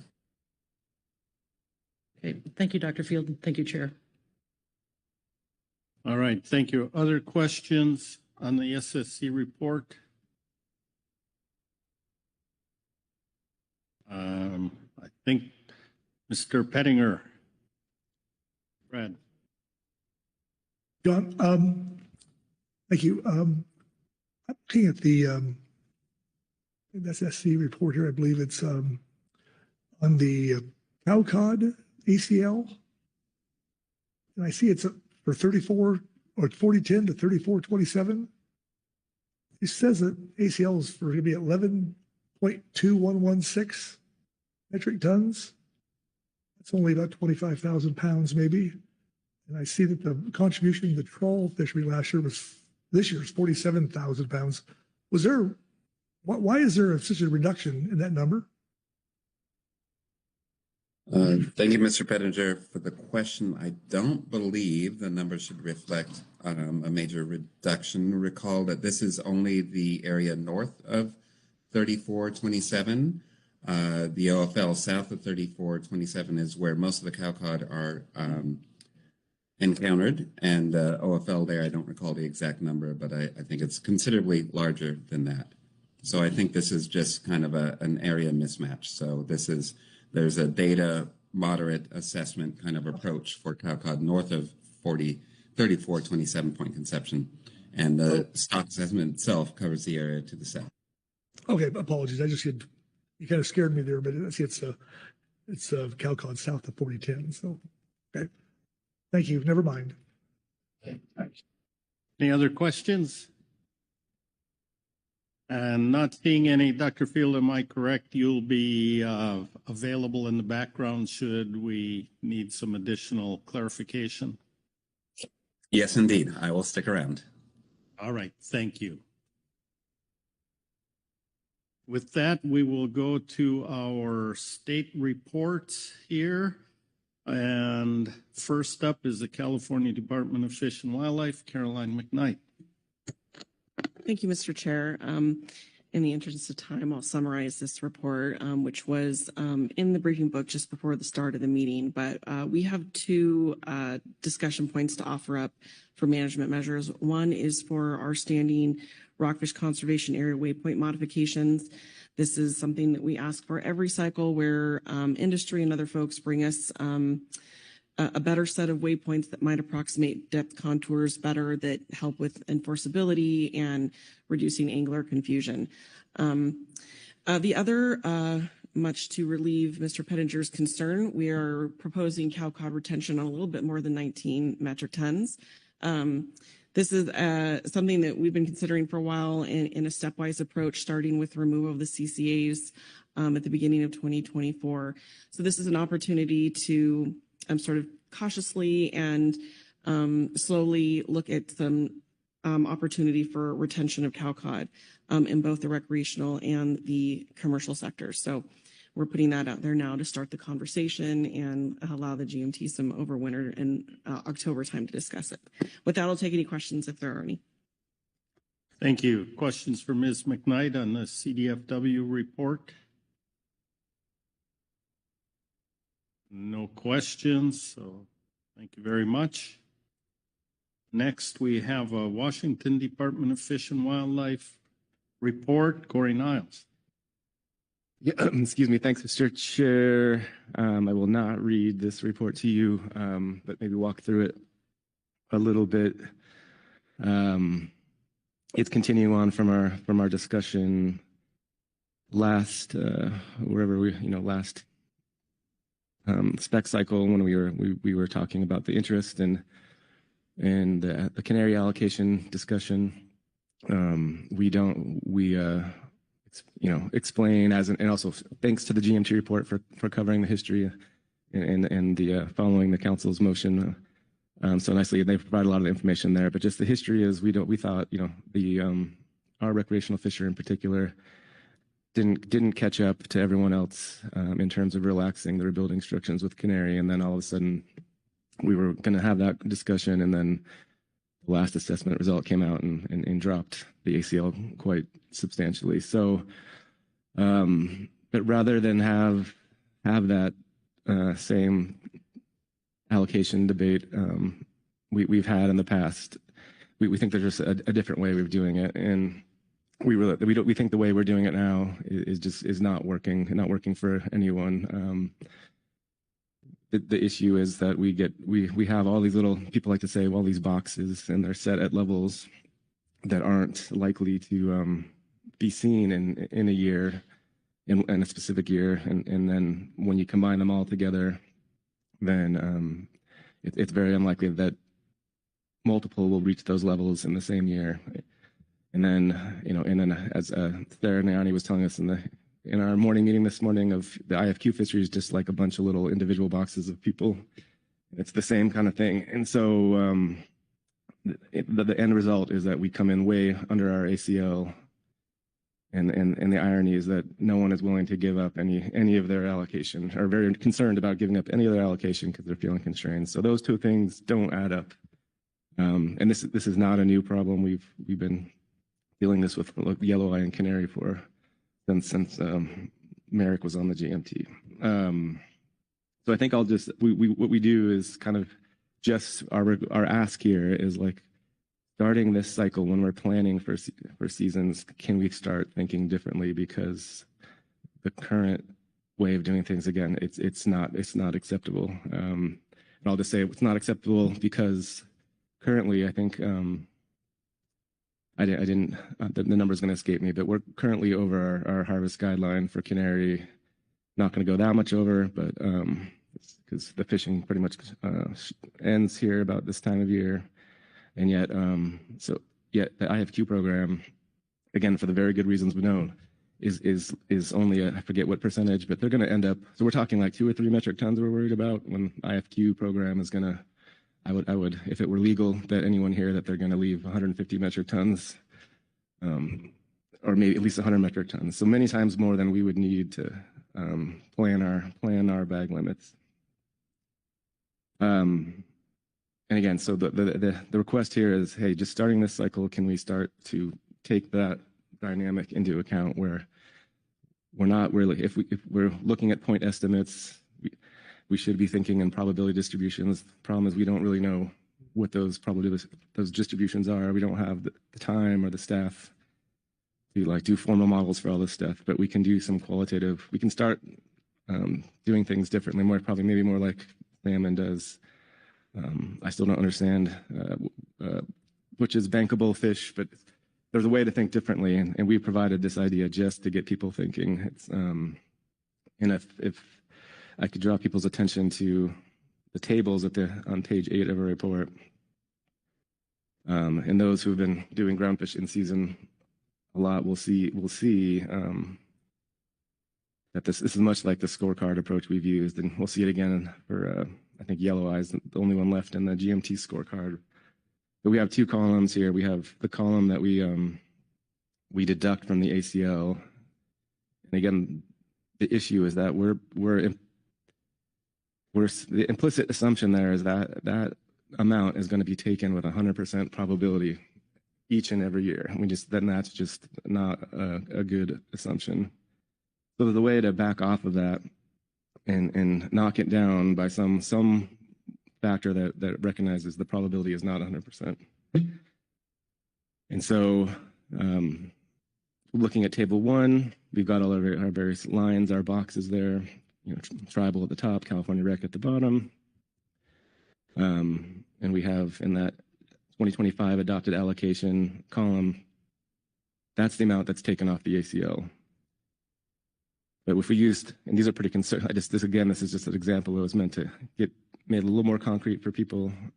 But there's I called it attainment factor, and they're pretty conservative. Like, for example, at the shore-based IFQ, let's say there's we only deduct 80%. Like we say, there's just really, this is more qualitative than quantitative, but an 80% chance they'll take their full allocation, or 80% of their allocation might be equivalent.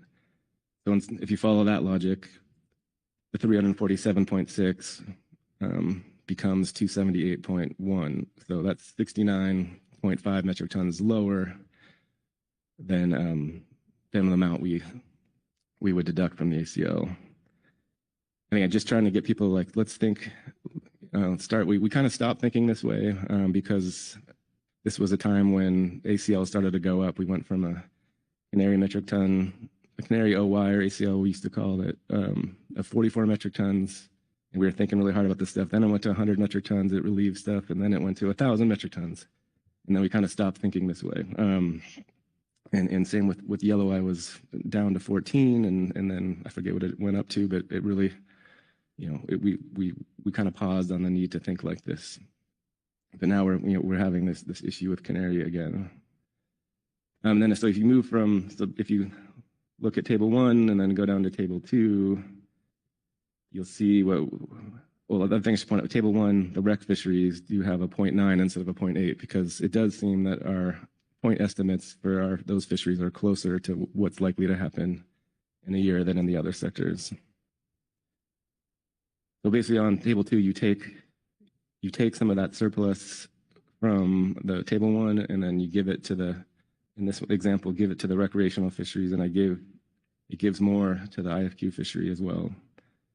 And then you also recognize by giving more to the rec fisheries, then it becomes less likely to see it in a year, so they go down to a 0.8. And so yeah, this example here just shows that if we thought differently, you could give 50% more to each of the recreational fisheries, and I think and then 25% more to the IFQ fishery, and still, again, this is for more thought. You're still at 556.5 when the ACL is 571. So this is, again, just trying to show people that there's a lot of room for some win-wins here. And if we stopped thinking, stop doing the way we're doing and try to be a little more, weight things by the probability that we're likely to see them.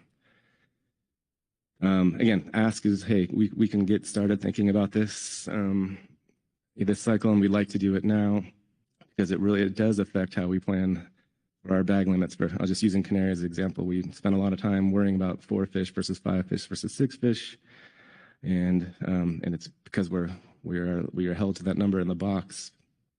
And like with the at-sea sectors in season, if they go over, we look and say, hey, does it risking the ACL or not? If not, there's really no need to act at this moment. So taking that same mindset we've had with the at-sea set-asides and bringing it to the planning phase. And we can make progress on that this cycle. So I know that's a lot. I think I'll stop there, see if there's any questions. Thank you, Corey. Keely Kent. Thank you, Chair, and thank you, Corey, for this report. I have some questions. I want to just say, first of all, I appreciate you all bringing this in September in the spec cycle. I think it was really helpful at the early stage to have the time to talk and to explore and to understand. So I appreciate the timing of this. I think, we've had a little bit of discussion leading up into this meeting to what trying to understand what you're raising in this. And I think just at this point, I think there's more need for exploration of the ideas that you've brought forward. And just for the purposes of sort of how we look at this, if that's the will of the council, sort of putting out the things that we'll be looking for in the hopes that that's helpful. But a couple of the questions that I have is, I don't quite understand from the initial report, and maybe that's on purpose, right? Is sort of how this meshes with when I think about, like, is it just thinking differently or is it regulating differently? And so the things I'm wondering about, right, is this specifying allocations differently in regulations? Is there a concern? Should I have the concern that this is going to look like over allocating an ACL, right? Or is this somehow creating a new allocation structure that I need to be thinking about? Is this creating new in-season tasks for us? And what would that look like, right? And maybe some of this is what would be fleshed out, but sort of those are the things that I'm trying to understand to the extent you have initial responses, or this is where we would want to go if this is what the council wants to do. Either way, I wanted to raise some of those points now. Corey? Thank you, Gil. Yeah, thank you for that question, and thank you for giving thought to it. I think we didn't get to that level of detail that would need to be worked out, but again, and the whole regulatory aspect, that'd be a good question. But it makes me think, I don't know if it was when I was in grad school or soon thereafter, but I remember a news article coming out about spotted owls, and if you added up all the incidental take allowances or whatever they're called on the ESA, the species would go extinct, and everyone's like, what? How is that possible? And it's the same kind of mindset as, well, the Fish and Wildlife Service is issuing an incidental take in this way. They know that not every project they're looking at will take that many spotted owls, kind of thing. So if we have these numbers in regulation and they add up to more than the ACL, the error in logic there is what I said before, that you're assuming something very unrealistic, that there's 100% chance all those amounts will be taken. So long way of answering you. Yeah, there's a big fundamental problem with how we're doing it now, what it would take to explain it to everyone, and in what changes would be in the regulation. That would that's more to come, and we might have more thoughts on how that happens in discussion. And we're not saying we need to get all the way there now, but there are baby steps to get there this cycle, and maybe as part of the Specs Flex stuff efforts. Caroline McKnight. Thank you, Mr. Chair, and thank you, Corey, for the overview on the report. I have some thoughts and some observations that are probably not going to come out very clearly, so just bear with me. I guess the first thought is what I hear you maybe describing is a terminology change, and I heard Ms. Kent's response on maybe looking over prescribed in regulation, the specification, but what you're describing sounds like maybe how we've been handling nearshore rockfishes, where we have a sharing agreement, and there are times where we have stopped mid-season and checked in with one another and said, hey, we look like we're over, we look like we're under, can everyone keep going? And we say yes. And I mean, we certainly conducted an exercise similar to that with Yellow Eye on a number of occasions where we made a decision that some sectors may be going over ACTs, but not going over an allocation. So is that essentially what you're describing here, is some type of terminology change that allows for that flexibility, but still maintains the structure that Keely described as being needed? Corey? Yeah, I'd say yes, Caroline, but it's just doing it in a bit more explicit, formal way during the planning phase. But then there's the recreational layers. But then the thing this wasn't my idea, but many like the thing that's then you can also do stuff for the IFQ fishery, like issue quota pounds in a ratio that's not 1-to-1 to the trial allocation, for example. So there's for the recreational fisheries, very much yes, but it's doing the similar thing that could happen for other sectors as well. And it's kind of fundamental to the at-sea set-aside discussion. But Caroline? Thank you, Corey. And I guess where that leads me next to is I feel like there's maybe some bleed over into Specs Flex. I feel like maybe what you're describing could even potentially be bleed over into trawl review follow-on actions.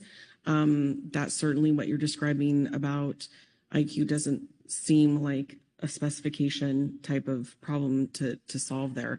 So I guess the question is there any thought about this could be somewhere, a vessel more appropriate than specifications to continue this discussion rather than here? Thanks. I'll try to be. Yeah. Well, the reason we brought it here is one, because we still have the interest in the allocation decision. It's affecting our recreational fishery. It's affecting everybody, but affecting how and maybe we need to be smarter about how we do our but we're doing it now because we want to plan for our recreational seasons differently using this kind of thinking. But yeah, the other stuff might fit. We don't have opinions on how it gets considered Specs Flex or trawl following actions, but there is benefit to starting when we plan these 27, 28 seasons that we're planning. So yeah, it doesn't all have to happen in the same place or at once. But we would like to do things differently, at least partly starting now. Other questions? Brad Pettinger. Thank you, Chair Hasmer. Well, without asking, Corey, I know what you did this summer. And I think it's an interesting take on things. Obviously, just first seeing it here right now. And so, but I think that a big sea carrier would take care of all the issues for everybody, I think. And, but I think that we're looking towards going simplicity, simpler ways of doing business in the future, not more complex. So interested to dig into this and see just how this works.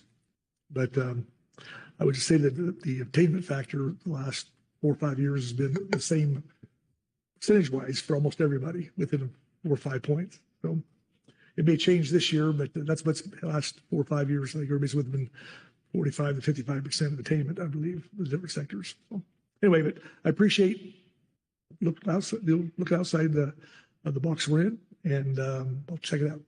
Thank you. Corey Niles. Quick response. One thing I forgot to mention, important part, and Brad, I bet you this would help more than the Big Sea carryover, but we'll see but the inspiration from this much of it came from how the JMC, the Whiting group, has worked, and they have when they're setting their TAC, and we explain this, they have this fish out of the water target, but then the TAC is higher than that mainly because of our U.S. allocation structure, and it's the tribal set aside and like the mothership, the challenges in the mothership sector. Lori can explain this to us, but that's where it kind of came from. It's like you can plan knowing that not everyone's going to take their full amount. Asia Shumalo. Thank you, Chair. Thank you, Corey, I love interesting ideas. I'm really excited to see different thoughts right now while we're all being really creative about how to get to a better place with the groundfish fishery, not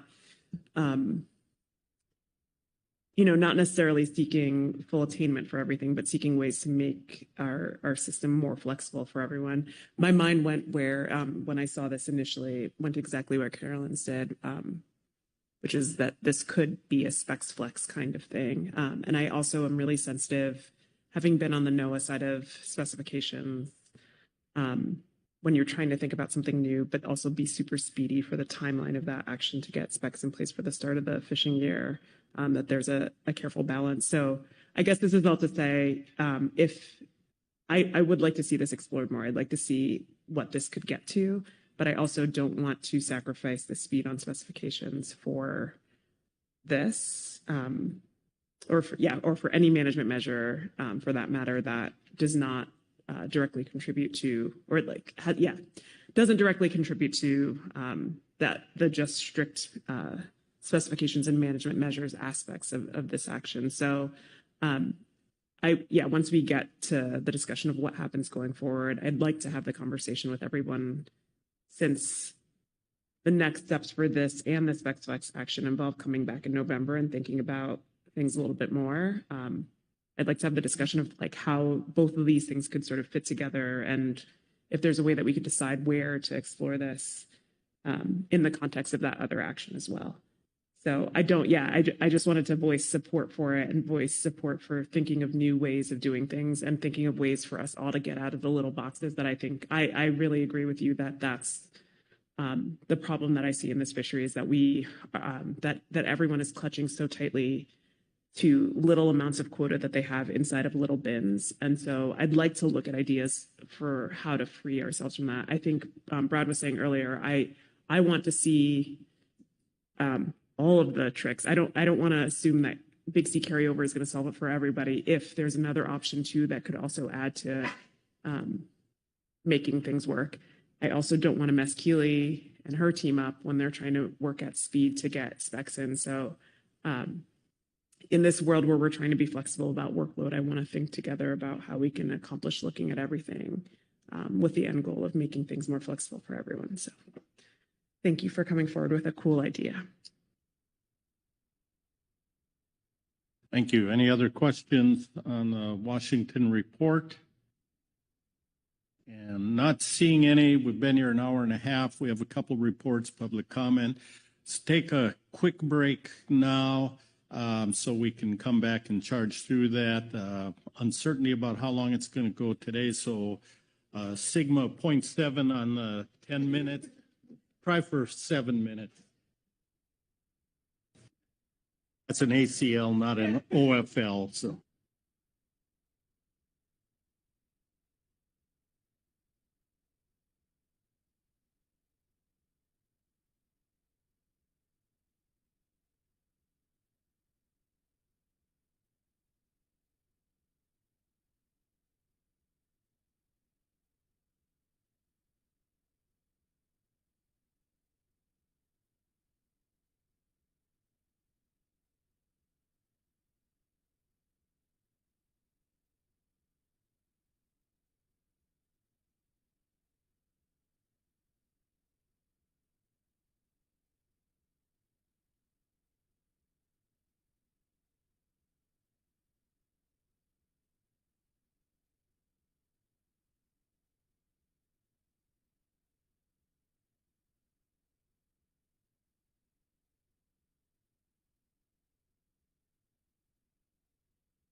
Okay, let's start swimming back to our chairs here.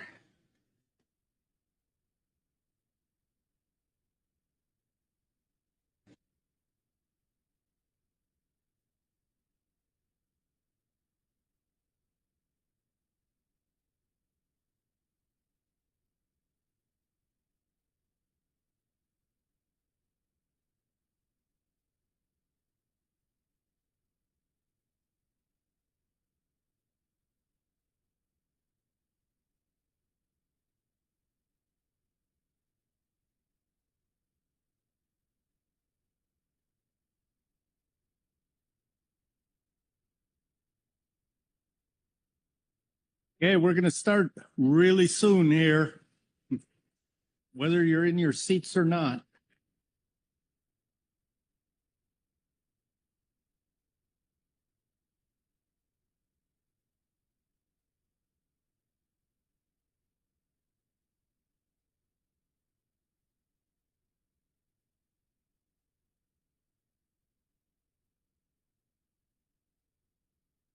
All right, we've got Groundfish Management Team, Groundfish Advisory Panel reports to go.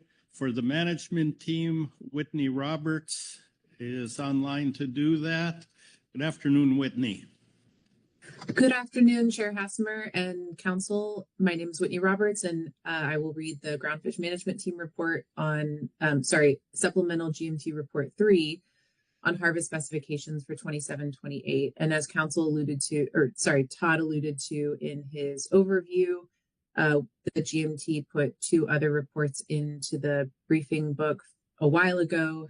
I can take any questions on those reports. I've also got friends online for any questions on those reports, but I will only read Supplemental Report 3. And I will also, in the interest of time, be skipping some of the sentences in the report. So if you're following along, I might jump around just as a warning. The GMT supports the use of overfishing limits in decision tables rather than spawning biomass, as OFLs are tangible management metrics that help inform the council when setting harvest control rules. Under default harvest control rules, the Groundfish Management Team recommends that the council indicate at this meeting if it would like to depart from the default harvest control rules for any species. The GMT also recommends adopting interim final 2027-28 OFLs, stock categories and sigmas, and P-stars for all the species where the default harvest control rule is chosen. This timing is necessary to coordinate with stock assessors and prepare information for the November 2025 council meeting when the council is scheduled to adopt preliminary preferred ACL alternatives for overwinter analysis by the GMT. This information will also be discussed during the GMT's October 2025 work session. If of the stocks that were assessed in 2025, including stocks that received a catch-only projection update, the GMT recommends the council adopt the default harvest control rules for quillback rockfish off California, sablefish, Petrale sole, black rockfish off Oregon, and dark blotched rockfish as described below and shown in Table 1. And I apologize, that list should also include widow rockfish, and it didn't end up in the text somehow, as well as Boccaccio. Moving down to the species-specific sections. For quillback rockfish off California, the results of the 2025 California quillback rockfish stock assessment indicated the stock had never been overfished, and the application of the default harvest control rule of P-star 0.45 will provide the greatest management flexibility. For sablefish, the GMT did not see a need for an alternative harvest control rule for sablefish, given that the projected ACLs are not expected to constrain the fishery, and a P-star of 0.4 projection changes the projected OFLs minimally. Additionally, the 2025 benchmark stock assessment includes many improvements from the 2019 benchmark assessment and is well informed. The stock status is projected to continue increasing through 2031 before beginning to decline, and the council could conduct another assessment or catch-only projection before then to account for realized catches below the ABC. For widow rockfish, the GMT will give consideration to widow rockfish alternative harvest control rules after the results of the supplemental review. The GMT recommendations, if made, will be brought forward at the council's November 2025 meeting. For black rockfish off Oregon, the default harvest control rule will provide the greatest management flexibility for a stock already expected to constrain fisheries. Therefore, the GMT does not support an alternative harvest control rule for black rockfish off Oregon. And black rockfish off Oregon, just to note, is one with the proposed time varying buffer changes by the SSC. For dark blotched rockfish, the GMT did not see a need for an alternative harvest control rule for dark blotched rockfish, while the 2025 catch-only projection projects the ACLs declining over the 10-year period. Catches are generally below the ACL, and another catch-only projection or assessment can be conducted in the future. For Boccaccio, again, this is one with a proposed change to the time-varying buffer values by the SSC, so we make note of that. And OFLs are apportioned to the north and south of 4010 based on average historical landings. Recent landings trends for Boccaccio continue to support the default apportionment percentages. Mortality is generally below the ACL, and another catch-only projection or assessment can be conducted in the future. And we didn't put a sentence in here explicitly recommending default at this time, but we do for Boccaccio. Moving on to alternative harvest control rules. The GMT recommends alternative harvest control rules be considered for the following stocks in Table 2. That is yellowtail rockfish north of 4010, chili pepper rockfish, rough-eye black-spotted rockfish, yellow-eye rockfish, canary rockfish, shortspine thornyhead, and Petrale sole. And the following sections will go into detail of those alternatives we propose. For yellowtail rockfish north, the last assessment was a benchmark in 2017. The fishery has changed since then, and commercial catches have increased with the rebounding of the midwater trawl fishery, which is dependent on yellowtail rockfish. The OFLs predicted from this assessment, which are based on full attainment of the ACL, are only 20 to 24% above estimated catches in 2025 and 2026, and thus are likely to put constraints on individual commercial trawl vessels limits. The GMT proposed alternative 1 as an ad hoc 3-year phase-in approach. This alternative harvest control rule would entail setting the 2027 ABC and ACL, or 5,050 metric tons, right below the OFL, or 5,051 metric tons. For 2028, the ABC and ACL of 4,711 metric tons would be set halfway between the original OFL and ACL, with a P-star of 0.45 from 2028. And in 2029, the ABC and ACL would be set equal to the original ABC and ACL, or 4,445 metric tons, with P-star 0.45 from 2029. And you can see in the figure and the table below, this demonstrates that phase-in. The phase-in approach would keep the ABC and ACL below the OFL and would provide the trawl fleet immediate relief while transitioning to the lower limits. For chili pepper rockfish, this is another stock that is proposed for changes to the time-varying buffer values by the SSC. Chili pepper rockfish was last assessed in 2007 as a benchmark assessment, along with an update assessment in 2015 and catch-only updates in 2017 and 2023. OFLs are apportioned to the north and south, 7% and 93% respectively, of 4010 based on average historical landings. Recent landings trends for chili pepper rockfish continue to support the default apportionment percentages. Because the OFLs predicted from this assessment are more than 3 times greater than current catches, an additional alternative catch projection was run based on constant catch at the MSY proxy yield, or reference point based on assumed MSY proxy value of SPR 50% at spawning biomass SPR. The harvest limits based on predicted MSY proxy values are already provided in a decision table in the status report. Given recent fishery performance, it is unlikely that the higher 2025 ACL will be fully attained. Alternatively, a constant ACL of 2,114 metric tons could allow fisheries to operate as usual while decreasing the fraction of unfished biomass at a slower rate and thus slowing the decline in harvest limits into the future. For rough-eye black-spotted rockfish, the coast-wide rough-eye black-spotted rockfish OFL is apportioned into OFLs north and south of 4010 because the stock is managed in the slope rockfish complex north and south. The current apportionments are 98% to the north and 2% to the south based on average landings during 1985 to 2012. The GMT discussed whether it is more appropriate to use landings or survey biomass estimates to apportion the species north and south of a management line, as the location of landings may not necessarily reflect abundance and resource availability. The GMT looked at West Coast groundfish bottom trawl survey data and concluded that the recent 10-year rolling average proportion is approximately 99% north and 1% south. The GMT will gather more information following the September council meeting and consider next steps and recommendations during our October meeting regarding rough-eye black-spotted area apportionments. The rough-eye black-spotted stock assessment review panel included thorough discussion on the high uncertainty in stock scale, yet the stock status was less uncertain and estimated to be very healthy. For example, 87.7% in 2027. Given this uncertainty in the scale and therefore the OFL point estimate, the council should consider a precautionary harvest control rule that is set lower than specifications projected by the stock assessment. The projected coastwide ABC under the default harvest control rule is 844 metric tons in 2027 and 826 metric tons in 2028. Additionally, a rough-eye black-spotted rockfish ACL contribution as high as 800 to 900 metric tons to the slope rockfish complex could risk overfishing the other species in the complex with lower ACL contributions.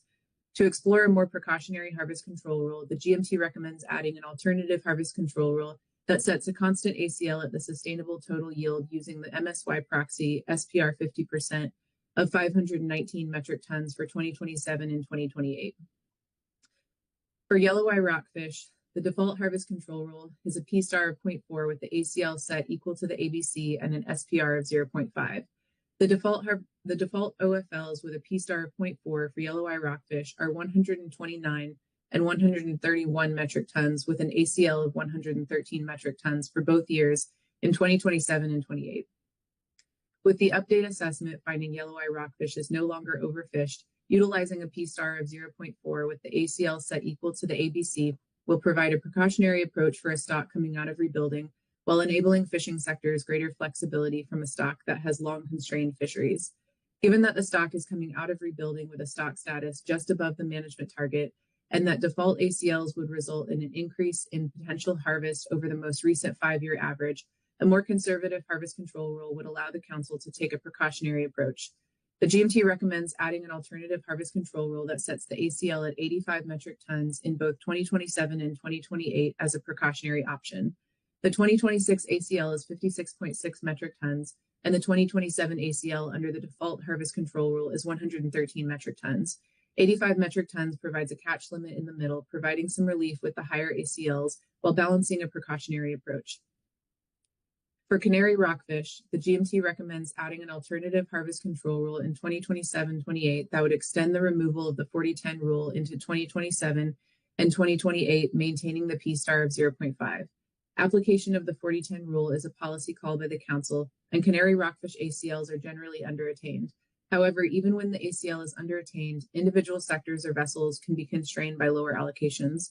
Utilizing the ABCs without application of the 40-10 rule would provide all fishing sectors greater flexibility and help to minimize socioeconomic impacts from this constraining stock. For Shortspine Thornyhead, the most recent assessment for Shortspine Thornyhead was a Category 2 conducted in 2023, followed by the catch-only projection in 2025. The projected ACLs using the default harvest control rules are comparable to the GMT predicted catch projections for 2025 and 2026.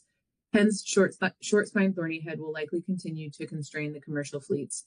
Given these expected constraints, the GMT proposes a constant ABC equal to the ACL for 2027 and 2028 of 902 metric tons, which would provide an additional 55 metric tons and 45 metric tons in 2027 and 2028, respectively. The 902 metric tons is provided in attachment 15 on table 3 as the ABC for 2026. This ramp down may allow the fleet to adjust to the new lower limits without exceeding the OFL and provide time for a new full assessment if additional information becomes available. For Petrale sole, this is the last one with an alternative harvest control rule. The currently adopted 2026 ACL is 2,238 metric tons with the 25-5 rule applied as a buffer between the ABC and ACL. Maximum mortality in the most recent 5 years is 3,097 metric tons, so the 2027-28 ACLs are expected to constrain the fishery, particularly the bottom trawl sector. If the council adopts a revised 2026 ACL, the catch-only projection for Petrale sole projects the ABC declining from 2026 to 2028, before then steadily increasing again through 2034, with stock status projected to remain above the management target of 25% for flatfish throughout the entire 10-year projection. If the council adopts a revised 2026 ACL, the GMT recommends adding an alternative harvest control rule that sets the 2027-28 ABC equal to the ACL at the revised 2026 ABC of 2,489 metric tons in both years, which is still 156 metric tons and 139 metric tons below the OFL in 2027 and 2028, respectively. If the council does not adopt a revised 2026 ACL, the catch-only projection projects the ABC declining from 2027 to 2029, before then steadily increasing again through 2033, with stock status projected to remain above the management target of 25% for flatfish throughout the entire 10-year projection, and slightly higher than if a revised 2026 ACL were adopted. If the council does not adopt a revised 2026 ACL, the GMT recommends adding an alternative harvest control rule that sets the 2027-28 ABC equal to the ACL at the 2027 value of 2,501 metric tons in both years. Moving on to routine management measures. Again, I will just highlight a few sentences. The items noted in Table 4 are routine management measures that the team or members of the public have identified at this time as warranting specific exploration. Items may be added to the team's investigation based on additional information brought forward at this meeting and guidance from council. The team requests guidance and prioritization of items the council would like evaluated to inform their decision-making process in selecting a range of management measure considerations at the November meeting. As the yellow eye rockfish stock assessment indicated the stock is rebuilt, the GMT could consider limited yellow eye rockfish retention if the council or industry has interest. Currently, the GMT has heard support for a cautious approach with expansion of fishing areas, followed by consideration of retention in future cycles. The GMT requests guidance from the council and industry if analysis of a different approach for yellow eye is desired. And in the table, you'll see some of the routine management measures we've bulleted. Particularly, I draw your attention to under off-the-top deductions. We suggest looking at converting default approach from recent 10-year maximum to recent 10-year average for some or all stocks under the incidental, open access, and research off-the-top deductions. We also point out the potential to look at Canary rockfish allocations. We review the at-sea whiting set-asides per usual. We also will look at sablefish trip limit adjustments to accommodate new ACLs, cowcod trip limits off of California, as discussed in our report 2, as well as stock complex species-specific trip limits, also discussed in our report 2, and some other trip limit adjustments off California, and then lingcod retention off Ledbetter Point and the YRCA.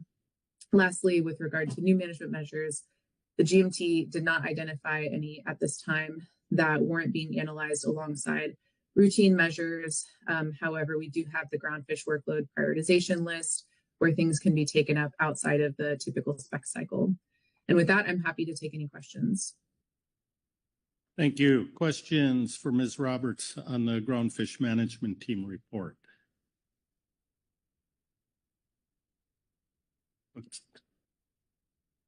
Perfectly clear. Thank you, Whitney. Next, we'll go to the Groundfish Advisory Subpanel report, and Sarah Nayani is here to give that. Welcome, Sarah.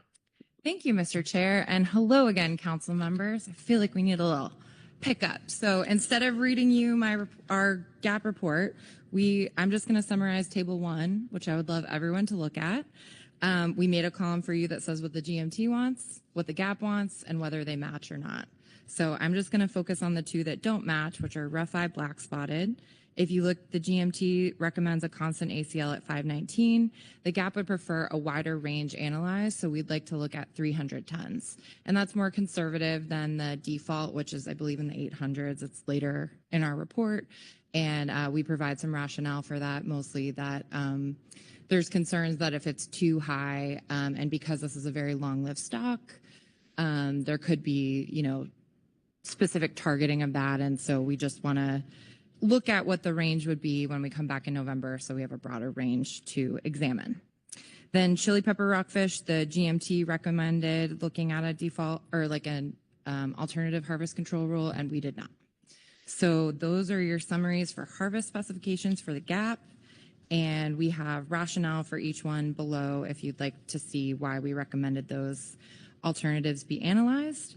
And then if you just switch to page 5 of our report, we go into preliminary range of management measures. The first one is consideration of a modification. I believe this is called Ledbetter Point. I don't know if Mr. Anderson will be on to provide public comment, but the GAP supports considering a modification to this area that restricts retention or possession of lingcod that was put in place to reduce interactions with yellow eye in the recreational fishery, and then consider removing any yellow eye rockfish conservation areas, which are called YRCAs, that have never been implemented before. And then if you look down, we have another one about cow cod retention. We support the CDFNW idea.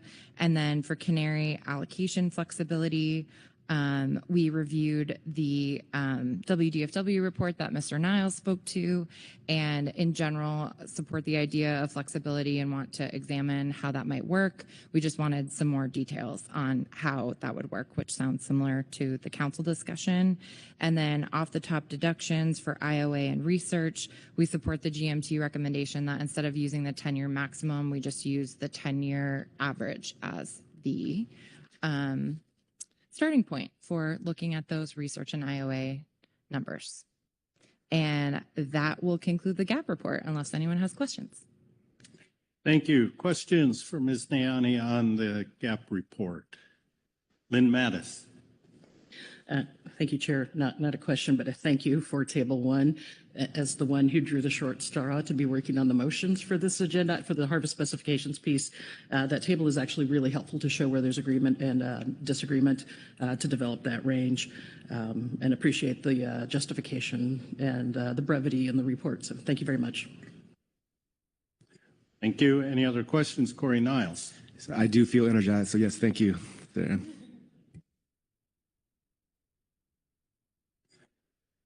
All right. Other questions? Not seeing any. Thank you, Sarah. That completes the reports. I'm not seeing public comment. Confirm that. So that brings us to our council action. 3 tasks listed there. I believe because this is adoption, it will require motions at some point. So with that pause, who wants to start the discussion here? Lynn Mattis. Thank you, Chair. And I wish I had as much energy this afternoon as Ms. Nayani does. Yesterday there was some talk that we should be celebrating a little bit that we have yellow eye rockfish rebuilt. Yes, but it's by just a hair. So I appreciate the GAP and the GMT recommending some precautionary approaches to how we move forward, whether we do that through harvest specifications or the management measures. I think there is a fine line of being precautionary until we get a full assessment, but also we need to allow some retention so we can get some data to inform that full assessment.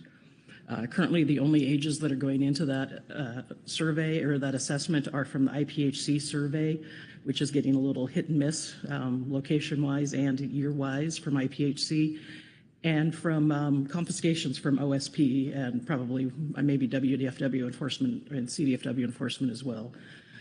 I don't know where that sweet spot is yet and how we would get there.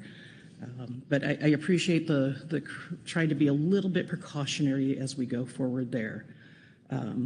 I think there's really good justification for some alternative harvest control rules by both the GAP and the GMT as we look going forward, and that both groups have been heeding the guidance we've been getting from our NIMS West Coast region colleagues about new management measures.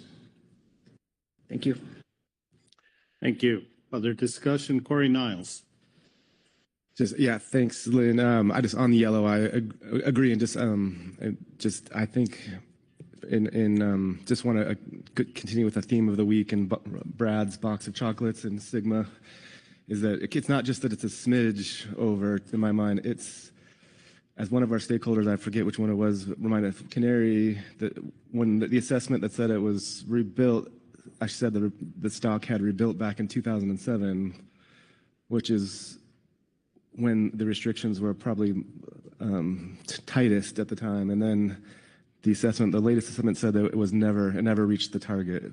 So it's really, I think it's not just the smidge part, it's this fluctuation part. And I really want to emphasize what you said about the data collection and getting more data collection.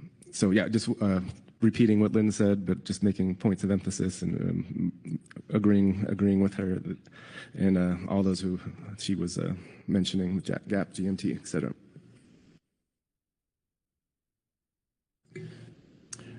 Any other discussion? Caroline McKnight. Thank you, Mr. Chair. Just a quick comment that nothing makes me more happy than to see the action item checklist at the beginning of specs. So thank you to GMT. I like the organization. Lynn, I took your comment very seriously that it is difficult to grapple with the number of species coming in with modifications at a very late hour. That being said, I'm very grateful that the SSC is taking an early look now and that these things are being caught in September rather than in later meetings, and feel pretty confident that we have a little bit more time to evaluate those before November. So I think I'm comfortable kicking most of those to November to give a little bit more look-see from everybody, including the GMT and the GAP and public. And then just a comment on the alternative harvest control rules. I'm comfortable with what's been put forward right now. I'm cautiously optimistic about yellow eye. I think that it's a good celebratory step. As you can see, it's taking California considerable more precaution to take a step out on cow cod.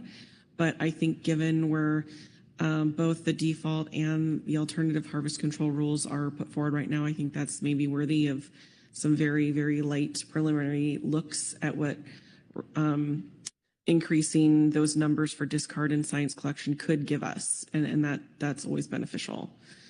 And then I guess lastly, I just want to thank the GAP and GMT again for going through and putting forward this first crack at routine management measures. It's always helpful to have a starting place for the GMT to discuss in October, but it's even more helpful for respective state agencies to start thinking about what we're going to analyze and how we're going to start maneuvering. So I really appreciate that. Anyway, that's just initial thoughts. Thank you. Other discussion? Brad Pettinger. Yeah, thank you, Chair Asmer. With yellow eye, I feel pretty good with the numbers. I mean, trawl vessels that fish up and down the coast, and anytime you go any ground that's remotely hard, not rocky, just some little harder, you get yellow eye. And so I think I feel pretty good about where we're at. If you look at the assessment, we barely went into overfish status. If you look at the assessment, the latest numbers, and so and it's been actually above the overfish level for over 20 years. So we just rebuilt. We were rebuilt. We just didn't get off the overfish list here recently. So I think it's important to keep in context what we're at here. So we have a requirement to rebuild to 40%. I do like the GAP's option of going down to 300-ton ACL for the rough eye.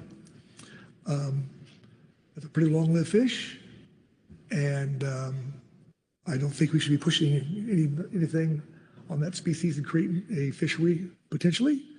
And I'm really glad that they had that in there, because it's just the return isn't near what it would be if the clock to rebuild that stock would be far longer than I'll be on this earth. So anyway, good stuff. Good night. Thank you. Anything else? Discussion? Not seeing discussion. Lynn Mattis. Thank you, Chair. Not seeing any other hands going up. Doesn't seem like there's discussion yet. I do have a motion ready to, I think, address items 1 and 2 on our task list, if you're ready. We are ready for it.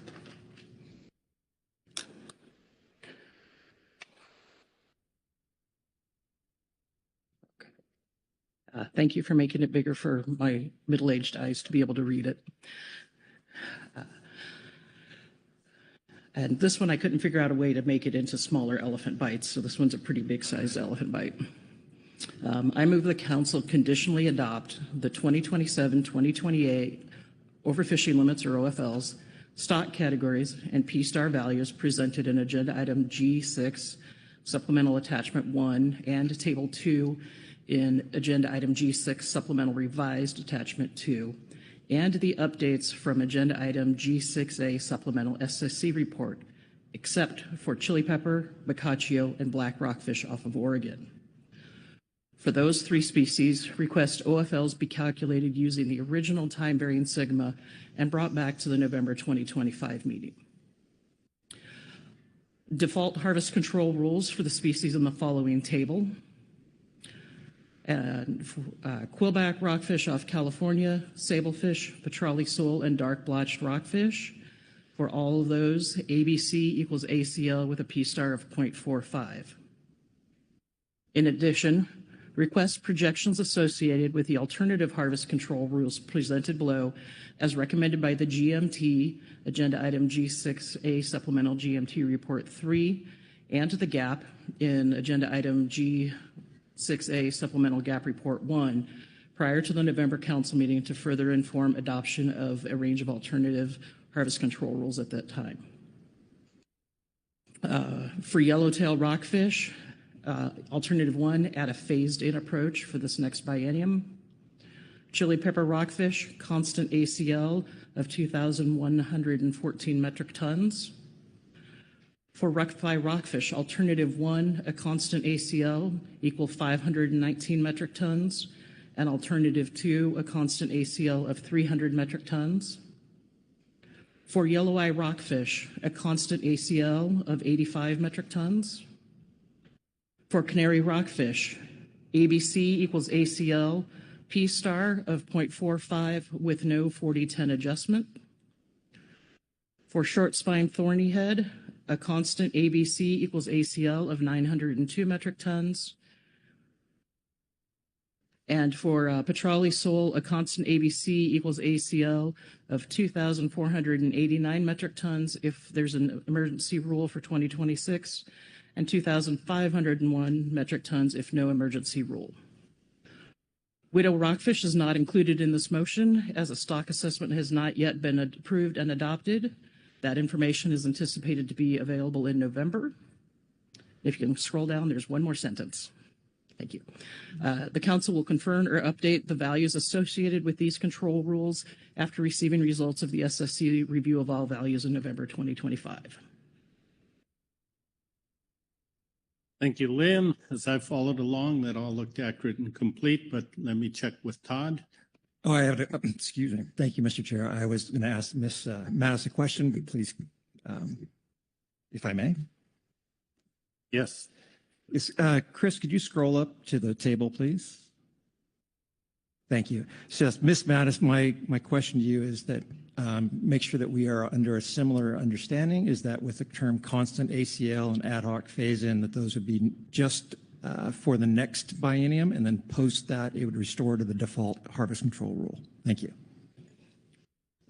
Through the chair, Mr. Phillips, I'm just going to call you Mr. Todd. Mr. Phillips, that is correct. I forgot a little piece. Alternative 1 references what's in the GMT report as recommendations, and Alternative 2 is the difference in the gap. But yes, those are met just for this next biennium. Thank you. All right. With that, I gather there was no change necessary there. It's all accurate and complete. Do you agree? Yes, sir. It was just clarification of intent. Okay. Thank you. Is there a second on the motion? Seconded by Caroline McKnight. Please speak to your motion. Thank you, Chair Hasmer. This goes along with the information we've received from our stock assessments from the SSC, the GAP, and the GMT on things we can adopt now. With widow rockfish going to what used to be called mop-up to the supplemental review, we don't have information yet on widow rockfish, so we can't adopt anything at this time. Additionally, based on our discussions yesterday about the 2 different methods for time-varying sigma, and the fact that we don't think that's quite ready for prime time, requesting that we get runs with the standard or the previous time variance sigma to use as we go forward. The species in the first table are species that were assessed this spring and summer, and just adding the defaults. And then the second table, again, is the combination of the GMT and GAP recommendations to look at some default or some alternative harvest control rules. As we move forward past November, we may reduce that range of alternatives. But hopefully this gives the GMT some things to look at as they go through their October work session. And then what is being proposed here is the rates. And then hopefully in November, what we will get will be the actual numbers. So we're just adopting the rates, the the rules. And then a bunch of math will be done between now and November. And then in November, we'll have the tables with the actual numbers for the ABCs or the ACLs. Thank you. Thank you, Lynn. Questions for the maker of the motion for clarification? Keely Kent. Thank you. Thank you, Ms. Mattis, for the motion. I think this is an easy one, and it's relates to how we think about doing the specs under NEPA. So when I'm looking at that table of the range of alternative harvest control rules, just sort of clarifying that as we look at specs, the no action alternative will be what is in place now. Action alternative 1 is actually the default harvest control rules. And so then your alternative 1 column will become alternative 2 column will become alternative 3. These are all the details, right, that we sort of work out as we start setting up the NEPA process. So I don't see a problem here, but I just wanted to sort of make sure that's clear for you. It's just an annoying NEPA detail. Through the chair, thank you, Ms. Kent. I had tried to block that part of the NEPA analysis in these tables out of my brain. But yes, with the understanding that these are actually 3 alternatives in addition to no action. And it's still better than one year we had 7 POP alternatives to analyze, which was a nightmare. But I really appreciate the clarification, and hopefully that clarifies this for some others who maybe aren't as familiar with the specs process as Ms. Kent and I are. Any other questions? No questions. Any discussion on the motion? Corey Niles. Thank you, Lynn, for the motion and all those help with it. Lots of details. Just one quick comment on, I think Brad said it and Lynn spoke to it, but just on the thinking about some of these alternatives on the control rules. Just Canary as an example, and this issue about where we have about the GMT report about where we're not having full attainment is the P-star decision. As important, because we're going to come in under the ACL. The P-star is almost a moot, and I think there's a paper by Will Satterthwaite that you people may have seen where ideally the things would line up. You want to think about your ABC risk not just based on the P-star, but on what you expect to be harvested. So, just wanted to call attention to that, and thank everyone for all the good thought, and Lynn, Heather, and everyone else who put all these details together, and staff, of course. Thank you. Thank you, Corey. Any other discussion? Not seeing any hands, then I will call the question. All those in favor say aye. Aye. Opposed? Abstentions? Motion passes unanimously. Thank you, Lynn. And back here, so you said that attacked tasks 1 and 2 there. The other side of the table, Caroline McKnight. Not to cut any other discussion off too early, but I am prepared with a motion to address number 3. Yes, let's go ahead.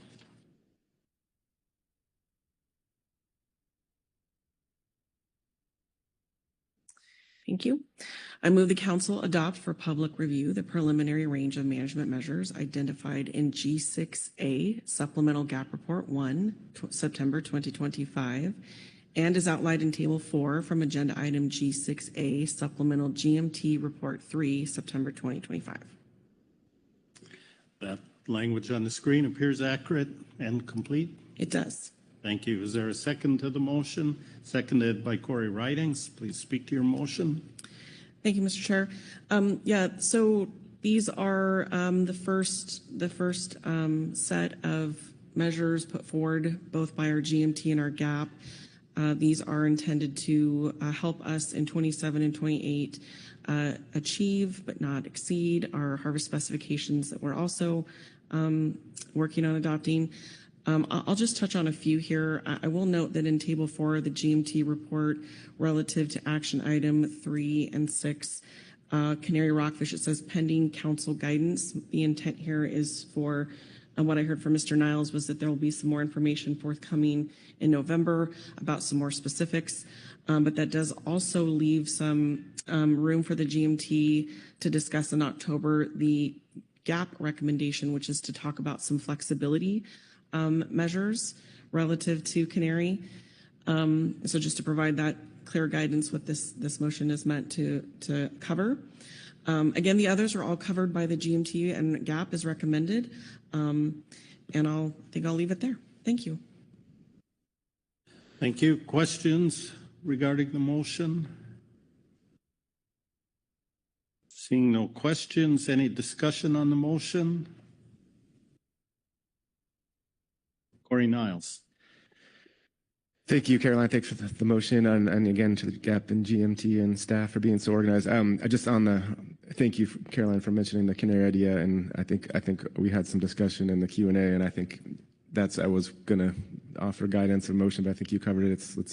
It's really just let's think about how we can maybe plan the specs a little bit differently, but while thinking what else might be taken up under the harvest specifications, and hopefully that's enough guidance to start thinking more in November. But I just wanted to call that out. But a small piece in this big package that, or not as big as we've seen, I guess, but a lot more encompassing package. But thank you for the motion. Any other discussion? Not seeing any. Call the question. All those in favor say aye. Aye. Aye. Opposed? Abstentions? That motion passes unanimously. Thank you, Caroline. I'm not cutting off any discussion yet, but our task list is there. This seemed too easy, so I want to check in with Todd. Yes, thank you, Mr. Chair. Yes, it does seem oddly easy. So listening in and to the discussion as well as the motions, the council has addressed the first task, the second task, as well as the third task. I think we have enough, at least in terms of the management measures, to move forward with their GMT in the October meeting. And we are thankful for that information. Thank you. All right, thank you. Now look around and see if there's anything else to be added. Discussion, comments?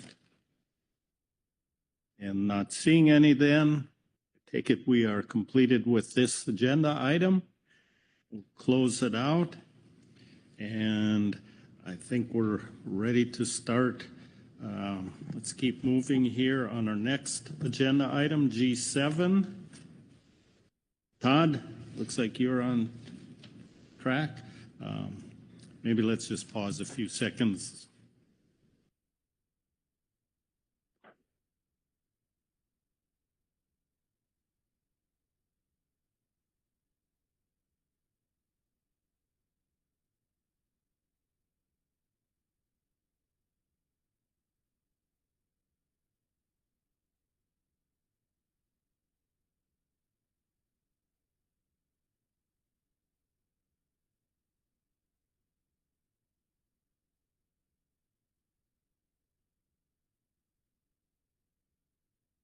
All right, Todd, I think you can begin with the overview. Yes, thank you, Mr. Chair. Council.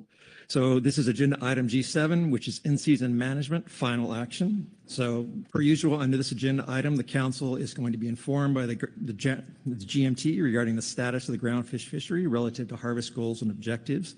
And the council will consider, as appropriate, any in-season adjustments to routine groundfish management measures to attain but not exceed annual catch limits. One thing about this particular situation summary that I draw your attention to is that there would be a revision. You'll notice in the second paragraph, it speaks to the catch-only projections for Petrale sole, Shortspine Thornyhead, and Canary Rockfish. That information has been moved to agenda item G8, and so it will not be considered under G7. So in specifics to what I am saying is that this action that you are considering here is only for 2025. To that point, looking at your council action, you do have two main topics, which is to consider groundfish catch and projections as appropriate and adopt 2025 in-season adjustments as necessary. In your briefing book materials, you have a report from the GMT and the GAP. You have two reports from the California Department of Fish and Wildlife, a report from the Oregon Department of Fish and Wildlife. And with that, Mr. Chair, I conclude my overview. I'm happy to answer any questions you may have. Thank you, Todd. Questions on the overview? Not seeing any questions then. We will proceed with the state reports, and California Department of Fish and Wildlife is up first. Marcy. Thank you, Mr. Chair. Good afternoon. I'll be referring to supplemental CDFW report 1 under this agenda item first, and I'll just summarize this since we've discussed quite at length these topics. Following the 2025 Quillback assessment, the California Department of Fish and Wildlife has taken the following state regulatory actions to restore fishing access. Regarding commercial fisheries, we removed the shoreward boundary line depth constraint at 20 fathoms, which allowed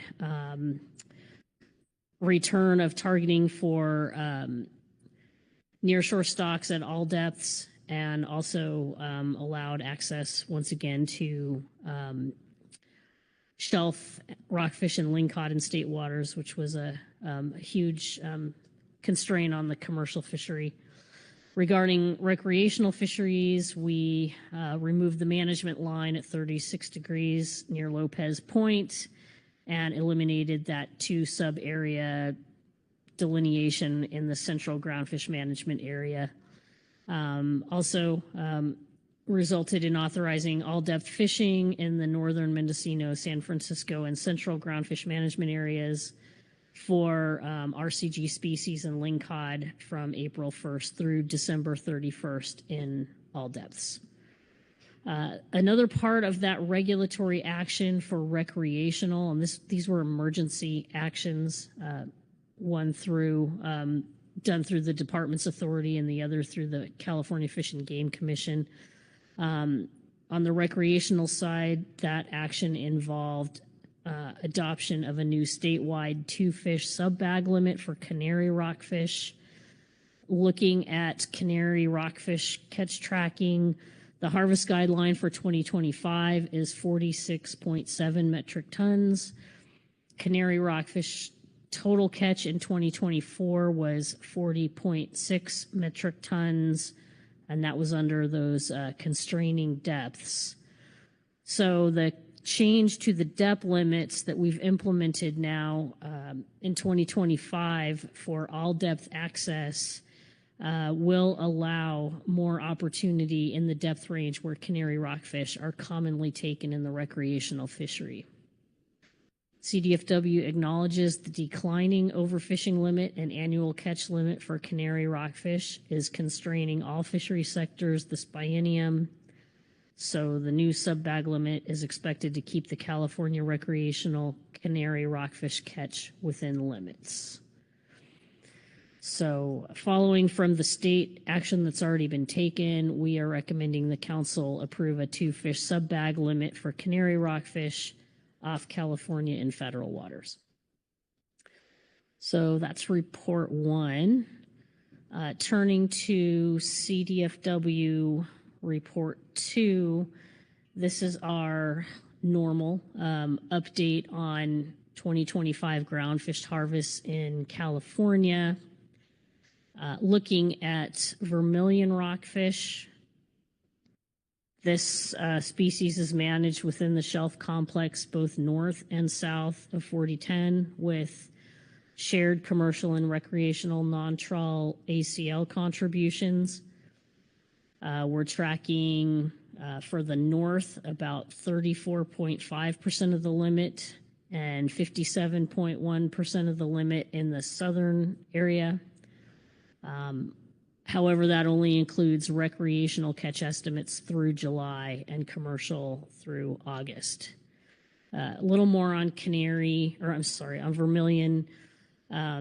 South of 4010 exceeded the species-specific ACL and the OFL contributions to the complex every year from 2015 through 2023, shown in Figure 1, which prompted several regulatory changes to reduce mortality. The total mortality of vermilion rockfish in 2024 remained under both the ACL and OFL contributions to the complex for the first time in a decade, and preliminary data for 2025 indicates catches are on track.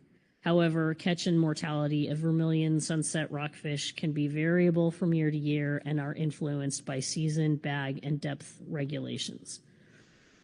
So in Figure 1, the red line is the ACL contribution. The black line is the OFL contribution. The green bars are recreational harvest and the blue is commercial. So you can see we did come under for the first time in 2024. And on 2025, we're now on track to also stay within the limits. Moving to Appendix 1, which we have our tables broken out by recreational and commercial and total catch, how we're tracking against our respective harvest guidelines and other management measures.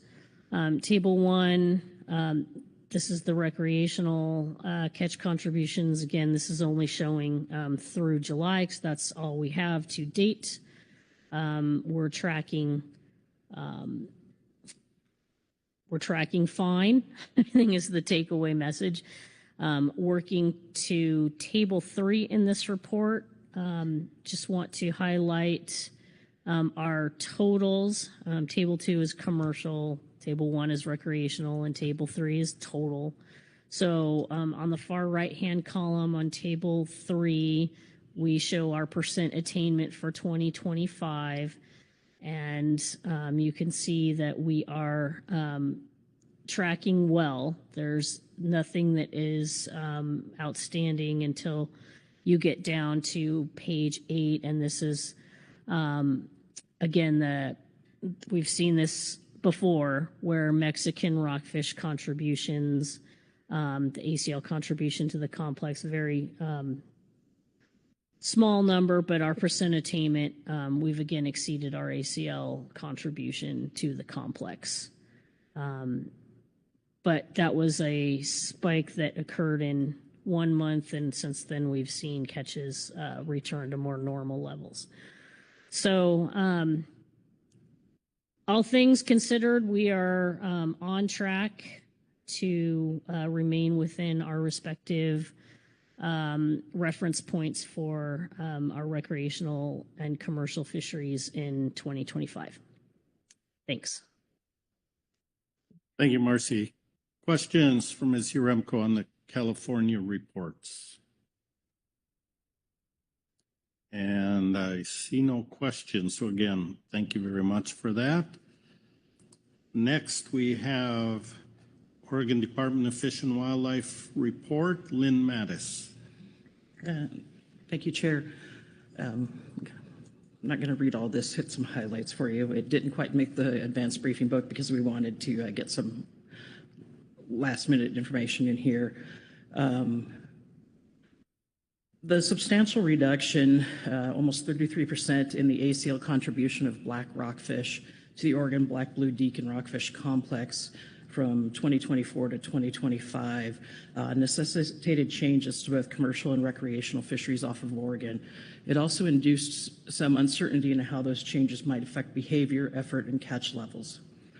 Through our Oregon Fish and Wildlife Commission process in December of last year, our commission set sector-specific harvest guidelines of black rockfish. And these are the same sharing that's been in place since the early 2000s. 76% goes to the recreational fishery and 24% goes to the commercial nearshore fishery.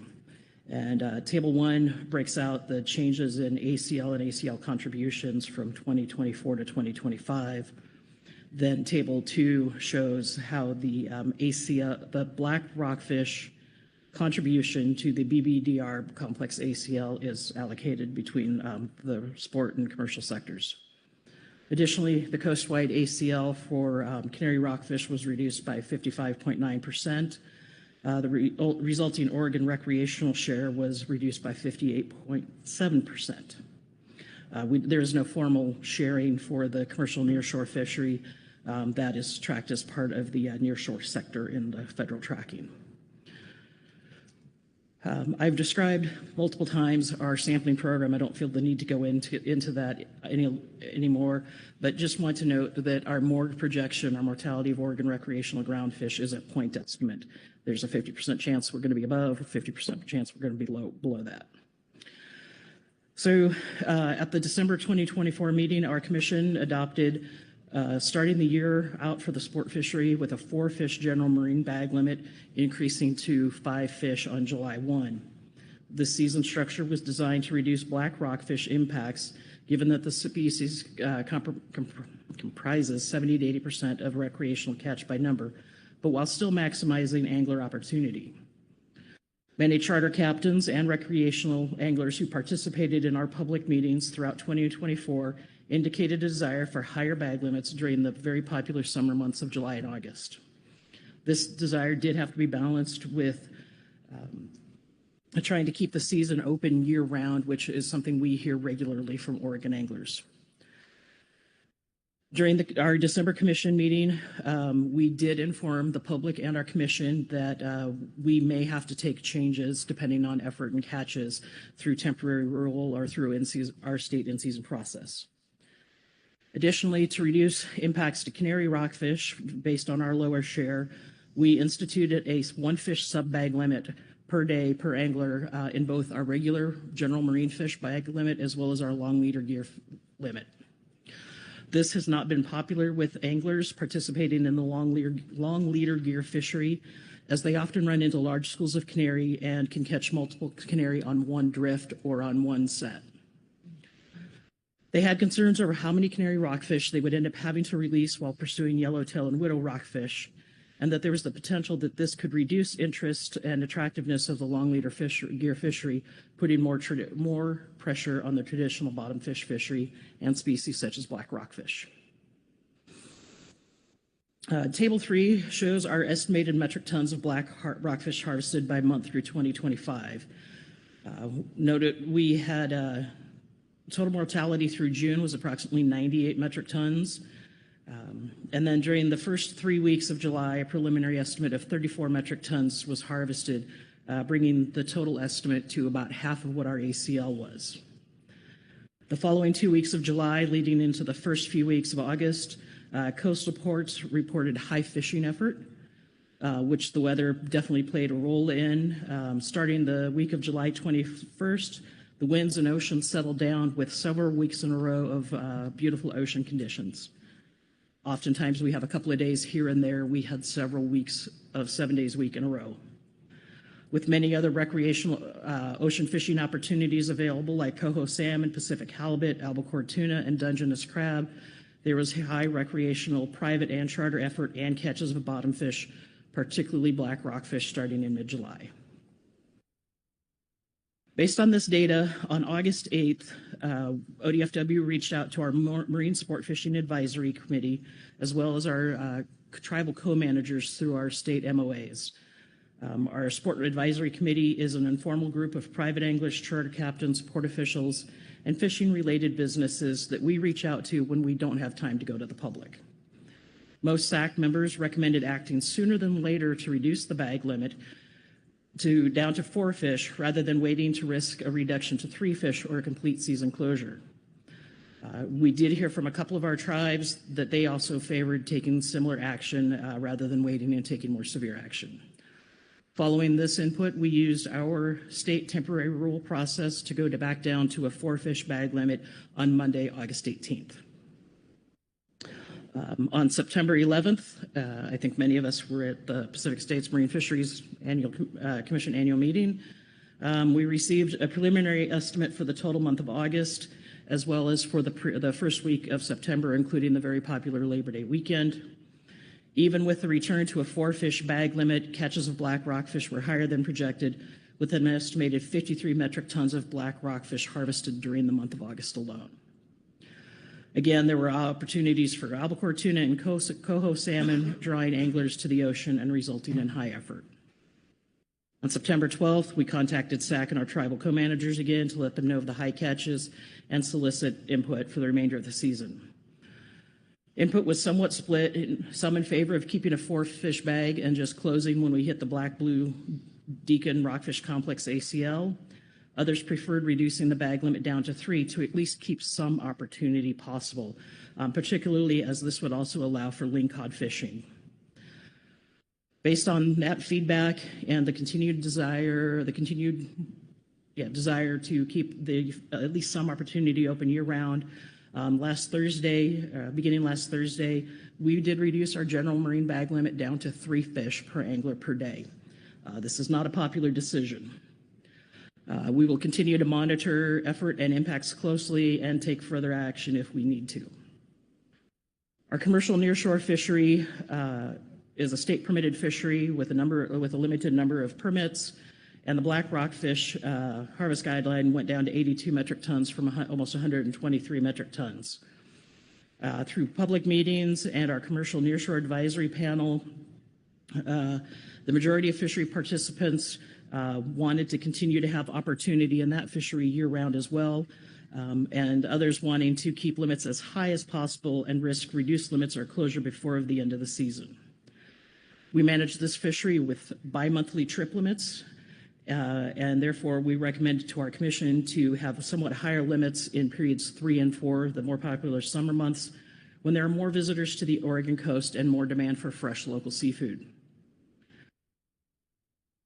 The current projections, or projections at that time, indicated that the limits would likely achieve the harvest guideline before the end of the year, and we might have to take in-season action. However, through June, the fishery was tracking very close to pre-season projected catches, with fluctuations week to week depending on weather, as it plays a large role as this is a small boat fishery. On June 30th, ODFW staff reached out to our CNAP, our Commercial Nearshore Advisory Panel, to discuss the progress of the fishery, and they recommended leaving the black rockfish trip limits where they were, as again we are expected to be right about the commercial HG. So there's no action taken for black rockfish at this time. The commercial nearshore staff have started working on 2026 and holding public meetings on September 9th and September 11th, and we will be working on 2026. We will be hosting a series of public meetings for our recreational fishery 2 weeks from now up and down the coast, with at least one being available online to get input for the 2026 recreational season, which we will take to the Oregon Fish and Wildlife Commission on December 12th. There is many opportunities for public comment during that process. Also wanted to give you all an update on our nearshore visual acoustic survey. This is the work that's being done led by Dr. Leif Rasmussen. We were able to secure funding to conduct a second nearshore survey this summer, focusing on nearshore rockfish. As of September 17th, last Thursday-ish, the survey was 91% complete, with 33 sea days, 275 video drops, and 14 scientists contributing to data collection, including staff from ODFW, as well as a couple of grad students from OSU. Data from this survey should be available to help inform any 2027 stock assessments. Additionally, during the 2025 legislative session, the Oregon legislature did approve, and our commission has since adopted, a new recreational ocean endorsement that will be required for all anglers fishing the ocean for anything other than shellfish and salmon and steelhead, beginning January 1.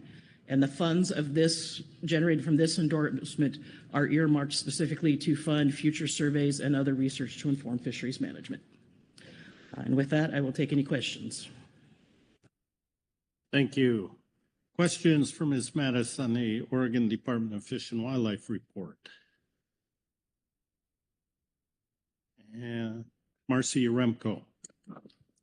Thank you, Mr. Chair. Thank you, Lynn, for the very detailed report on what's going on back at home for you. I'm curious on this new ocean endorsement, the recreational ocean endorsement you just described. What is the proposed fee for that? Through the chair, Ms. Yaremko, the fee is going to be $2 for day licenses, and I believe it's $7 for annual licenses. There's some issues with vendor fees that we're dealing with, but yeah, it's for an annual license. It's going to be about $7 per year, which it does start adding up with a recreational fishing license and a crab license and a Columbia River Basin endorsement, et cetera. But we feel this is necessary to help support our science. Any other questions? Corey Niles. Thanks. So, yeah, that's I've probably heard the news, but that's good, interesting news, Lynn. And you guys are making us look bad by not having a WDFW report. But I think it illustrates we do have a similar endorsement, and that's how, when going back to our stock definition discussions. Yeah, the states have put a lot of our state is put and I can't, don't ask me, Marcy, what the fees are because I won't know. But the and Phil Anderson had a lot to do with getting this through the legislature. But we have a similar program that pays for our nearshore survey, and we're really just talking our recreational fishery in the state. But no, thank you much. Yeah, echoing the thanks for both states for their reports. Any other questions? Not seeing any. Thank you, Lynn. Next, we have a Groundfish Management Team report. Christian Heath. Good afternoon, Christian. Good afternoon, Chair Hessmer and Council. For the record, my name is Christian Heath, and per direction from Council staff, I will give an overview of the supplemental GMT Report 1 on in-season adjustments instead of reading directly from the report. In GMT Report 1, 2 in-season recommendations are brought forward for Council consideration. GMT recommends that Council take in-season action to institute a recreational 2-fish sub-bag limit for Canary rockfish in the federal waters off of California. This request comes from the California Department of Fish and Wildlife, as the California Fish and Game Commission recently approved the sub-bag limit for Canary rockfish within the state regulations. Canary rockfish sub-bag limit rationale was just provided by CDFW in supplemental CDFW Report 1. The GMT is supportive of the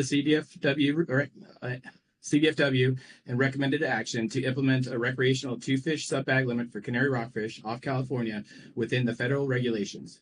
This action is expected to keep Canary rockfish mortality within limits and accountable to the state's sharing agreement.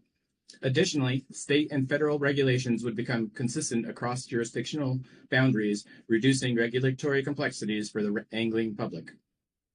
Secondly, the GMT recommends increasing the incidental Pacific halibut ratio in the primary sablefish tier fishery from 75 pounds per 1,000 pounds of sablefish up to 100 pounds of Pacific halibut per 1,000 pounds of sablefish, maintaining the 2 halibut in excess of this ratio. The Council lowered the ratio to 75 pounds in March in an effort to spread the resource benefit throughout the fleet, recognizing the extremely high sablefish tier limits. However, the majority of the fleet appears to be landing well below the 75-pound ratio, shown in Figure 1 in the report. Discussions with the GAP indicated that the reason for the underattainment could be due to a hypoxia event off of Washington. The Washington Department of Fish and Wildlife will continue to track the incidental halibut retention weekly, and will update NOAA fisheries if landings begin to approach the halibut allocation. And finally, in Appendix 1, the GMT includes the scorecards for Chinook salmon and yellow-eye rockfish. That concludes our report, and I'm available for questions. Thank you. Questions for Mr. Heath on the management team report? Corey Niles?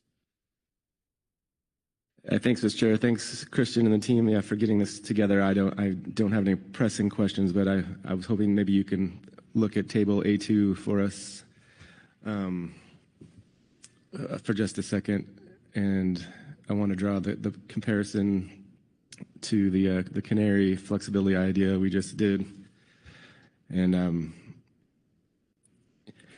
seeing if you're there, Christian, but this one's a little bit confusing because there's two sets of rows for the harvest guideline and the ACT, which I think Jesse's been pointing out that's for a while that they can keep it here. But like we have a column here by our little boxes and a projection, which is based on various quantitative or semi-quantitative methods that you all provide, and then we have the tracking limit. And then the percent attainment. So here, if I'm correctly, I haven't looked at these in a long time because we've kind of, with yellow eye, the difference is that we haven't tried to change management measures as stock, as Brad has been reminding us. Stock has gone past the overfish threshold and is now just past B40. We haven't changed bag limits. We haven't changed closed areas, for example. So there haven't really been a need to do this, but we're showing that what we're expecting to be caught is lower the ACL and the ACT. Yeah, and could you just maybe, if I'm interpreting these columns correctly, Christian, if you could explain tracking limit projections, so on and so forth. If I'm not making sense, please let me know. Yeah, please. Thank you, through the chair. Thank you for the question, Corey Niles. Yes, we are tracking lower, and we haven't opened any fishery. There is no targeting of yellow eye. It is simply a bycatch in all fisheries currently. We are under attaining. There have been areas that have opened up due to kind of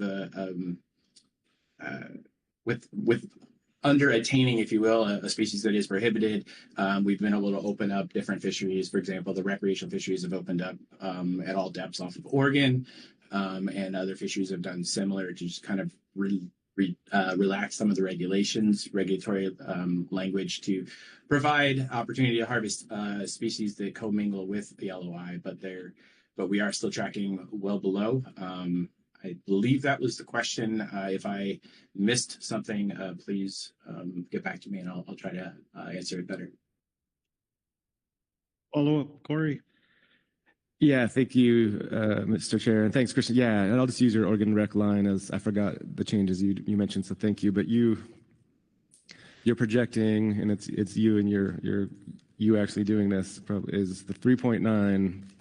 But the tracking limit is 8.8, so there's some probability you might need that 8.8, but it's more likely you're thinking you need 3.9, but we deduct 8.8 from the ACL. So is that kind of close to being accurate? I thank you, Corey Niles, through the chair. Thanks, Corey. I think I'm following your questions now. So the many of our sectors account for kind of total mortality based on discard information that we do not have right now for yellow eye that we will receive once we get, I think we just got 2024 at the September meeting. So a lot of this is done for the commercial sectors during our harvest specifications. So we're working on that. We'll start working on our next version of that here soon. And we don't update these unless we have some obvious changes to account for. However, the recreational fisheries do kind of update these numbers as the year goes along.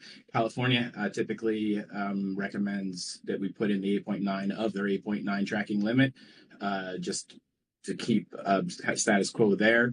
Washington and Oregon recreation fisheries have updated our numbers as we have a tracking tool to kind of watch it through the year. So some of those numbers will change from scorecard to scorecard. Many of those numbers are going to remain the same from this version as to what you saw probably in June. A lot of those numbers would remain the same. And what you'd look at is the projection. The projection is the year end. So we're accounting for through the end of December 31 in that column against that tracking limit. And you will want to focus in on the ACT as you mentioned, because that's what we're holding the fisheries to. Thank you very much, Kristen. Perfect. Thanks. Thank you. Any other questions on the management team report? Marcy Remco. Thank you, Mr. Chair, just because it came up in that last conversation regarding California projections of quillback rockfish. I'm sorry, yellow eye rockfish for our recreational fishery. I just want to point back to the CDFW report 2 in table 3 that shows our current estimate of accrued yellow eye rockfish impacts. And so if you look at that line item in table 3, to date, we expect that we have taken 1.6 tons against our tracking limit of 8.9. So I just want to flag that while the scorecard does show that we project that we would take all of that 8.9, right now we are at 1.6. Thank you. Thank you, Marcy. Any other questions? Not seeing any. Thank you, Christian. And next let me make sure we have a Groundfish Advisory Subpanel report. Gary Richter is online. Good afternoon, Gary. Good afternoon, Mr. Chairman. I will be reading from Agenda Item G7A, Supplemental Gap Report 1, Groundfish Advisory Subpanel Report on In-Season Adjustments, Final Action. For incidental Pacific halibut limit for the primary sablefish fishery, the gap reviewed Agenda Item E1A, NIMS Report 1, specifically regarding the current incidental Pacific halibut catch during the primary sablefish fishery. The allocation is set at 70,000 pounds, and the estimated harvest to date is 31,766 pounds. Many West Coast primary sablefish fishery vessels are still fishing in Alaska, thus halibut attainment has been low. The GAP recommends the incidental landing limits be modified from the current 75 pounds of Pacific halibut for every 1,000 pounds of sablefish, plus 2 additional halibut, to a new limit of 100 pounds of Pacific halibut for every 1,000 pounds of sablefish, plus 2 additional halibut until the commercial Pacific halibut season closure on December 7th, or until the allocation is reached, whichever comes first. California recreational, specifically to Canary Rockfish recreational sub-bag limit. California Fish and Game Commission took emergency action on August 14, 2025 in response to the latest California quillback rockfish stock assessment, which indicated the stock is not overfished. This action removes the constraints that were implemented to protect California quillback rockfish. By removing the constraints, recreational anglers will be allowed greater access into deeper waters where encounters with Canary rockfish are more likely.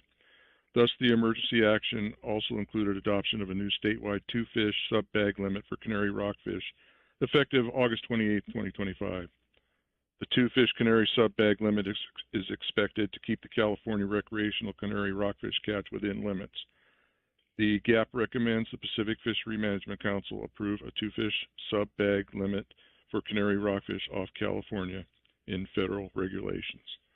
Mr. Chairman, that completes a nice short GAP statement. Be glad to take any questions. Thank you. Questions for Mr. Richter on the Groundfish Advisory Subpanel report? Scanning the room carefully. I see no questions. Thank you, Gary. Thank you, sir. Have a good evening. Okay. That completes the reports, takes us to public comment. I believe there's at least one sign up.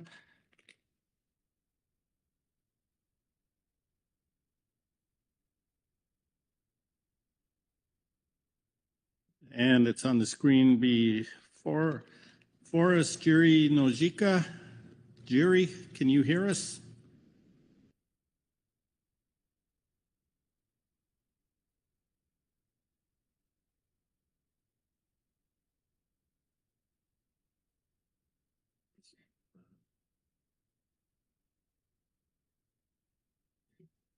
Okay, I think he's on an unsupported browser, cannot connect. Is that all right?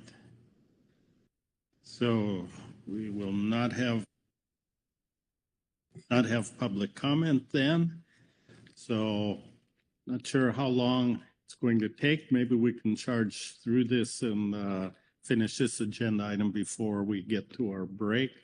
So look around and see who wants to start discussion on this agenda item. The task list is there. Adopting any in-season adjustments as necessary and some other considerations. Any hands? Marcy Remco.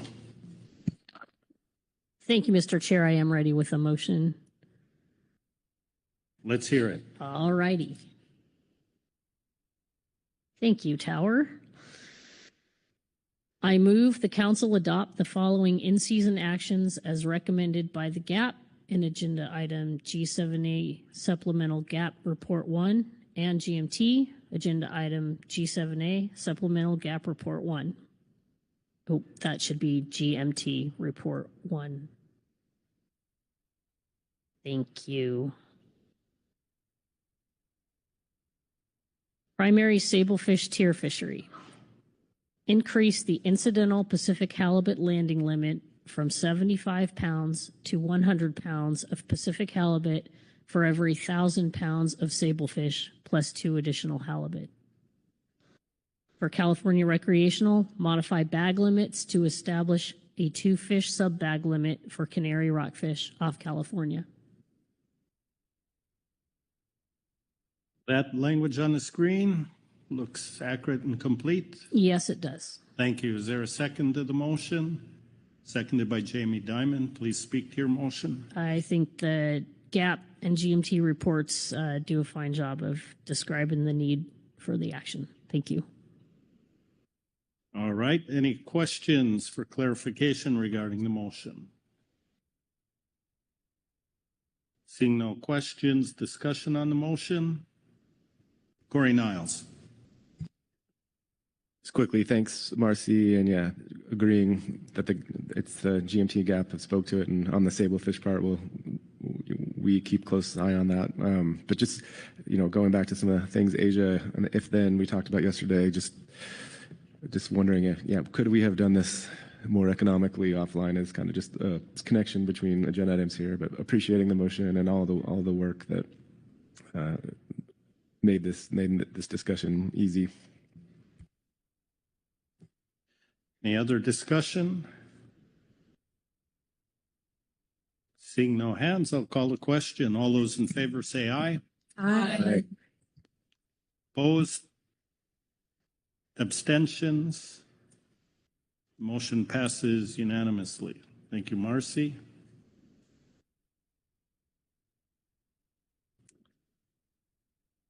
Look back at our tasks. And again, not cutting off discussion, but for first, anything else to consider on catch projections? Marcy. Thank you, Mr. Chair. Just to follow up on Corey's comment, I guess I would just offer that regarding halibut in-season actions with regard to the incidental limits in the salmon troll fishery, there's another example where we do have the ability to take in-season action out of a council meeting via a call using the salmon in-season process. Thank you. Okay, and remember, as we look at our task list there, number 3 has been moved forward to the next agenda item. Todd? Yes, thank you, Mr. Chair. Looking at your council task list, item 1 and 2, you have considered the groundfish catch and projections, and you have requested or recommended 2 in-season adjustments. I would say, based on that, your tasks are complete for this item. All right, thank you. Any other last comments? Discussion? Not seeing any. We'll close out that agenda item. Let's take a 10-minute break here and get ready to come back for our last agenda item of the day.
All right. Circle the wagons again.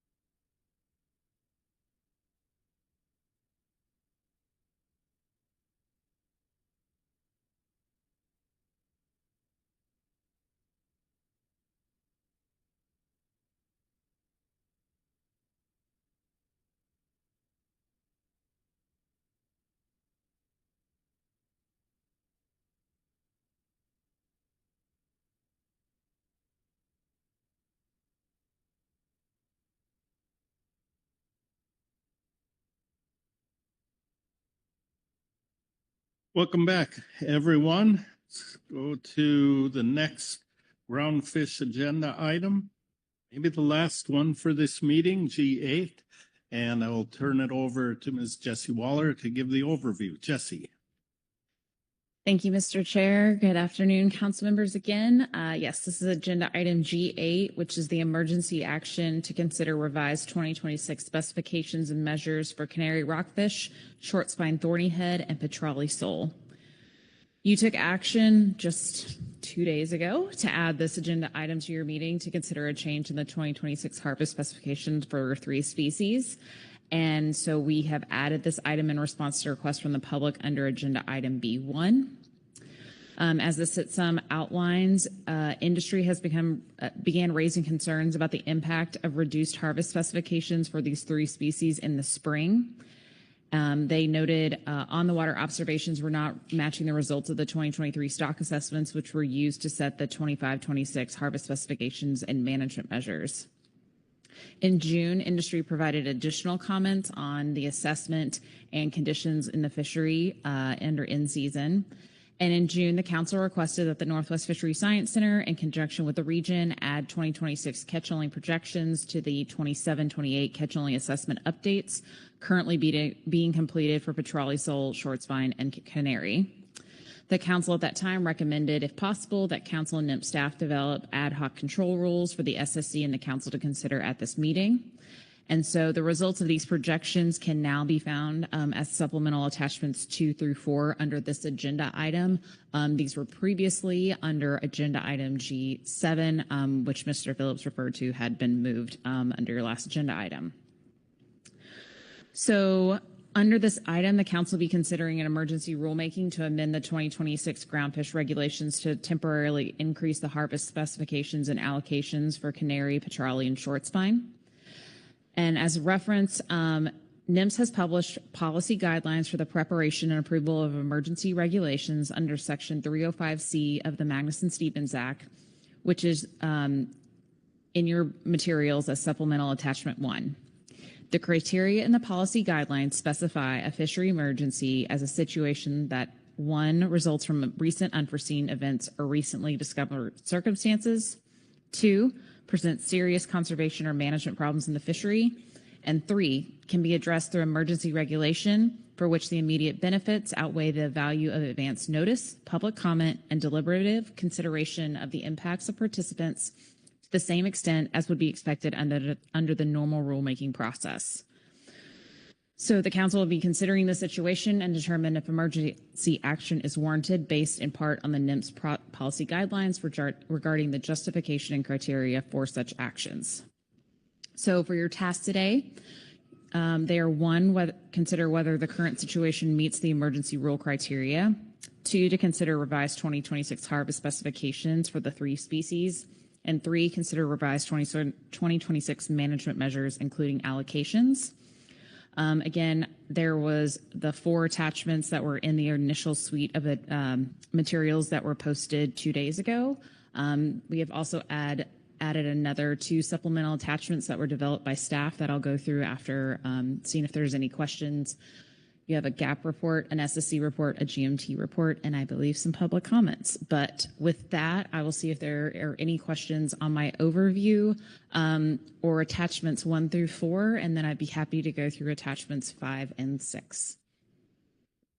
All right, thank you, Jesse. Let me look around, see if it's clear to everyone what's expected of us on this agenda item. Not seeing any questions, then proceed with your other reports. Thank you, Mr. Chair. Yes, just briefly wanted to go over the couple other attachments that have dropped after this agenda item was initially posted. Supplemental Attachment 5 is a report developed by staff on the proposed changes and how those would flow through the harvest specifications and resulting allocations for 2026.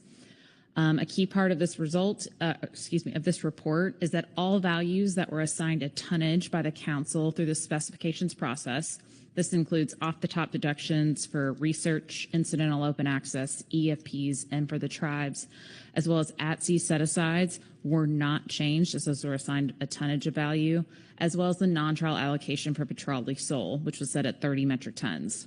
All of these were shown in Attachment 5 to restate a status quo. There is rationale provided why this was done in the staff attachment, and specifically how set-asides and other off-the-top deductions, as well as the non-trawl value for Petrale sole, those were set by the council and recommended by the GAP and GMT. They are to account for expected mortality in the sectors, the various sectors. So in this report, just to orient you, there is a table that shows each of the requests that were provided for the 2026 catch-only projections for Shortspine, Thornyhead, Petrale sole, and then Canary, Rockfish. And then it shows the current specifications in 2026, the resulting harvest specifications under each of the requests, and the difference between the current specifications and then the different requests that were provided as a part of attachments 2, 3, and 4 for 2026. So that is just an orientation on supplemental attachment 5. So I'd be happy to take any questions on this attachment before moving to attachment 6. Thank you. Any questions on attachment 5? No questions? Let's keep moving. Thank you, Mr. Chair. And finally, this report was dropped today, the supplemental attachment 6, and this is an evaluation of the emergency rule criteria for changes to the 2026 harvest specification. This was developed as a preliminary evaluation by NIMS and Council staff of the 3 criteria. We took this on ourselves just because of the high workload that the GAP and the GMT were under. And so you can see here that there is a staff evaluation of the 3 criteria that I described in my situation summary based on all of the reports we have seen by the GAP and GMT throughout this year. So that is there for the council to consider if you're in your determination of whether this merits an emergency rule. Again, this was our preliminary take, and then you'll hear again, I think, some additional rationale from the GMT and GAP and probably public comment on other comments that could be added to any rationale you are considering. Thank you. Questions on that report? No questions there? So thank you. With that, I think we can move to our other reports. And first, we have a Scientific and Statistical Committee report. And I believe Dr. Field and Dr. Schaffler are online. Maybe Dr. Field, I think you're giving that one. Welcome back. Good afternoon, Mr. Chair. Yes, I believe I'll be providing this report. You can all hear me? Yes, we can. Great. All right. I believe this was originally submitted under G7, but was intended to be here. The SSC reviewed standard and alternative catch-only projections for Petrale sole, Canary, Rockfish, and Shortspine Thornyhead.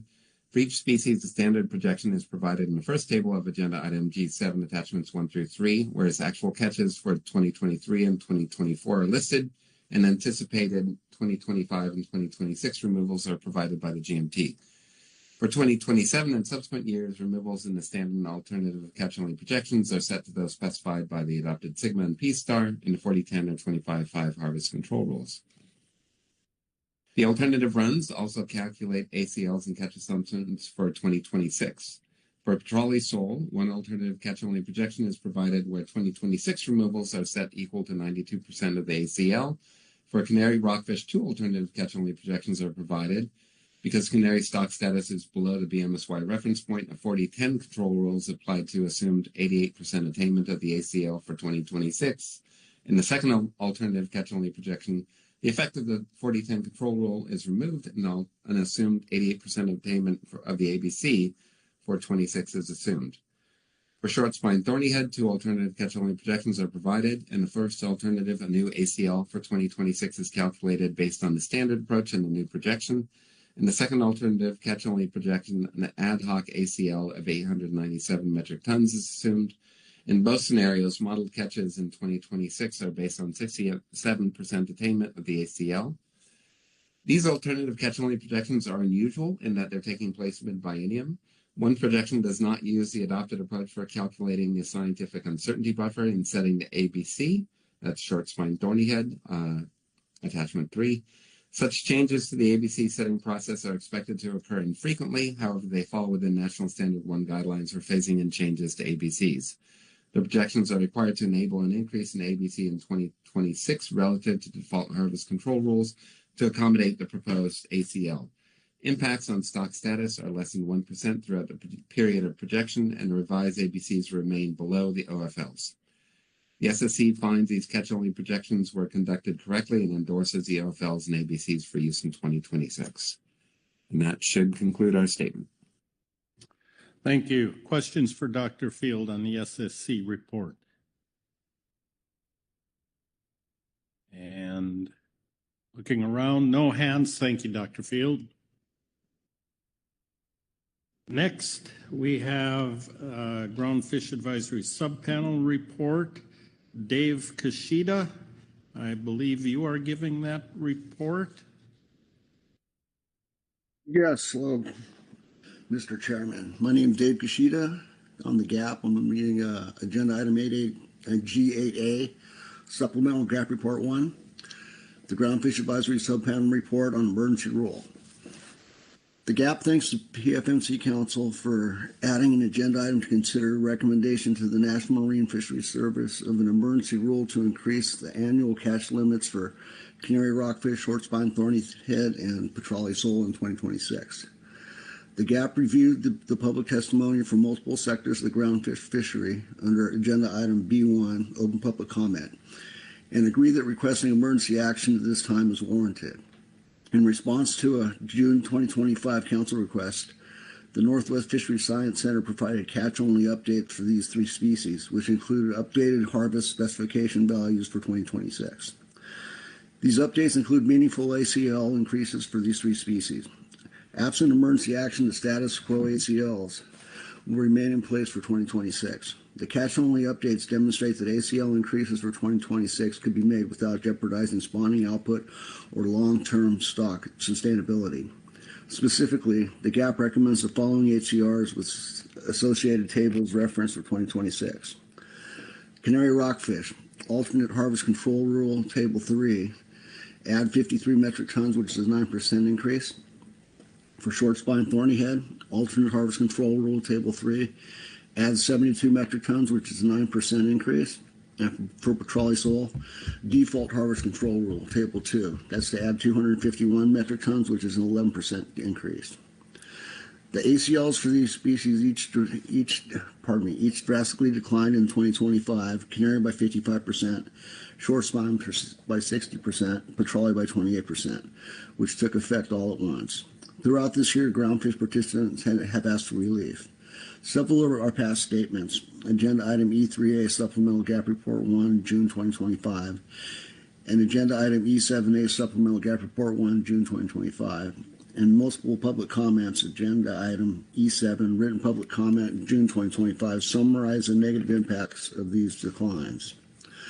Should the Council and NIFS approve these increases, they would provide meaningful relief to all sectors of the industry through increased access to target species, more flexibility for fishermen to choose their harvest strategies, decreased costs of movement, i.e. fuel provisions monitoring, increased revenue for commercial charter sectors, increased access for recreational sectors, leading to longer seasons, more trips, for example.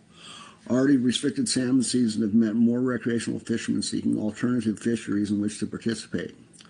Higher ACLs may also allow for higher bag limits, which encourage fishery participation. A low bag limit along the lines of 3 to 4 fish discourage participation for both charter and non-charter recreational fishermen.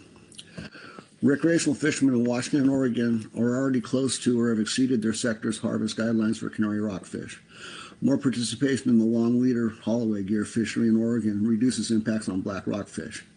A higher limit of Canary rockfish encourages anglers to participate in this fishery instead of fishing inshore, where black rockfish make up the majority of the bag limit.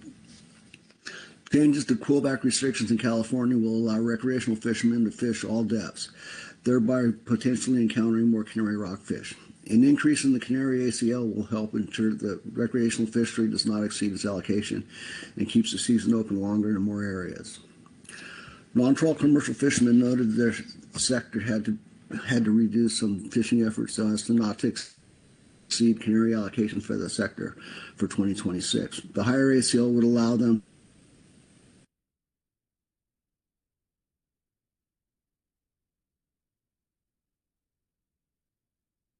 access opportunities. Beg your pardon? We lost you for a second there. Oh, what was the last thing you heard? I'm trying to look back up on your list here. It was only just a couple that we missed. Okay. Did you hear the recreational Washington and Oregon part? Yes, I think so. Okay, I'll start after that. So changes to quillback restrictions in California will allow recreational fishermen to fish all depths, thereby potentially encountering more Canary rockfish. An increase in the Canary ACL will help ensure the recreational fishery does not exceed its allocation and keeps the season open longer in more areas.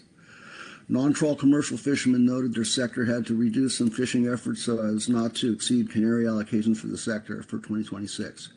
The higher ACL would allow them a longer season or at a minimum more flexibility throughout the year. Shorter, more efficient trips across the season or year allows time for more trips, time to access opportunities in other fisheries, and or the ability to end operations earlier instead of extending into bad weather. Decreased gear conflict with other fisheries. More stability for vessel owners and crew. More stability for processors and improved supply to markets. And in the trawl individual fishing quota fishery, additional quota allocation to target covered by catch or trade, more availability of quota, decreased hoarding.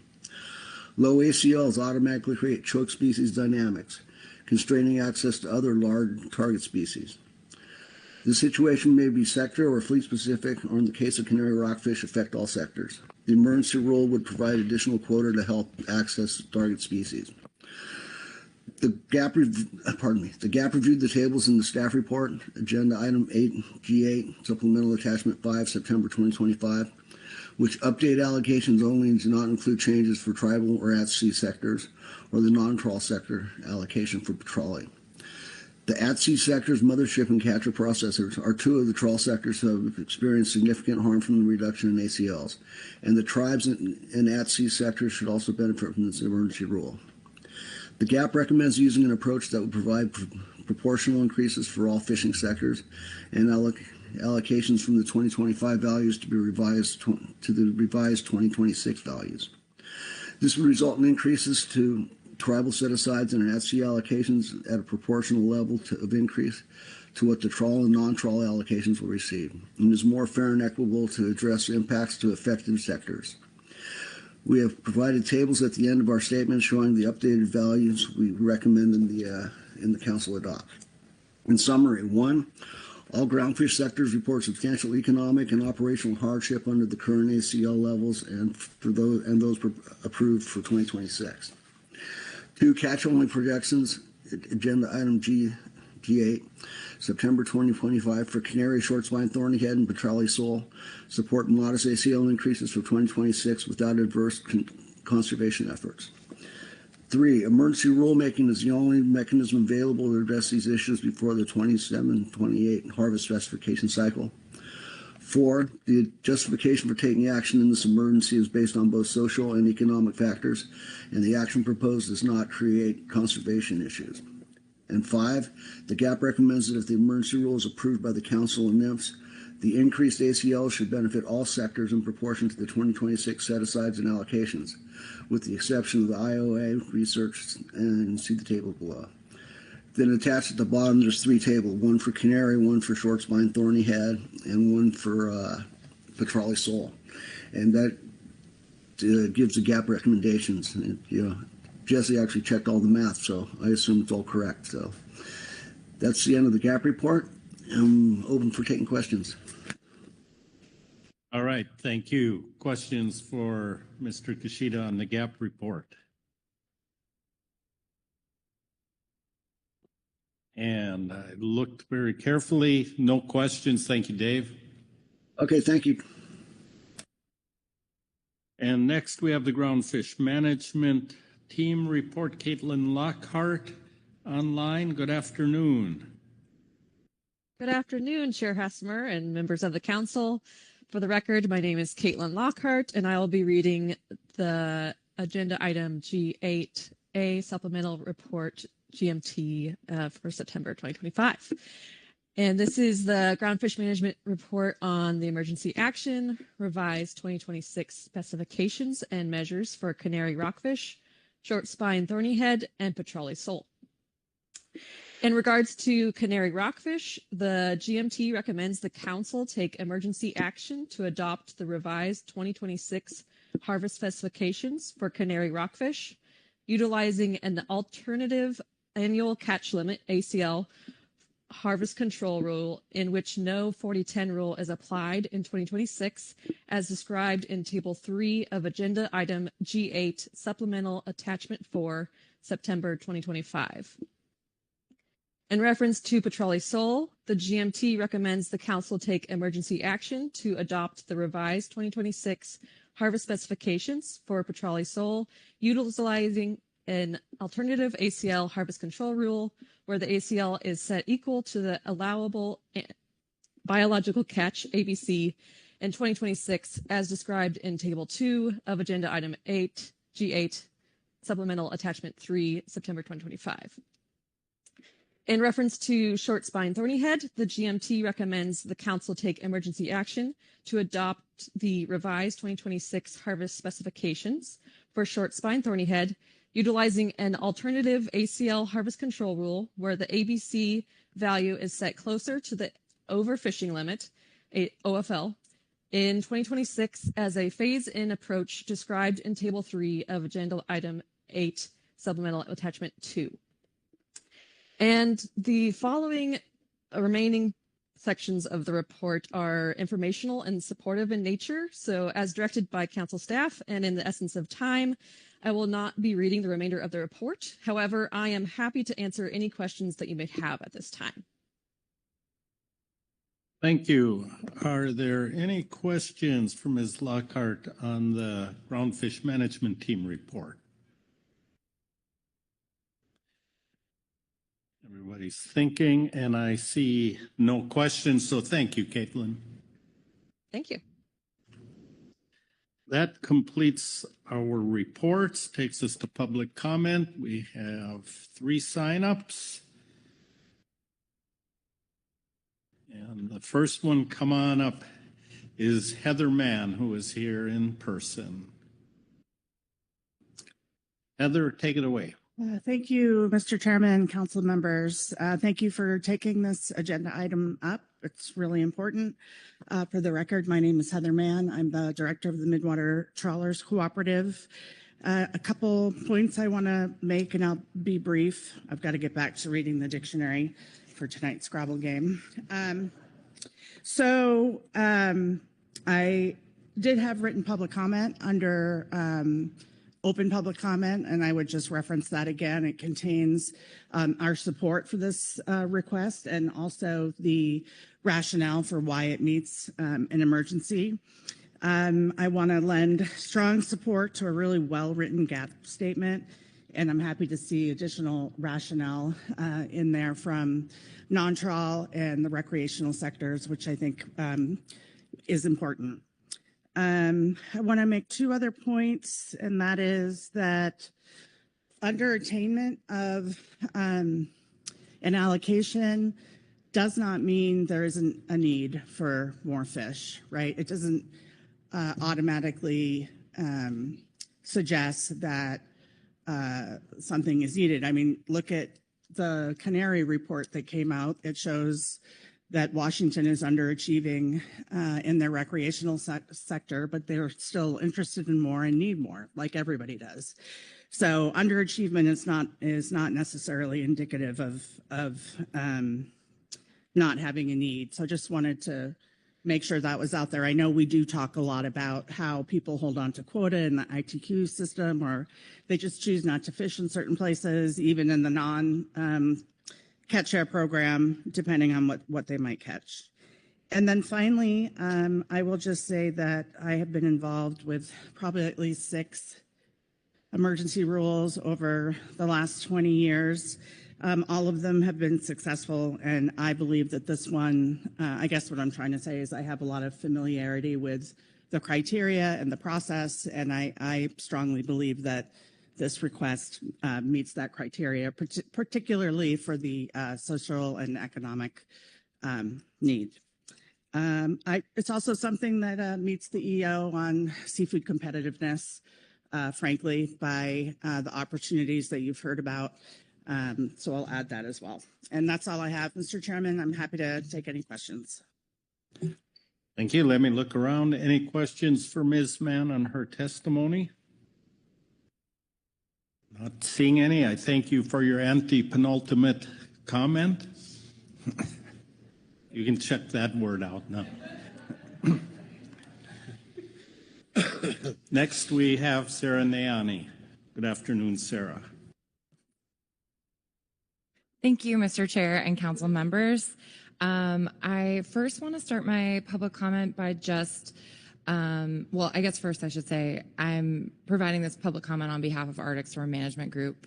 And I just want to thank you all for taking this agenda item up. I know it came up under open public comment and you added this agenda item to this week's agenda when it's already busy with other things.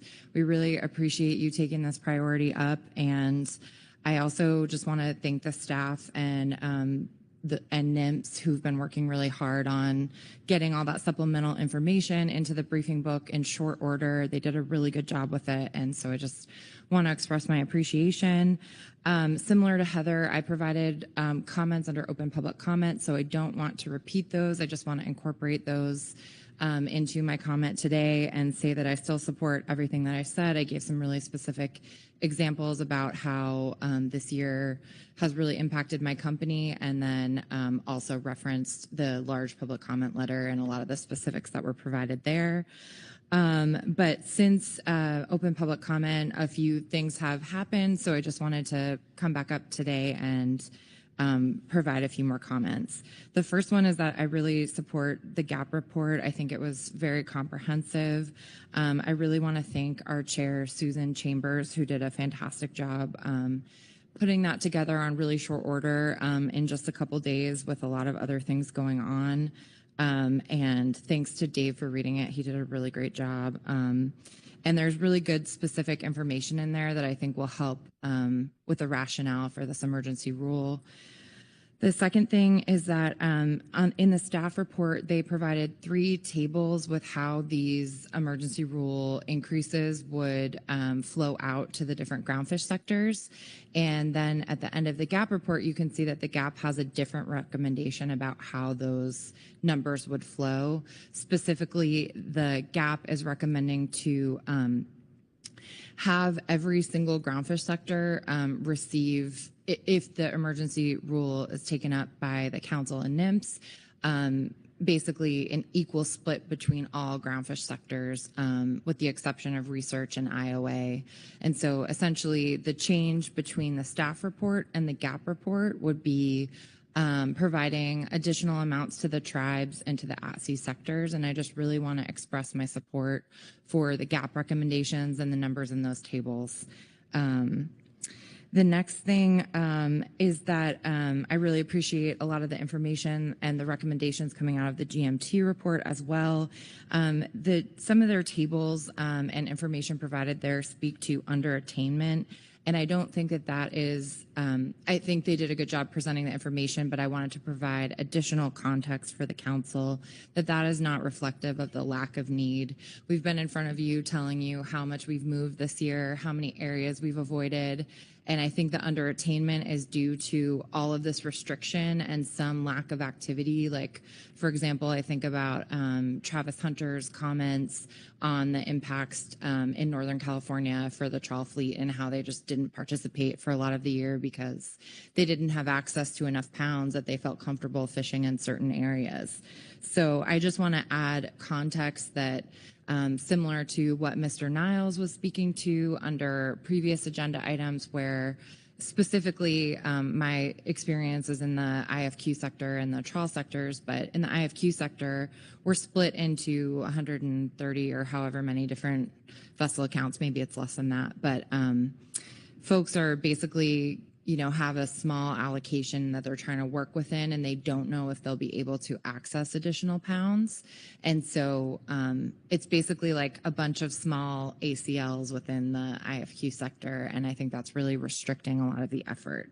So the other thing is in the GMT report, they talk about how Canary catch is tracking higher despite avoidance for the at-sea sectors. They talked about how 2025 was one of the highest years since 1991 for Canary hauls. And so even though we're tracking way below the set aside amounts, you can see that there's a lot of Canary out there. We're trying our best to avoid it. And these are still the numbers that we're seeing. So, and then I just wanted to close by Gary Ripka and other trawl fishermen had given some public comment at the March meeting to you all under open public comment. And Gary's comments really stuck with me because they talk about the impact of cuts to all of these species at once. So I just wanted to close out by referring back to that comment and kind of the impact that these multiple cuts have had. I think that will do it for me. Thank you. Thank you. Questions for Ms. Nayani on her testimony? Jamie Dimond. Thank you, Ms. Knight, through the chair. Thank you, Ms. Nayani, for your comments. If you feel the need, would you be willing to expand a little bit on the cuts all at once, and what do you see as a path forward out of the hardship that fisheries incur when that happens, or do you see a path forward or an alternative pathway? Thank you, Ms. Diamond, through the chair. Yes, I think that it's very difficult to analyze what happened. It's easier to look at one species at a time, and when something declines, you can look at past catch and say, oh, if it declines by this much, we might also assume that catch will decline by this much. But it's much more difficult to analyze when you have, especially like three trawl or they're not all trawl dominant, but in the trawl sector, Shortspine, Canary, and Petrale are all incredibly important. And what really stood out to me about what Gary was saying was that like all of his different strategies are limited now. And so that it overall limits all of his capacity, but it's just really difficult to measure that in any other way than like the anecdotal experience. I would love to see, I was actually speaking with Ms. Steiner before about like, how can you analyze when there's multiple cuts at once? You know, is there economic ways that you can look at that? And I'm just curious if that might be something in future cycles that we could actually incorporate to look at, because we knew these cuts were coming, but I don't think it was till they actually took effect that people started to realize how much and a lot of people don't follow the council process. So a lot of fishermen that I know that are in the trawl fishery logged into their account in 2025 and was like, how am I supposed to make this year work? Like one of my major target species is cut, and then my other two species that help me access that species is cut. And so I guess that's really what resonated with me is the difficulty when there's three at a time or more species at a time, and just kind of the impacts of what that can cause for a business when you're trying to make business decisions and plan your year and you don't know how much you're going to have or how much is this going to impact you? You don't know how much you're going to catch. So it just causes you to avoid certain areas. It causes you to travel further distances, spend more money on fuel, things like that, that really harm a business at the same time that you have uncertainty about what you're going to see on the grounds and harvest specifications that don't reflect that. And so I guess kind of pulling all of that together, I think that the emergency rule, although it, it's not as much as we would like it to be, the cuts are still significant. I do think that the additional amounts provided, and that's why those tables that the staff report provided and the GAP report provided are helpful for looking through, like, what would the additional benefit be to each sector. And I think that would really help fishermen to just have a little bit more support in their harvesting activities, just provide a little bit more options and places to, traditional grounds, things like that, become more accessible. So I hope I covered your question. Thank you. Yes. Any other questions? Seeing none. Thank you, Sarah. Okay, William Smith has signed up. I believe he has an unsupported browser, but let me check. Was that correct? But I want to note, if you look on here and if you go through the council's public comment portal and look at the signups, you'll see on the screen he also submitted his comments electronically. If you go through that portal, look at the signups, you can click on that and very quickly read his comments. You'll see on the screen. Should be there now. He also submitted his comments electronically. Hello. If you go through that portal, look at the signups, you can click there. on that and very quickly read his comments. You'll see on the screen. Should be there now. Am I there? Hello, hello. Is he online? Hello. Can you hear me now? Go through that portal, look at the signups, you can click on that and very quickly read his comments. You'll see on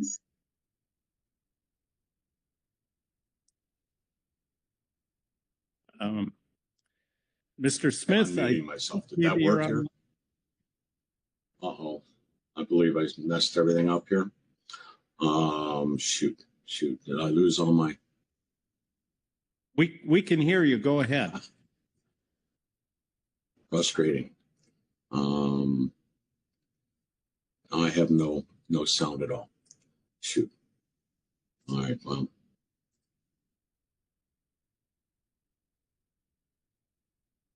Yeah, I don't know if you've adjusted your volume. Let's try this again. We can hear you perfectly here.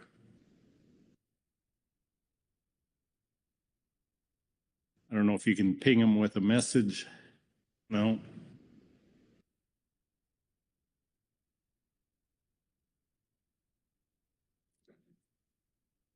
Well,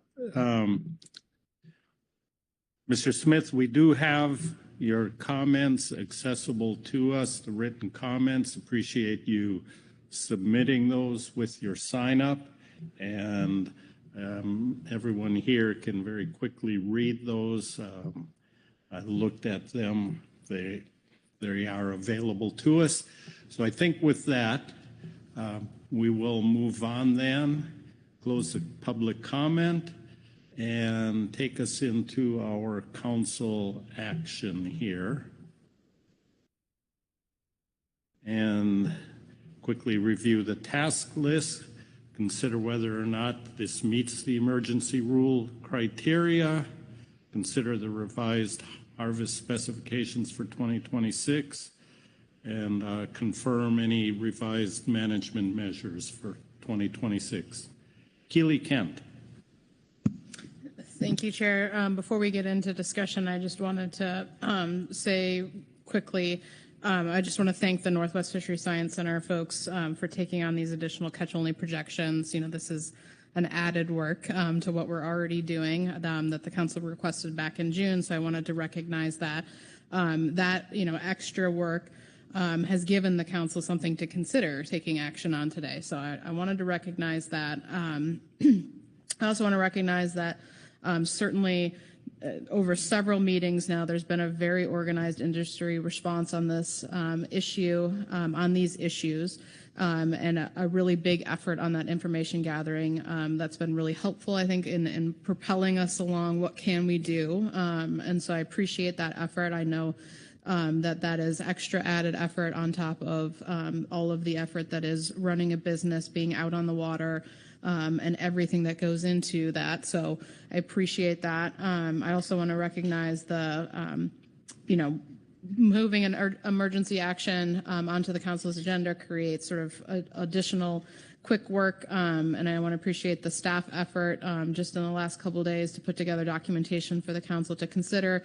The SSC's work on reviewing these catch-only projections that are new and different from what we've done before. The GMT work, the gap report, those are really helpful, I think, in the council considering what to do here. So before we got into discussion, I just wanted to recognize all that. Thank you. Appreciate that. Other discussion? Asia Shumalo. Thank you, Chair. I don't want to cut off discussion, but I do have a motion when folks are ready for it. I will look once more if there's any initial discussion to be had. Heather or Matt? Heather Hall. Thank you. There's two Heathers in the room today.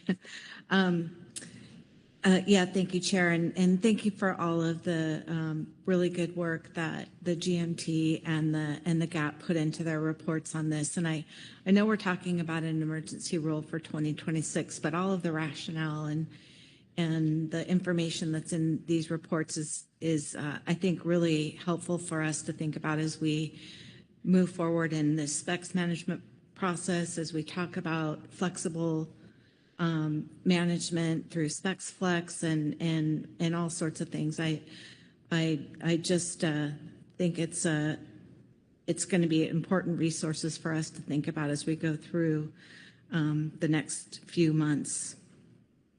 Well, more than 6 months, but I also wanted to comment on the Washington recreational fishery. We have actually exceeded our harvest guideline for Canary rockfish this year. So not underachieving, but overachieving. And we do need more, and we will in 2026. And some of the same things that are happening in the trawl sectors are happening in the recreational sectors as we have the lingcod closure at Ledbetter Point that is in place. That's in place to avoid canary rockfish and yellow eye rockfish. And I know our recreational fleet is aware of their harvest guideline and adjusting where they're fishing to not exceed it. So just wanted to share that. And again, appreciate all the information in these reports. Thanks. All right. Thank you. Lynn Mattis. Thank you, Chair. Want to echo the thanks to the GMT and staff. And I know I think I mentioned this under open comment, and I've said it during the Oregon delegation meeting. Really appreciate trying to come in with solutions, not just coming with a problem, but really working to try to find a solution moving forward. This action has the potential to benefit a lot of most of our sectors.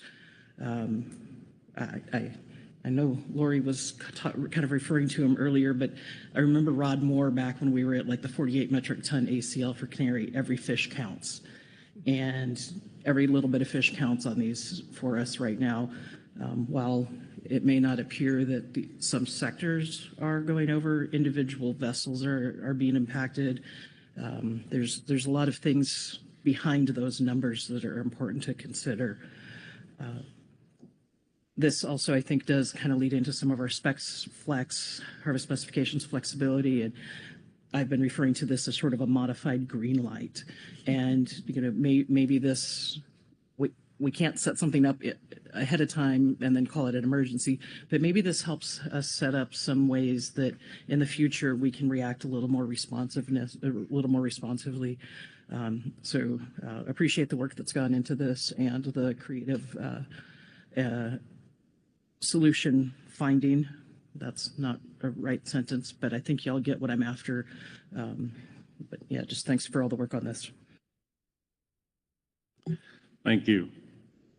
Any other general comments? Brad Pettinger. Yeah, thank you, Chair Hasmer. Yeah, I think this is really great that the agency is on a abbreviated staff that stepped up and they heard the council and did it. And hats off to them because and also all the good work that does from industry to get us where we're at. I did a rough calculation. It's well over $1 million. There's just a Trawl X vessel, but there's also the multiplier, right? Because these fish come with other fish, and so it's actually a pretty big footprint from what you see just beyond these numbers here. So we shouldn't forget that. So anyway, just really appreciate the effort that went into it when there was limited resources. So anyway, thank you. Thank you. Marcy Remco. Yeah, this has been noted before, but it really stands out to me as being super important.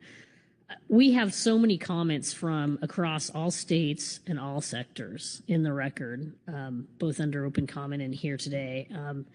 It's really, I think, unique that we have such unanimous, unconditioned support that will relieve multiple different choke points that each constrain operations in different ways, but collectively will provide relief coast-wide. So I thought that was it's kind of unique in actions that we consider. So just appreciate that. Thank you. Thank you, Marcy. Not seeing any other hands, then I'm going to look back to Asia Shumalo for your motion. Thank you. Okay, so I move that the council request that NOAA Fisheries initiate an emergency rule to implement the revised catch limits for Canary Rockfish, Shortspine Thornyhead, and Petrale sole, with proportional increases for all fishing sectors detailed in tables 1 through 3 in agenda item G8A, Supplemental Gap Report 1. The council recommends implementing this rule as soon as possible to allow for planning for the 2026 fishing year.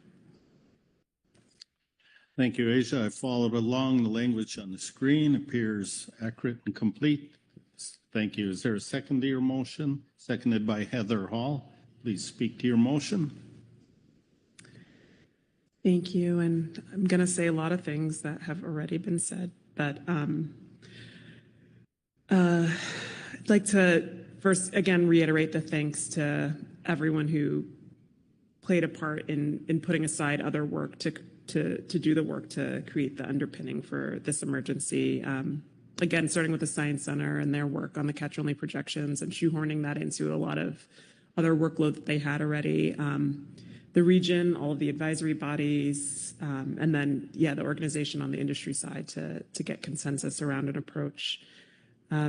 These 3 CPCs, as everyone said, are important to all groundfish sectors and all 3 of our coastal states, and the combined reductions for 2026 and the ones that would have, the 2025 and the ones that would have been in place for 2026 have created significant challenges across the fishery.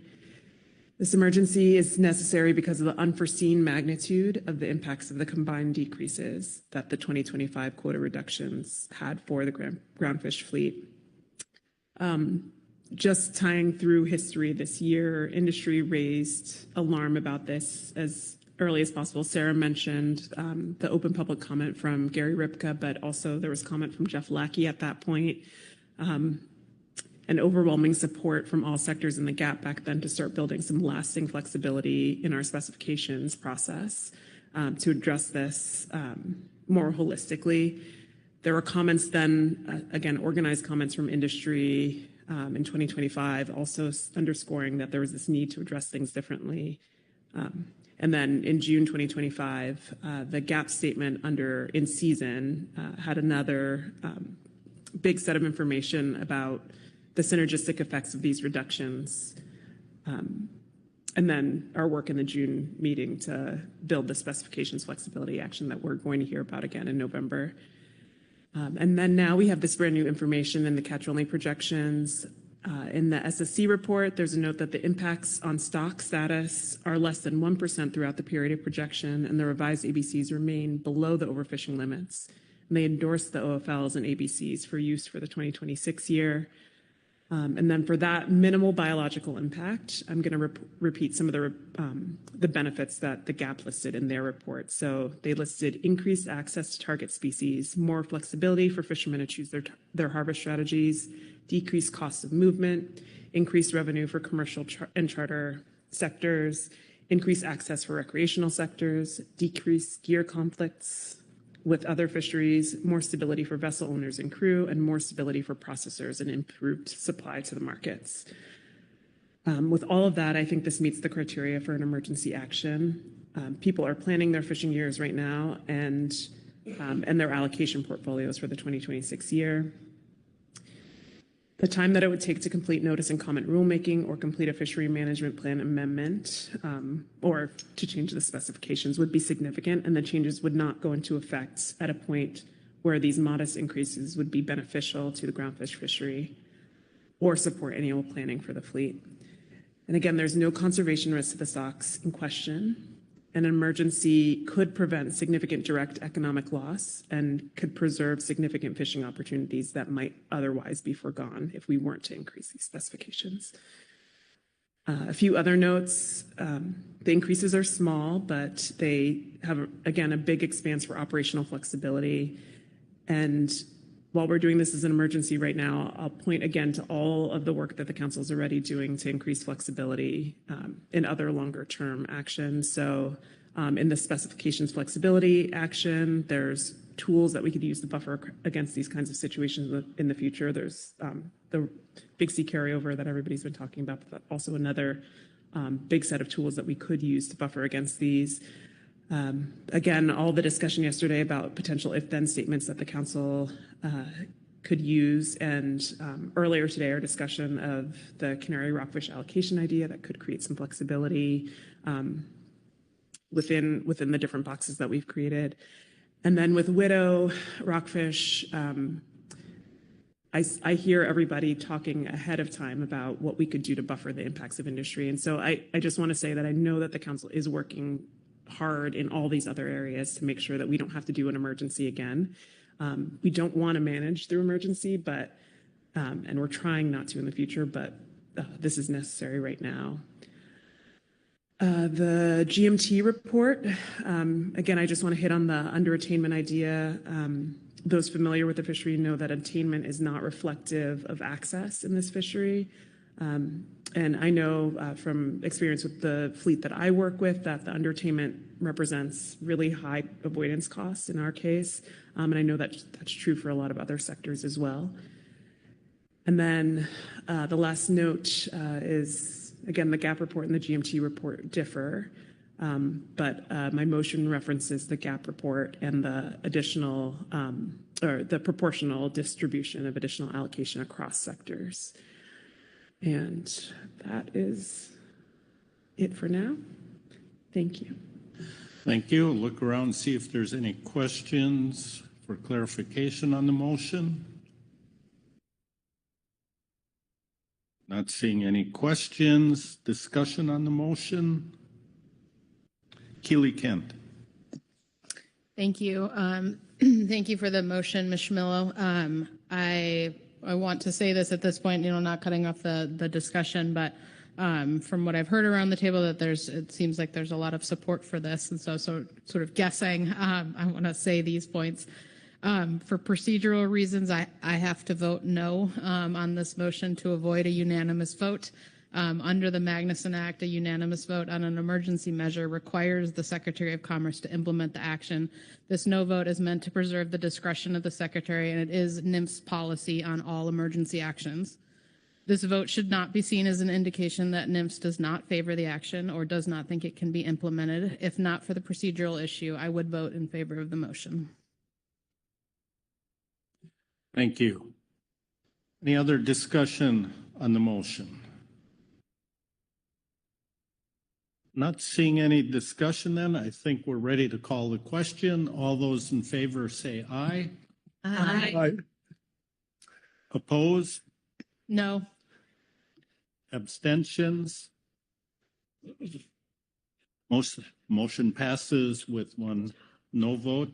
National Marine Fisheries Service. Thank you, Asia, for that motion. I'm going to look around. Can we get our task list back up there? And I will turn to Jesse.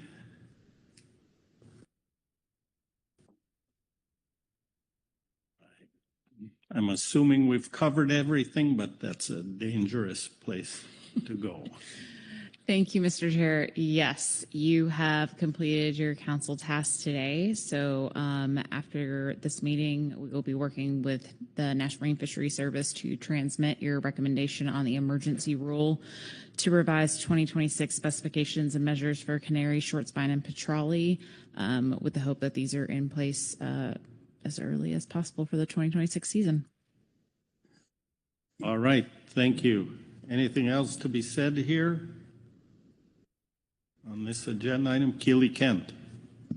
Thank you, Chair. I'll just note, I'm sure most folks around the table recollect this, but when the council requests emergency action and if the agency issues that, the initial emergency action is only for 180 days, and then we have the opportunity to do an extension for another 186 days. That requires a separate Federal Register notice. So that's something that we'll be thinking about at that midpoint. There is sort of a test there that the council is addressing this issue permanently, right? And it's the notion that emergency rules are rare, and we don't want to set a precedent that that's the direction that we're going. And so sort of reminding folks that we'll have to come back, not necessarily the council, but NIMS will have to come back and do a second action if we do issue this first one in order to cover an entire calendar year. All right, thank you for that reminder.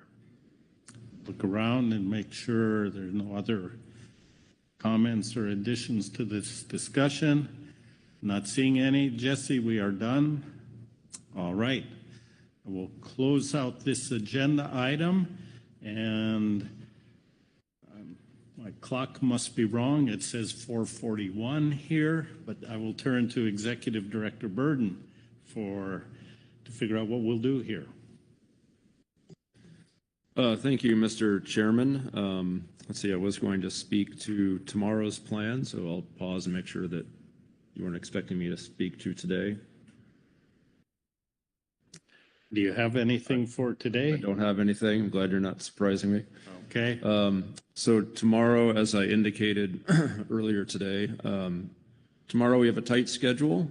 So what the plan is tomorrow is we will be providing you all with lunch. We'll plan to work through the lunch period. We'll have a short break so you can check out and grab lunch. But right now we're scheduled to go about 6 hours. That's about all we can take and pack up the room in time to get out of here according to our hotel contract. So if you can in the morning, I'd encourage you to pack up, bring your suitcases down first thing, and then we'll work through lunch and try to get you all out of here by a good time tomorrow. Let's see, also per usual, we have some revised workload planning documents that are available. So let's see, those should be posted to the briefing book at this point. We have a revised year-at-a-glance summary and a revised November agenda. So per usual, we'll go through those tomorrow. So it may make sense to familiarize yourself with those this evening if you have a chance. Pausing here to see if I've missed anything, but I think that's all I have, Mr. Chairman. All right. Thank you. Thank you all for your good work today, and rewarded yourselves with early close of the business for today. So see you back here tomorrow morning.